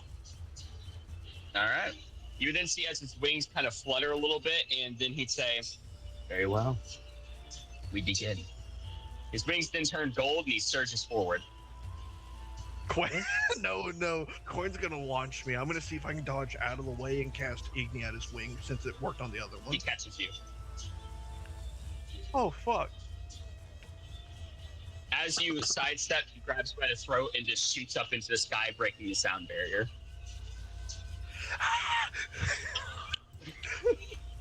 I thought it was a good idea. A decelerate entity on him. I want to see if I can get out of his grip. All right, you start to finagle free, and you do manage to break loose as you then start to fall back down towards the surface. All right, since I'm falling of my own free will, am I in control? Yes. Okay. I'm going to angle myself into a bit of a dive. I know the blunt force is going to hurt a little bit, but I'd rather take the, oh shit, I'm coming like a torpedo. I'm about to bounce off a fortress stone. I don't want to make myself like a projectile. I kind of just want to be a falling body then. All right, you are a fallen body, and you pass through Fortress Dome, as then you see the Archangel loosed from Slow Entity, as then he tilts down and then starts to dive. I want to rapid cast Igni in his direction. As he's diving, as you do, you can see him call him down. Go ahead. Can I see him diving and like throw a spear at him at the same time? Yes. So you would throw the spear. I'm just gonna give it to you and say that it would hit its mark. So as it starts to sail through the air, you would then see as he then whirls out of the way, kind of spinning, and he completely avoids it as he just continues his dive down. And as that happens, and you start to rapid cast Igni, you'd see him just start to spin from side to side, like fucking amazing jet evasive maneuvers, avoiding all of your Igni blasts. Until he passes you, and then you see a large golden aura spread out beneath you as he grabs you from beneath and shoots you back up. As he starts to grab me, I want to arc myself off to the side. No, I want to wraith leap off to the side so I can at the very least right. be facing him directly, and I'm ready to arc myself if need be. You then wraith leap, and as you go off to the side, you would then see him beneath you with his massive golden wings spread out, putting off light and kind of like glittering within the sunlight. And you both are looking at each other, you with Kmul kind of like shrouding you as you're leaping away, and him with his wings as he's like in a downward dive. I would like to throw my black hammer at him. You throw his black hammer, and as it hits the wings, you would hear it hit metal on metal, and it deflects off as he swirls a little bit, and then flaps once, and then stabilizes. Call it back. As you call it back, you would then look at it, and then blast it with a beam of light, sending it flying towards the dome. Okay. Thea, Yes. you would then see as a few angels land in front of you and say, "You're infamous in the divine realm." Huh? I'll take it. Wow, at least I'm I'll famous. take it. Kevin looks at you and looks at them like, "Am I not fucking famous?" Kevin, you're famous. Thea's gonna say, You're famous, bud. you're not so famous in this realm. Ironically, so. That's okay. We're here to change that. They then start to surge at you until you are slammed into and picked up into the sky, and Archangel got you. Okay, I want to use Savage Conclusion and just kick the Archangel. All right, you kick the Archangel. He is not actively in blessed mode, so that does cause him to go flying backwards as his less durable wings that are not blessed start to kind of fold in on themselves and flap a few times trying to stabilize. You hit the ground, you're fine. He didn't get you too high before you hit him. Cool. Man. Kevin then sprints through one of the angels, knocking them on their ass and then crushing their rib Oh God. cage as he sprints to you. Their rib. Dang, he got Rib. shit on. Fuck. Alrighty. How far is the Archangel I kicked? The Archangel is roughly about 70 feet above you, and he's just hovering, flapping a few times, watching down with this very prim and proper look as he has both hands behind his back. I'm just watching and waiting. I hope to end you quickly. But we don't all get what we want. Indeed, He then we flaps don't. his wings a few more times, and you see his wings slowly start to gild and gold. I want to throw my shield at him. As you do, he then folds the wings in, and your shield makes contact with the adamantine-like feathers and deflects off. Okay. How It high does is return you to hit a solid surface, though. You said he's 70 feet in the air? Yeah. Okay. I want to throw Kevin at him. Kevin, bionic legs All right, you forward. pick up Kevin and just throw him at him. As that happens, he then flaps once and shoots himself at Kevin like a bullet. Okay.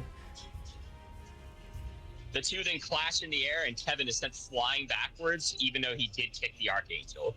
The Archangel tanked it, and you do see a tiny bit of silver blood on his lip, but he appears to be unfazed otherwise. Kevin, on the other hand, makes a crater as he hits the ground, and he whirls his head around like, what the fuck? Okay. How high is the Archangel now? Is it still 70 feet? Or 30 feet, because he 30 intercepted feet. Kevin really low. Okay, I want to try to jump off the ground and try to tackle the dude. All right, as you do, he just flaps once, then moves himself back. And then as you start to get at the maximum point of your jump and start to fall again, he shoots at you like a bullet. All right. Do I have enough time to react? You can react, but you're currently off the ground, so there's limited things you can do. Could I just bring my shield up and like try to like Yeah. run bash him? Yeah, so you bring your shield up and you go for an attack. You see his wings fold in as he then strikes below them. Can I like parry that? His strike? Yeah. Sure. Yeah, so you bring the rim of the shield down onto his band brace, which is divine titanium. You'd see it nick into it and get caught on the chainmail. His arm gets pushed down, then his wings slap you and send you flying up into the sky. Okay. Did I let go of the? Do I still have my shield? You do. Okay. How high am I compared to him? Compared to him, you are about 200 feet higher than him, but he just flapped his wings, so he's about to shoot at you again. Okay. Well, Dakota, if you can get open in so you can attack his wings or something again, you might be able to use abolish effect so then he's not blessed anymore. I don't know if that would do it, but maybe. Is he Let the try. blessed? Okay. What is he blessed, Galen? Yes. He is blessed. Yeah, Okay. whenever his wings gild gold, that means he's blessed. Okay. I would try to stabilize myself in the air and be ready to do a counter to him. Alright, you can stabilize yourself and you see him shooting up. You have just fractions of a second to actually react until Dia gives you the reaction time, and then things seem to slow down exponentially. Alright, I want to try to do abolished effect on him. Alright, as he gets closer, you then use the abolish effect, and for a split moment, you see as his wings then will pulse out, and that gold is completely rended from them. Okay. Flip his wings. And then, let's see, how far is he now? How far did he get to me? He is basically within melee range. Okay. I want to take my shield. I want to target one of the wings, and I just want to, like, fucking fully just bash the wings. Alright, you would then bash his wing, and as you make contact with the actual stem of it where it goes into his shoulder blade, you would then sever it, as then he would kind of lunge back, clearly not expecting his wings to be vulnerable at this point. His one remaining wing flaps a few times, trying to stabilize, but without the other one, he starts to spiral. Okay, can I do another attack? Sure, yeah. I want to kick him towards the ground. Alright, you need to come more down for that. You could throw your shield. You can throw your shield at the moment. Yeah, I'll throw my shield at him. So you throw your shield, and as that happens, you would then make contact with his breastplate, it deflect off and come back to you, and he then spiral faster as he falls further and further at the ground. He hit the ground as Kevin then sprints up and kicks him in the side of the head, and Dia's over there stabbing downwards at his gorget. Cool. Althea, you might be able to go there help, and I'm gonna be trying to help Regis. Oh, yeah, sure. If I'm able to. Regis. Have you seen Man of Steel where fucking they sprint, like they fly at each other and start fucking punching each other further and further up in the atmosphere? No. Yeah. Yeah, that's happening to you right now. Fuck. The sheer kinetics of y'all punches are just making y'all go higher and higher.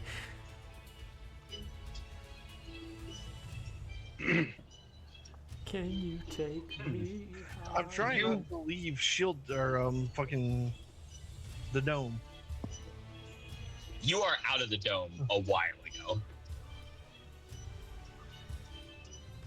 I don't like being in the air. Are you able to So use where you're one, starting? Yurden or whatever that blocks out blacklist a spell?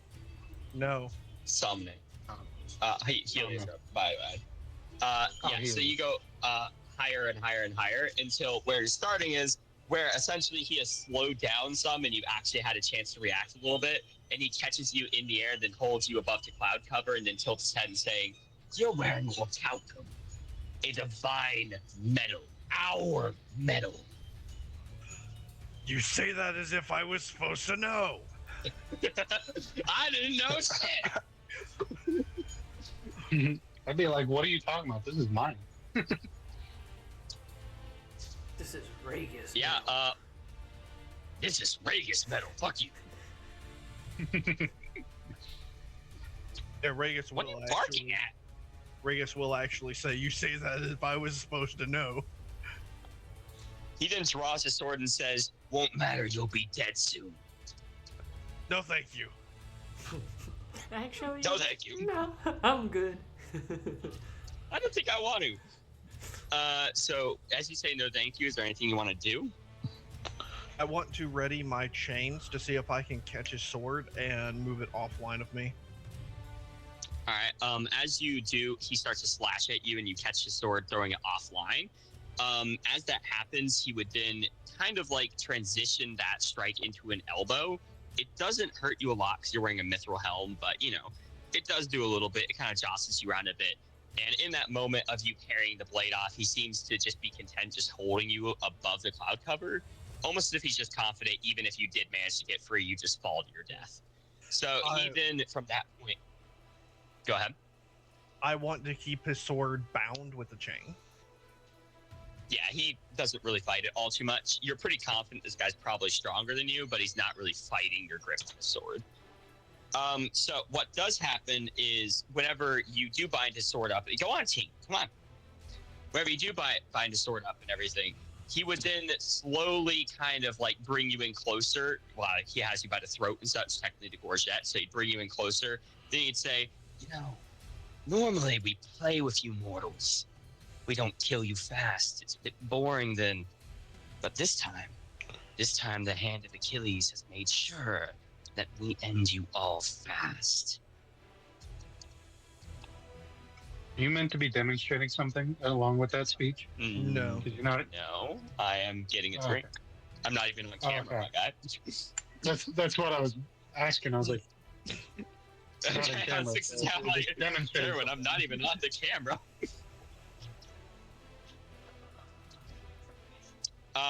Beowulf is going by to... the way, Dia would try to add you back into the chat, by the way. Come on. Can you let him in? Yeah, Kamul let him in. It's a little bit of a dire situation. I'm in the fucking sky! Beowulf is going to jump up in the sky, and you shot him. You send himself up there. Did he ever get his hammer back? Sure. So you shoot yourself up into the sky, and as you start to accelerate upwards, there would then be a distant coming from down below with you guys, and then the Archangel would look down saying, "We got company. I wonder what will happen to that Draconic Emperor whenever a Draco finally stops playing with him." I'm going to warn Beowulf.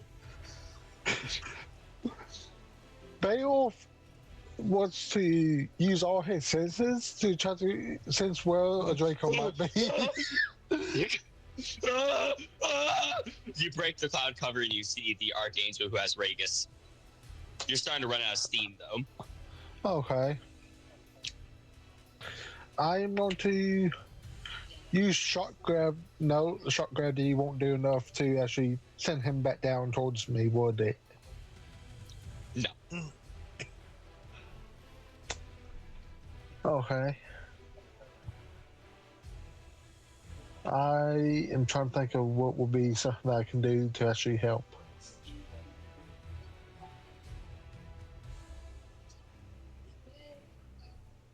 While is the Archangel distracted with Beowulf? No. He was a little bit earlier whenever he said, "Looks like we have company," but at this point, he's just staring you down after he's giving his little fucking speech. After saying they're not going to be toying with you guys this time, then immediately starting to toy with you. Yeah, I was going to call him out, then I thought, you know what, if I do, he's actually going to kill me, though.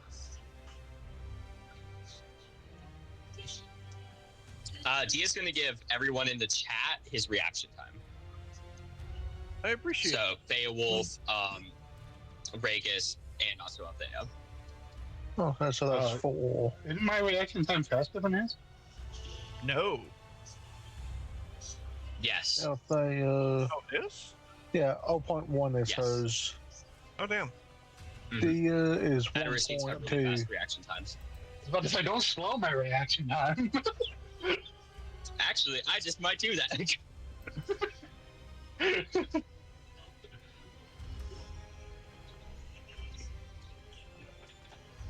Okay, I got it. All right, Beowulf. I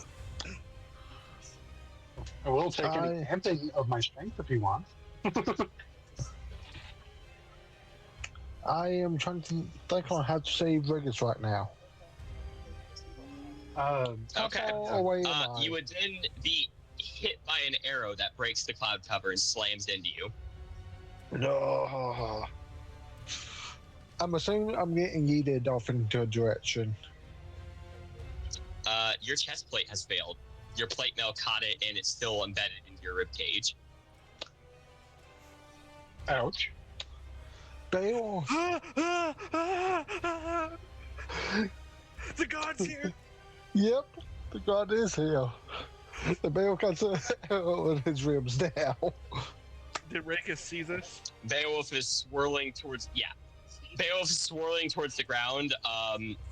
As you are swirling, you would feel the air kind of like catching the flights of the arrow, and you would then come to the conclusion that the tip must be rounded over. It had to be divine titanium arrow tip. That after it hit the chest plate, it technically is less durable, so it rounded itself over. It just went through because it had so much energy.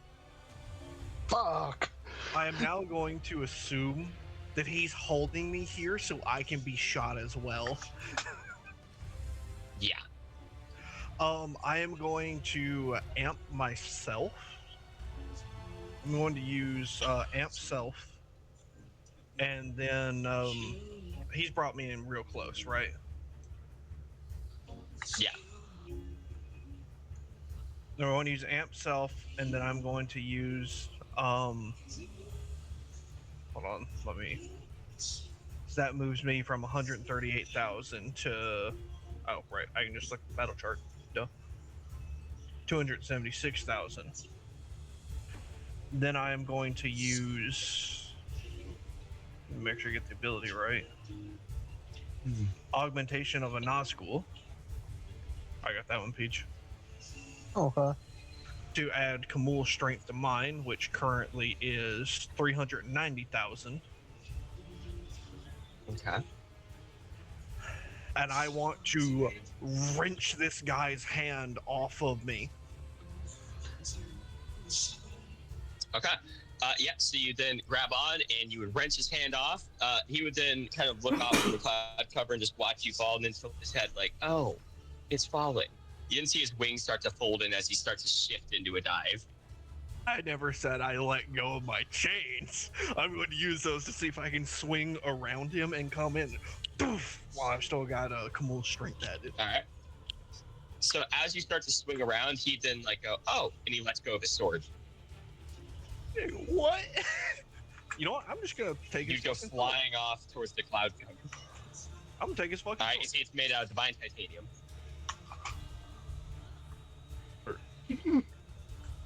I have a divine titanium sword now.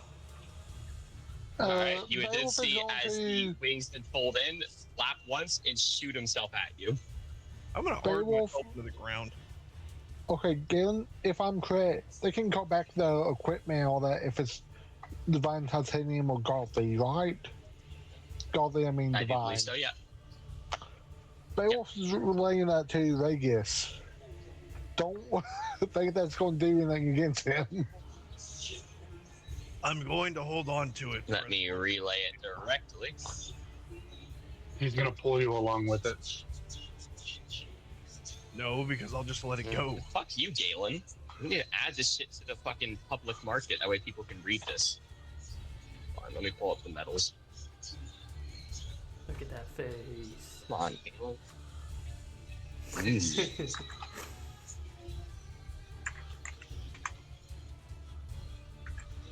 Divine Titanium. Medals. Fuck yeah. Fuck you. I said medals. Divine Titanium.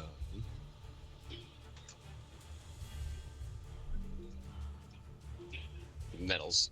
Fuck yeah. Okay. Divine Titanium down here. Listed as. As soon as I get there. There you are. When an electric charge is applied to the metal, it becomes hypermagnetic to the supermetals until electric charge dissipates. Electric charge are stored within the metal, can discharge stored electricity at near full strength. Wounds inflicted upon demonics can cause slowness and numbness. Divinity has complete domain over the metal. This acts as an extremely powerful claim bond.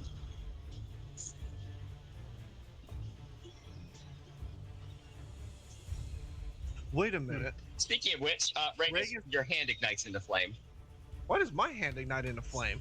Flame bond. because flame bond, and you're holding his weapon. Yeah, I'm gonna let that shit go. I want to see Alright, if let I it go. can use my domain magic to put it out. Same level as Adorisians. Hellfire? Huh? Are you trying? Your domain magic? Yeah, from that ring, right? Yeah, I'm trying to use my domain magic to take it over and put that shit out.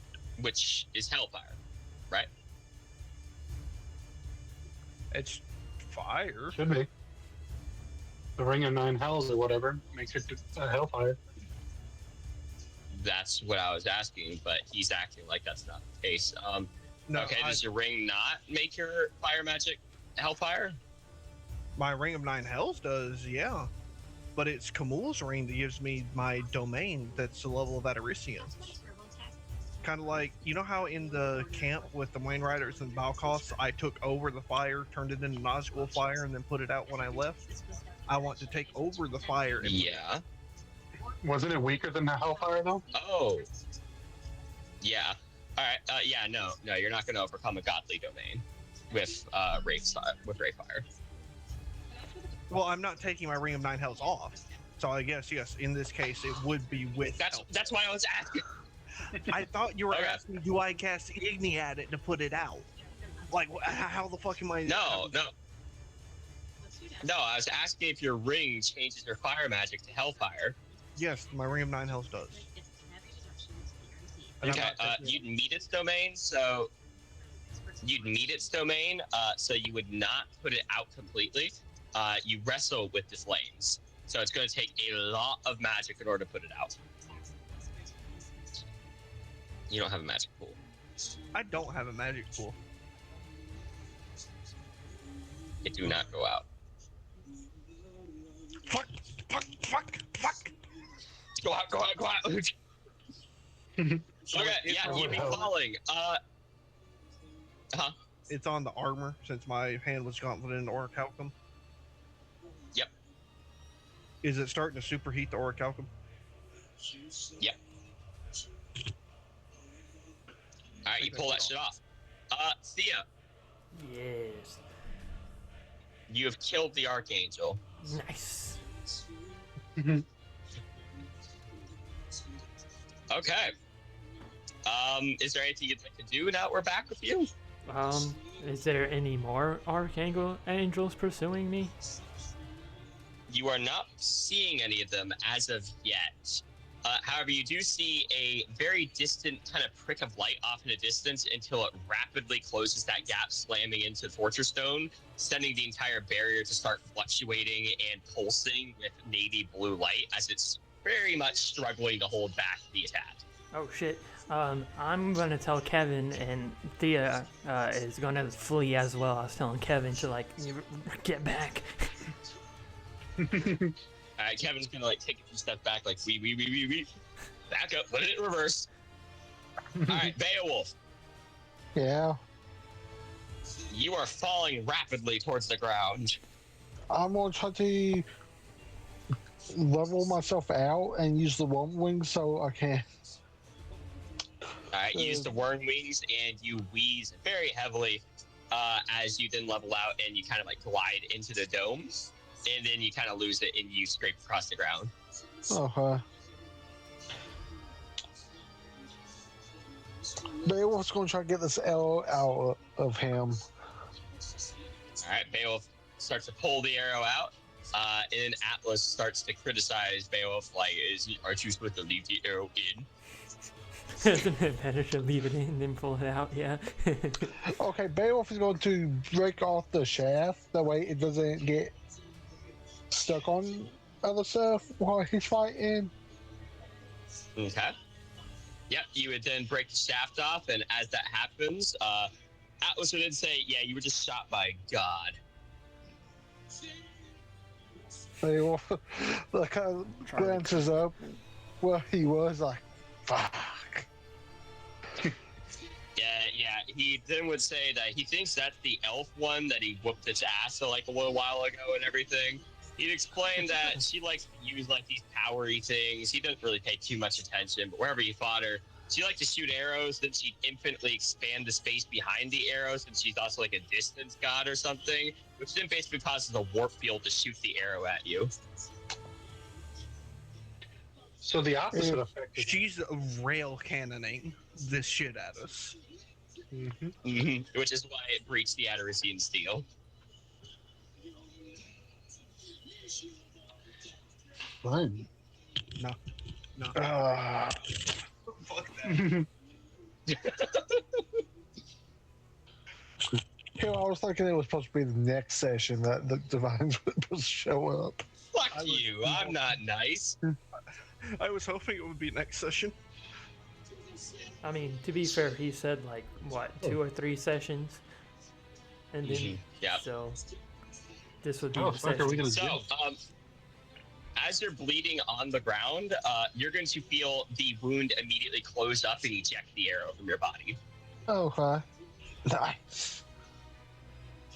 Your body's just like, no, you get out. I'm assuming that was the Morgan. No. Okay, I didn't think Atlas could do it that quickly. Atlas can't. There was somebody else. Or it was Annalie. Okay. Well, Beowulf is happy that it is out. Okay. Beowulf, you also have a ×2 to strengthen speed and half your reaction time. Damn. Okay. So I have half of 1 second right now. So I got 0.5 seconds. Oh. Yeah. The gods are with me. The right gods. That's weird to say. The gods are with me. Ragus. Yes. You're caught by an archangel. Fuck! Yeah, he didn't take kindly to you escaping. Even ordering myself to the ground didn't work. You tried to, but he caught up with you so quickly. He breaks the sound barrier as soon as he flaps his wings. Fuck. Yeah, so as soon as that happens, you become shrouded in kind of like this black, misty smoke that starts pouring off your body. What? What? What the fuck is happening? You have 3 times your magic resistance and potency. Do I feel this? Sure.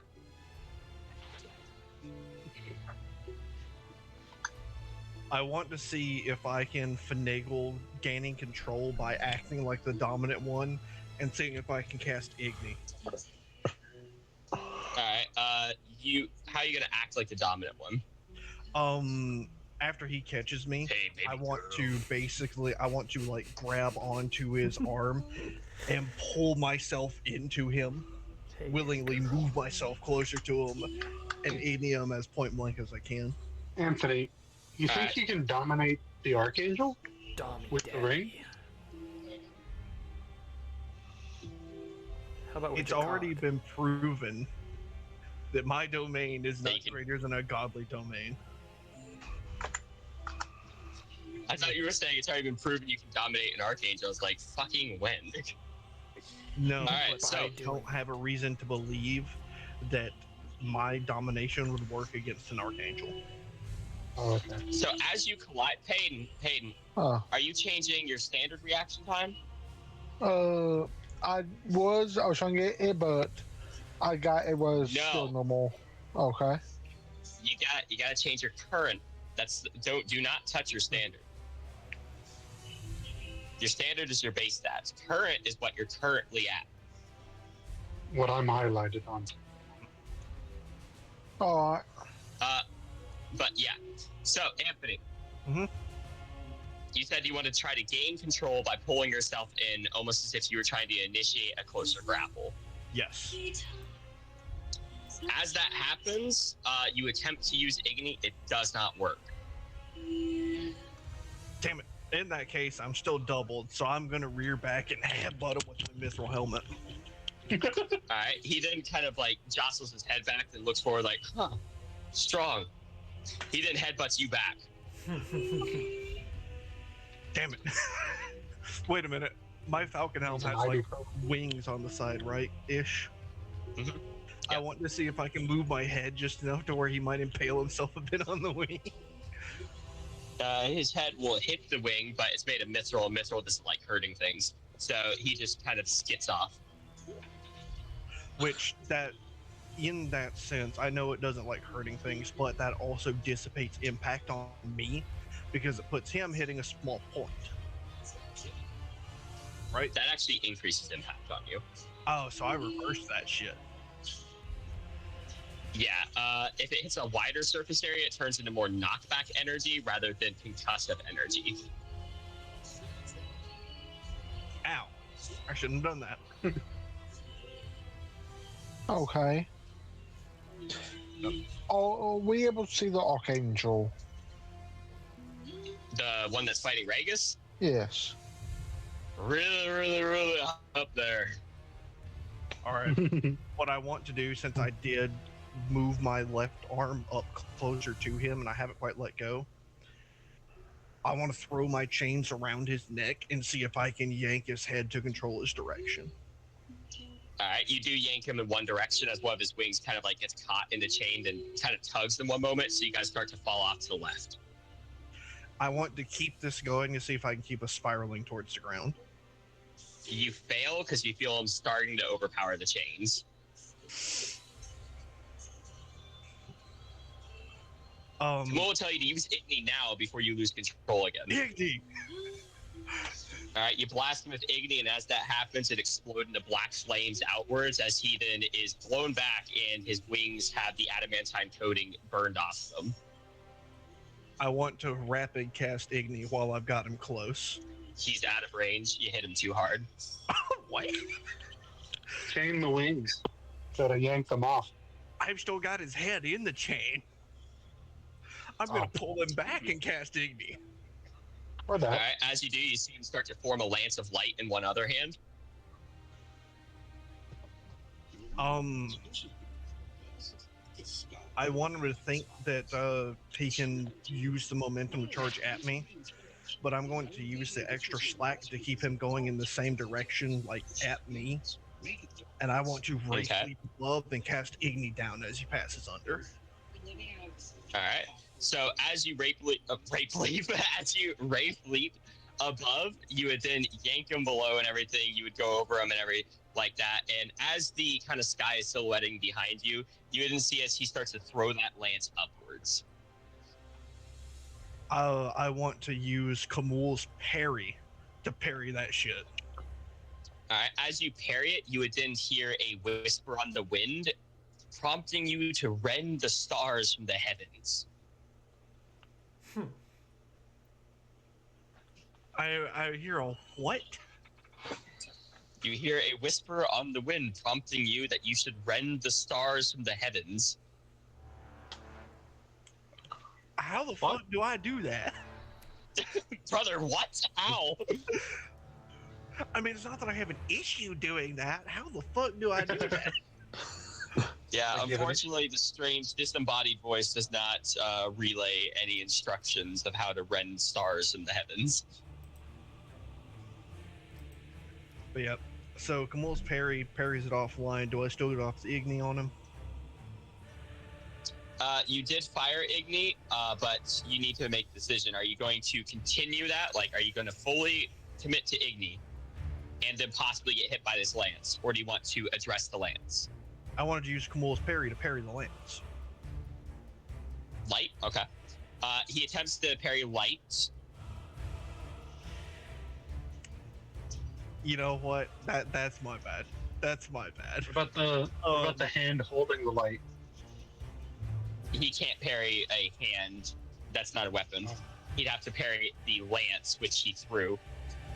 So yeah, as that lance hits you, because it moved at light speed, you are incapable of blocking that. It hits you hard, and you go spiraling backwards.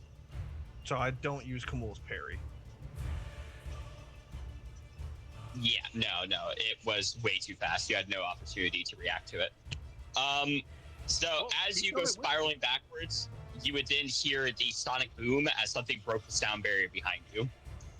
Son of a bitch. You would then hear "Rend the Stars."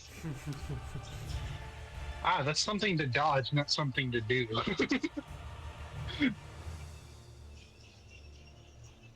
I'm gonna try and rend the stars from the heavens, I guess. I don't fucking know. How would you like to do that? I don't know. By doing it. Oh, Envision the stars falling from the heavens, hitting what's ever behind you.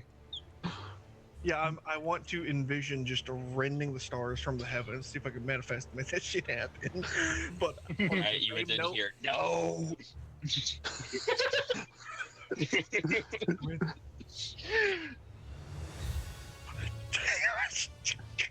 You're hit in the back by the Archangel. You both are swirling in the air. You would then hear a more persistent "Rend the stars from the heavens." Motherfucker, wait! Kamul, how the fuck do I do that, brother? Kamul will be like, "What do you mean? How do you do that? What do you think I am?" More knowledgeable than me. Oh yeah, sorry, I forgot to tell you. I actually studied how to rip stars from the sky on my off time. What? No. Maybe the chains? Oh, I want, since my chains are still around his neck, he did grab hold of me, right? Yeah, he's behind you. I want to yank the. I want to shorten it as much as I can and yank the chain forward. All right, you then yank him forward, and he would then kind of whirl over you. You then spiral as well because he is not letting go. More persistent. Rend the stars from the heavens. Ow! I'm the wrong person to ask for that. Do you actually scream how? In my head, yeah. Okay, you'd hear, "Grab it!" What am I grabbing? The stars. I'm going to. We'll say, "I guess the stars." I'm gonna grab the stars. Alright, you look up, you don't see any stars, but you're just gonna fucking wing it. So you reach up to grab at the sky, and as that happens, you see as the night sky ruptures above you, and then you rip a star from the heaven and clench it in your fist. What the fuck? I'm going to deck the fuck out of this motherfucker with it. Yeah, as you guys are whirling a bit, you then see him look at you like, "What the fuck just happened?" As you then punch him in the face and completely atomize him. Atomize. Yeah, your blessing runs out, and you expended it using your one-time use on that one. So you continue to whirl down towards the ground, but that Archangel has been obliterated. Is that those fucking Aztec gods? As I'm spiraling towards the ground, rend the stars from the heavens! Beowulf is going to try to relay how Vegas might be able to slow his descent. Dude, I'm in control. I'm putting Quen up, and I am aiming for the ground. All right, you put up Quen, and then you slam into the ground, breaking Quen. It kind of throws you up a little bit, then you land again. Mr. Panther God, whose name I'm not going to even try to pronounce. That's Catleopoca, is his name. There's a Tez in front of that. That's you fucked me up. You fucked me up, Derwin. I was saying it right. I was saying it fucking right. And you did your dumbass Derwin shit, and it gave me Derwinism. Fuck you.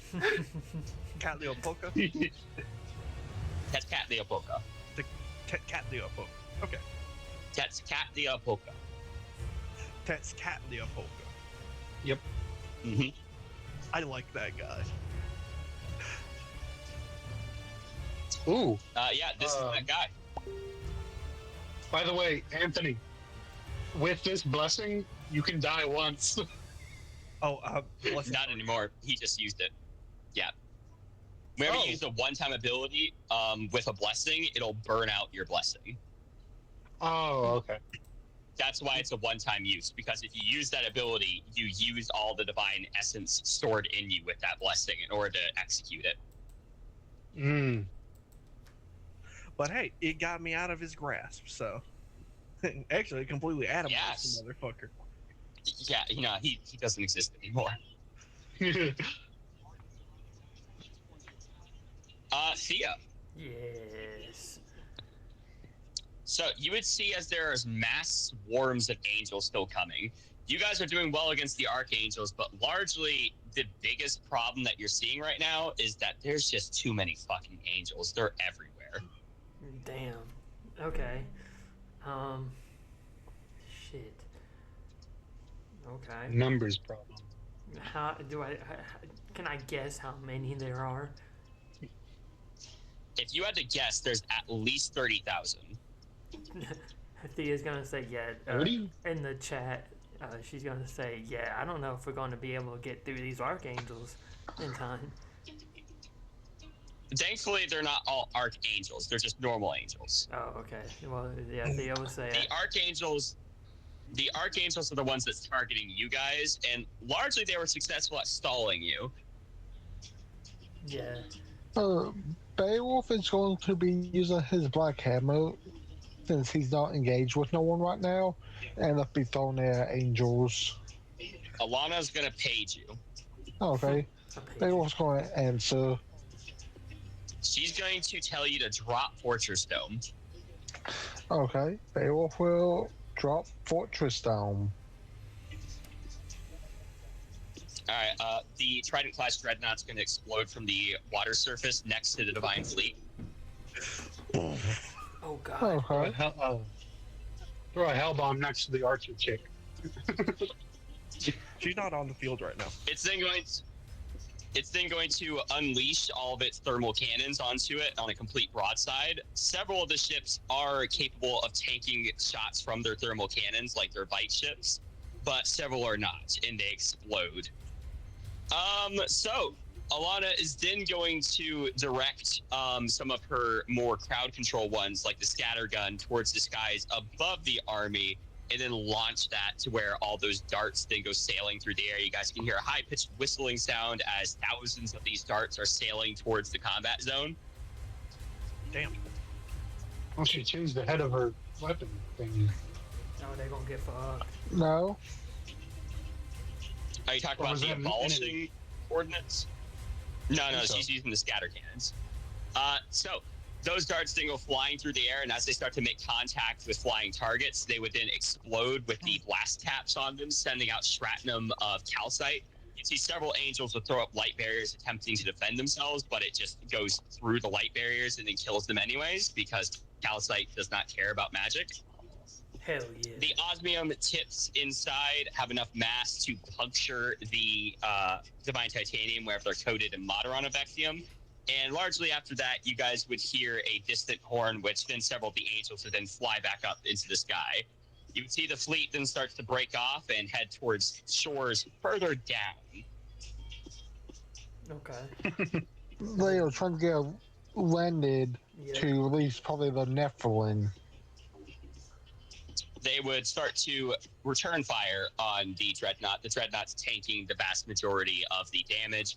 A few of the Islam plates do go critical and have to blow off, but apart from that, you guys will see as it starts to vent blue smoke around it. Ooh. Defense mechanisms, boy. Hell yeah. All right. It's After a period of about 15 minutes of them exchanging fire, predominantly the Bite ships returning fire, no other ships really are capable of producing enough of a punch to even remotely hurt it. You would then see as one of the royal ships would then start to turn towards it, and in one brief moment, there would then be a blast of purple light slamming into the Islan armoring, blowing off the vast majority of it, and then rupturing the outer hull. Oh, fuck. God damn. That would, in that moment, ignite the vast majority of the Islan smoke around the ship, but other than that, it is fine. You guys will see the rest of the Divine Fleet then pull away after the Dreadnought has taken some damage. They will then start to land further down the coast. You'll see that Hector, along with several of the Grecian commanders, have already started routing their men, and they're pulling back. No. Well, fuck. What is Agamemnon doing? And is he Screaming. still alive? Yes. Did his goat or whatever die? Chimera? No, the Minoan genius is still alive. He's chewing very contentedly on grass. Do Well, if you have the chance to do something really funny, throw your black hammer at his forehead. don't. Beowulf, do not align all the Greeks against everyone. That is the one problem. He is still the leader. Maybe afterwards, but right now we need them. Do I see Theseus in them? You do. They're all pulling back. They're pulling back. I want to regroup with them. All right, you start to regroup, and as you guys do, you'll see Adelaide still standing in the very edge of where Fortress Stone was protecting, with a huge, vast cratered area outside, and she is watching the Divines make landfall. I'm going to have my men hold firm. Your men are fleeing. Oh, Pussies. I mean, fair So enough. there's Yeah, something no, for that. Unfortunately, they were just harassed by flying men with super strength. They are not standing their ground. They are falling back to try to figure out better countermeasures against that bullshit. Then I will stand. They're not with- running from fear. All right. Well, I you hear me? I don't think he did hear you. I reckon not. To hear what? Galen, did you hear me? I heard about the men. I stand with Anale. Okay, yeah, you'd approach Adelaide. Yeah. Thea has her shield into like a full body shield, and she has her sword, just resting on the shield at the ready. Okay. As you guys will see, the Divine Fleet very far down, roughly about 15 miles. You guys are on a slight hill. You guys would see that they are starting to disembark their troops. Okay.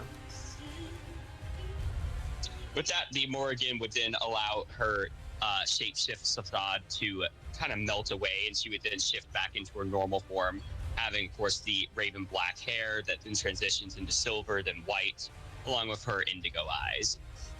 I'm just like, Althea no be like, wonder what she's the so- fuck? no wonder she bodied those two. Flabbergasted.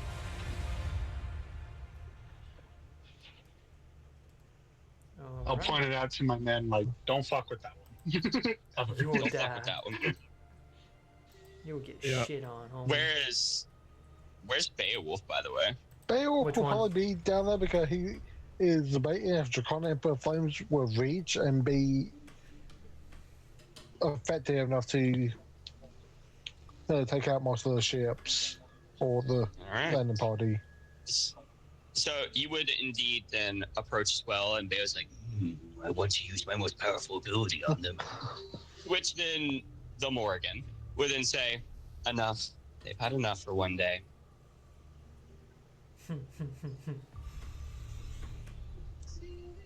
I don't think they were expecting this much of a force to fight against them.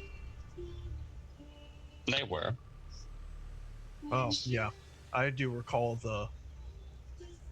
whatever that thing was. Regulus already forgot. They were testing you. They wanted to see what you had. They were impressed. She then clenches her hand outwards as the fingertips then slightly glow indigo, as then cherubim are ripped from their cloak and then slowly start to strangle as they drop to the ground around you guys. Damn. Could I still see any of them? Because I did not tune out of the unseen world. No. Oh, so they already figured out how to hide from me then. Yep. I want to, if I can, I want to make sure after this war is over that I take at least one or two of those corpses. I don't want one of these bird guys. Fuck 'em. I kind of want the brain of one of them. Hey, yo. People already talk about harvesting. Jeffrey Dahmer. I'm a witcher, okay? I will turn that shit into a mutagen and take their fucking abilities, okay? Maybe. I hope. I just want to study them and make more. Or you'll become loyal to the Divines. Hard to say. I mean, I already have Spartius in me, and I'm not loyal. Well, no, Spartius is not loyal to the Divine. Spartius was made by Titans as a balancing force. Servants of the Divines were genetically made to be a servant of the Divines. Yeah, no. I don't want to fight against the Morgan. Yeah, that's a good call. But yeah. She would then tell you guys that at the moment, you guys got the attention of the Aztec gods. They liked you. Oh, nice. Yeah. Aside from Althea. Yeah, Reagan. Hi, I like. She'd point out that Althea hasn't really expended a much blood in this whole endeavor up to this point. Oh. Because I've been defending myself too well. Yep. You aren't bleeding and you aren't causing a lot of bleeding. Therefore, the Aztecs said boring. I was bleeding, and I was causing a fair amount of bleeding. I'm not causing a lot of bleeding? Not really. Not against notable people. Now your You ripped apart fodder and stuff, but I thought I was picking off angels and shit. ripped apart fodder and stuff. yeah, fodder. Angels are fodder in this war. Now, if you made an archangel bleed, Nope. What was it that made the god choose me? Was it because I headbutted that motherfucker? nah, he liked the way that you were tenacious up there. You were like completely not belonging up in the sky, but still you were fighting your ass off. And he said, "I like his spunk." I like his spunk. The sky. So Daniel said, "I'm gonna give him my blessing, and I'm gonna make him punch this man to a fucking star." Yeah, I really like that Aztec god. And I got my string boosted He really because I likes got you. shot. Oh, by the way, Peyton, your blessing has faded out. Okay. Not because it ran out, because technically blessings don't run out unless they're turned off, because Quetzalcoatl, which is how it's actually pronounced, Quetzalcoatl, just decided that he was going to turn it off. There's no more bloodshed. I'm not using my energy on this. No. More just if he turns it off now, then the cooldown starts on it for whenever he can use it again. Oh, okay. Ow, ow, ow, ow, ow, ow, ow, like cramps, ow. But like she was saying, the Aztec gods like you guys, so the Aztecs you guys can count on in the future. She does expect for the Greek and Roman gods to get involved soon, but they have not yet saw the need because gods have not directly attacked their people yet. Okay. The Aztecs are more fodder bloodshed. Yeah, no, the Aztecs are literally blood for the blood god. If you do enough cool warrior shit, the Aztecs would be like, "I claim you." I'm okay with getting claimed by the fucking rend the stars from the sky.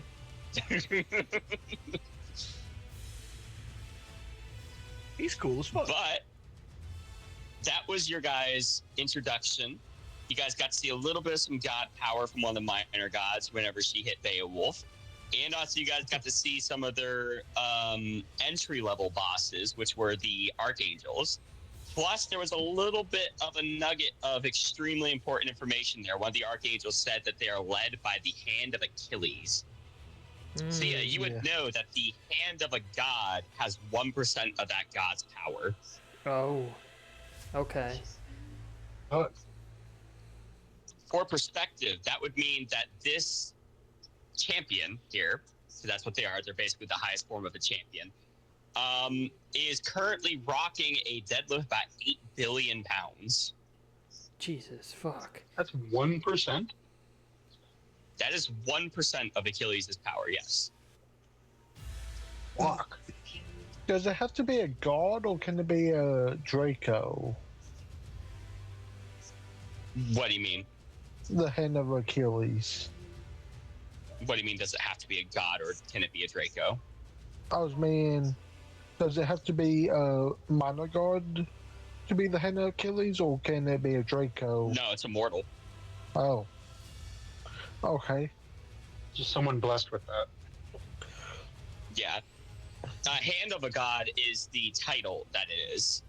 So it is the hand of Achilles is who's leading this army. Which means he is the highest level of champion that Achilles has in the mortal plane. Not easily replaceable. Like a pope. Yeah, very, very, very fucking OP Pope. But technically, the direct comparison to the Pope would be the Paragons, which is quite literally a physical embodiment in every way of the god, which then can ascend to be 10% of the god's power. Damn. Those are incredibly rare, though. They don't really exist all too much. They only come like once in every like 3,000-4,000 years per god.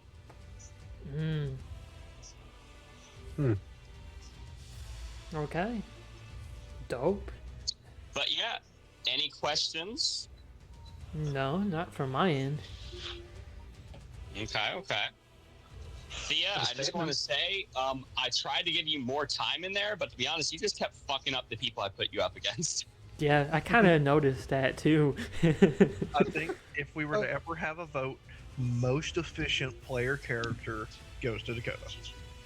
I know, like every single time I threw someone up against Thea, even whenever Hector was fighting Thea, I forgot about the fucking armor, and most of his attacks and like abilities are fire based. And I was like, wow, okay, well that does fuck all. And then I switched them up with fucking Beowulf, but she held her own with Beowulf, and then I threw a fucking Archangel at her, and she was like, oh, actually, what if Abolish Effect hits it? Actually, I think that was Derwin that said that. That was me. That was Peyton that said that. And then she did it, and I was like, no, actually, that probably fucking worked. That's a status effect.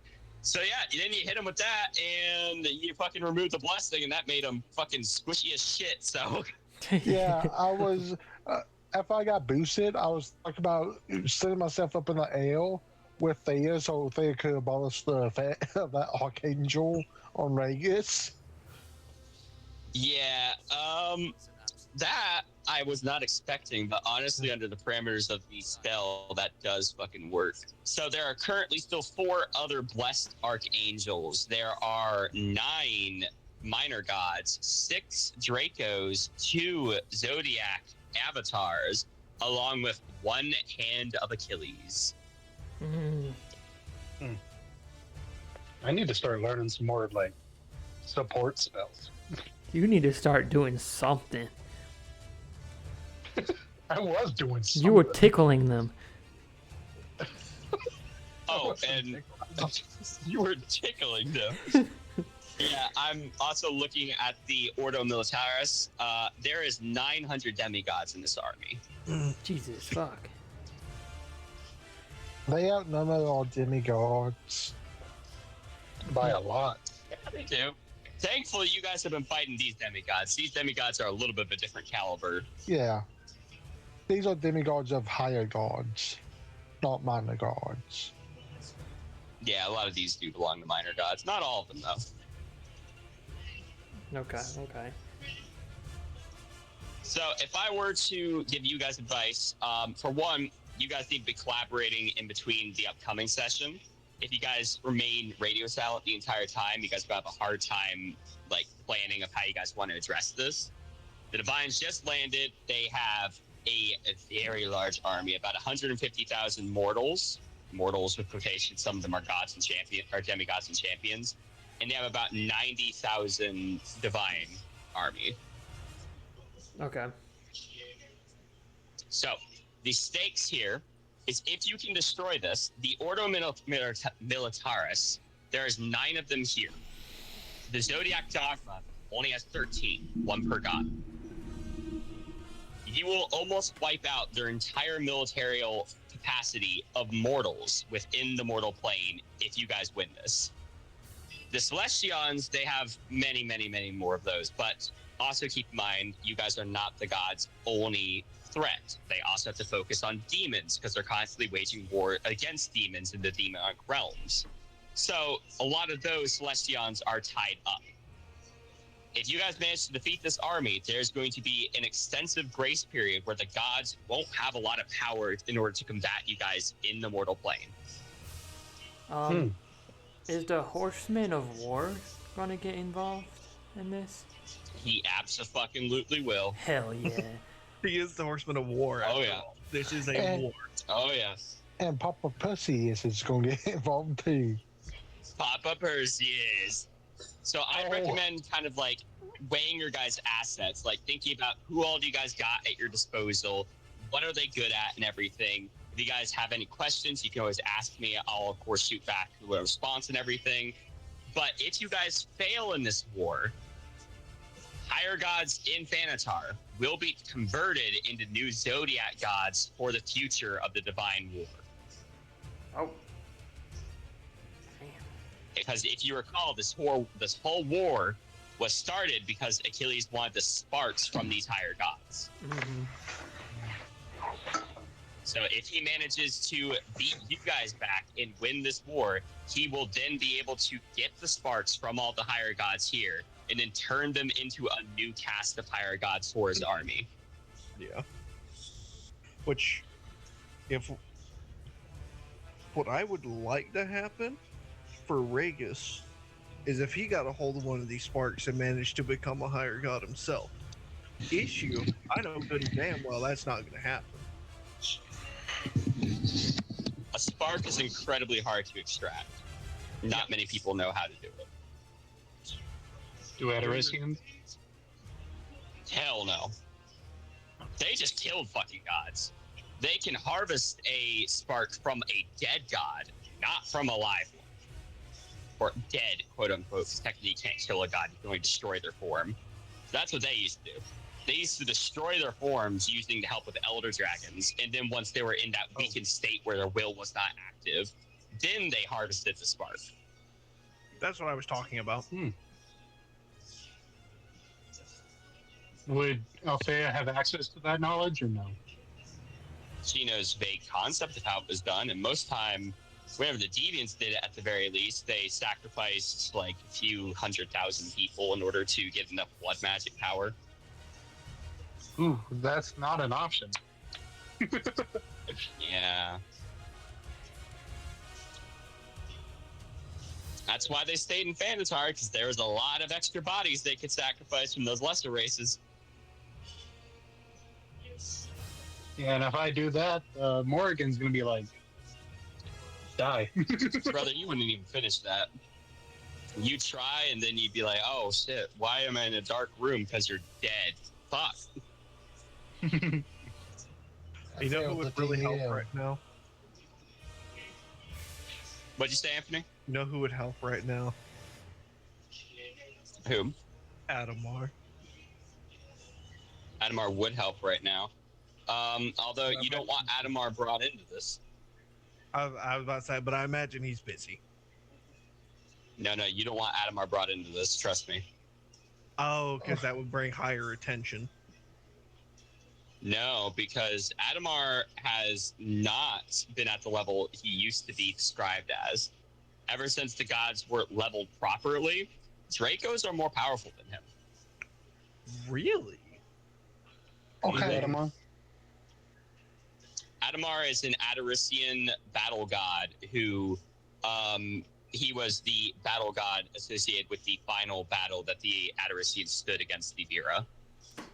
The way battle gods work is that whenever they ascend to godhood, they absorb all the energy that was outputted, every footstep taken, every swing of the sword, every explosion. All that energy is then put into one being to be the god of that battle, basically as like a living memory of what happened. And Adamar was the one for the final battle across all of Ataricia. Damn. A question. Is that just chosen at random, or is there a ceremony for that? Normally, it used to be chosen at random, but then after Adamar got put in place, Achilles was like, fuck that shit. I'm not building any more potential rivals.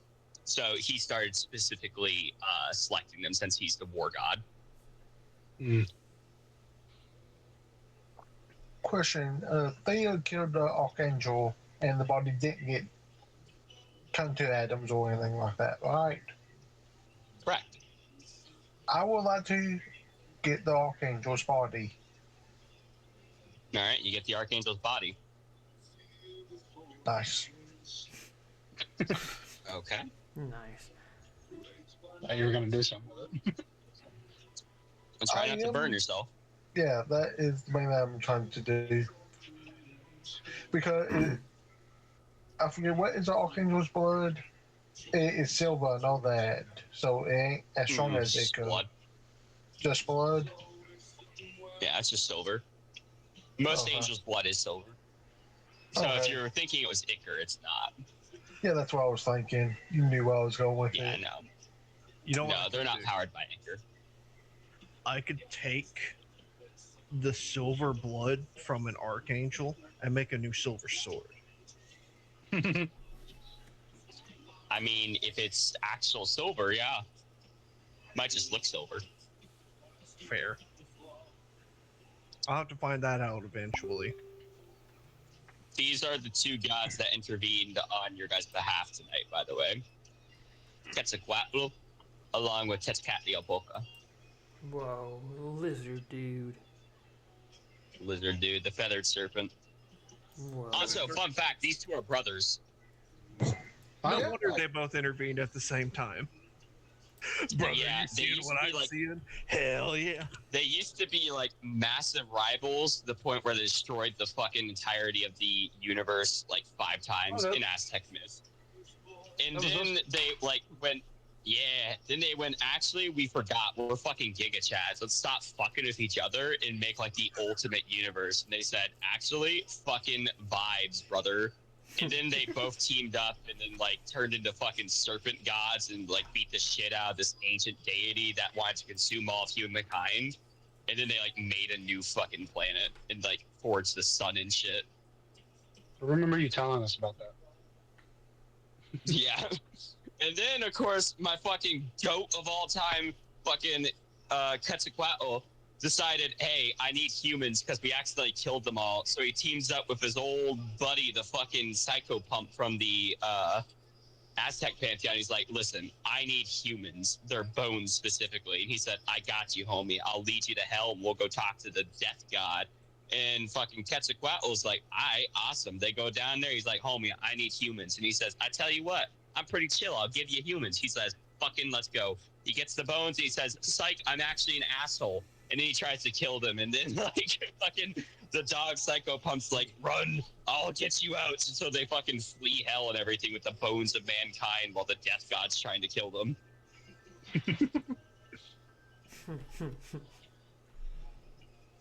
The Aztecs were tripping balls, brother. Hey, all fucking mythologies trip gods. What? All fucking mythologies trip balls whenever they write their mythology. Like, think about it. Zeus impregnates people as a swan, golden rain, an ox, and also sometimes just because he feels like it. He's not even there. You have my child now. He's sitting there on the wing. That moment. He's got But, a yeah, pregnancy fetish, but he doesn't want to do the work. That moment Zeus appears in front of Thea. You know what this means. Oh god, no. Hell no. I'm invoking Artemis. Nah, protect my virginity. You're a virgin? Shut the fuck up. I am now. Appears in front of Thea. Nah, you're not even worth it.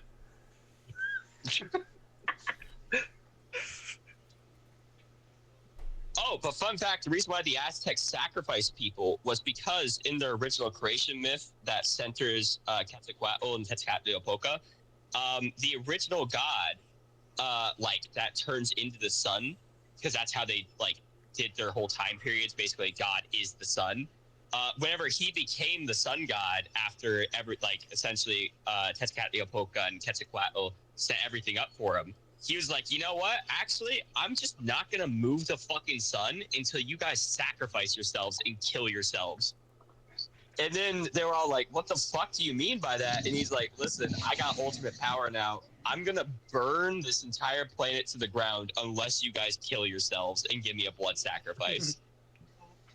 Damn. So yeah, they fucking did. Quetzalcoatl said, you know what? Humanity ain't dying on my watch. And then he fucking rounded up all the gods and started sacrificing them. Well, shit. Facts.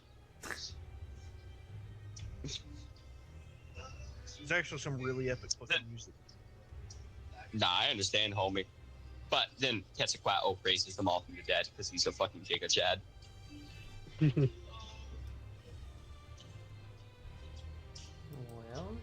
hell yeah. Hell yeah. All right. Well, it was fun. It was fun. It was fun. Yep. There was a lot of fighting.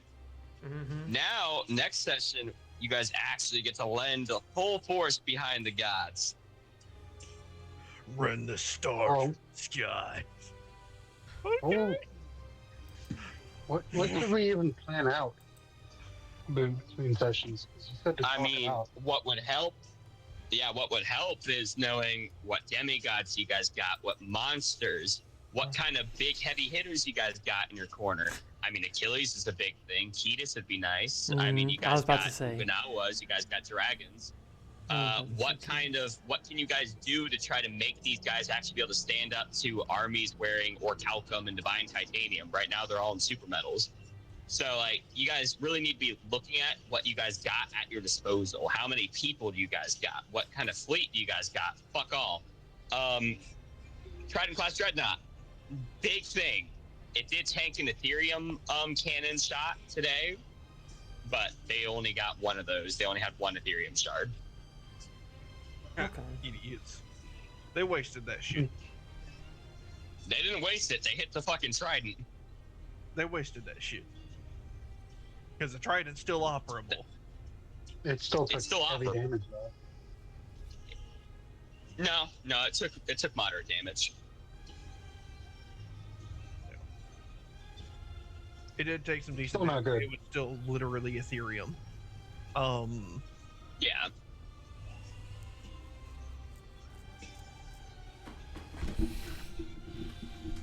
Okay.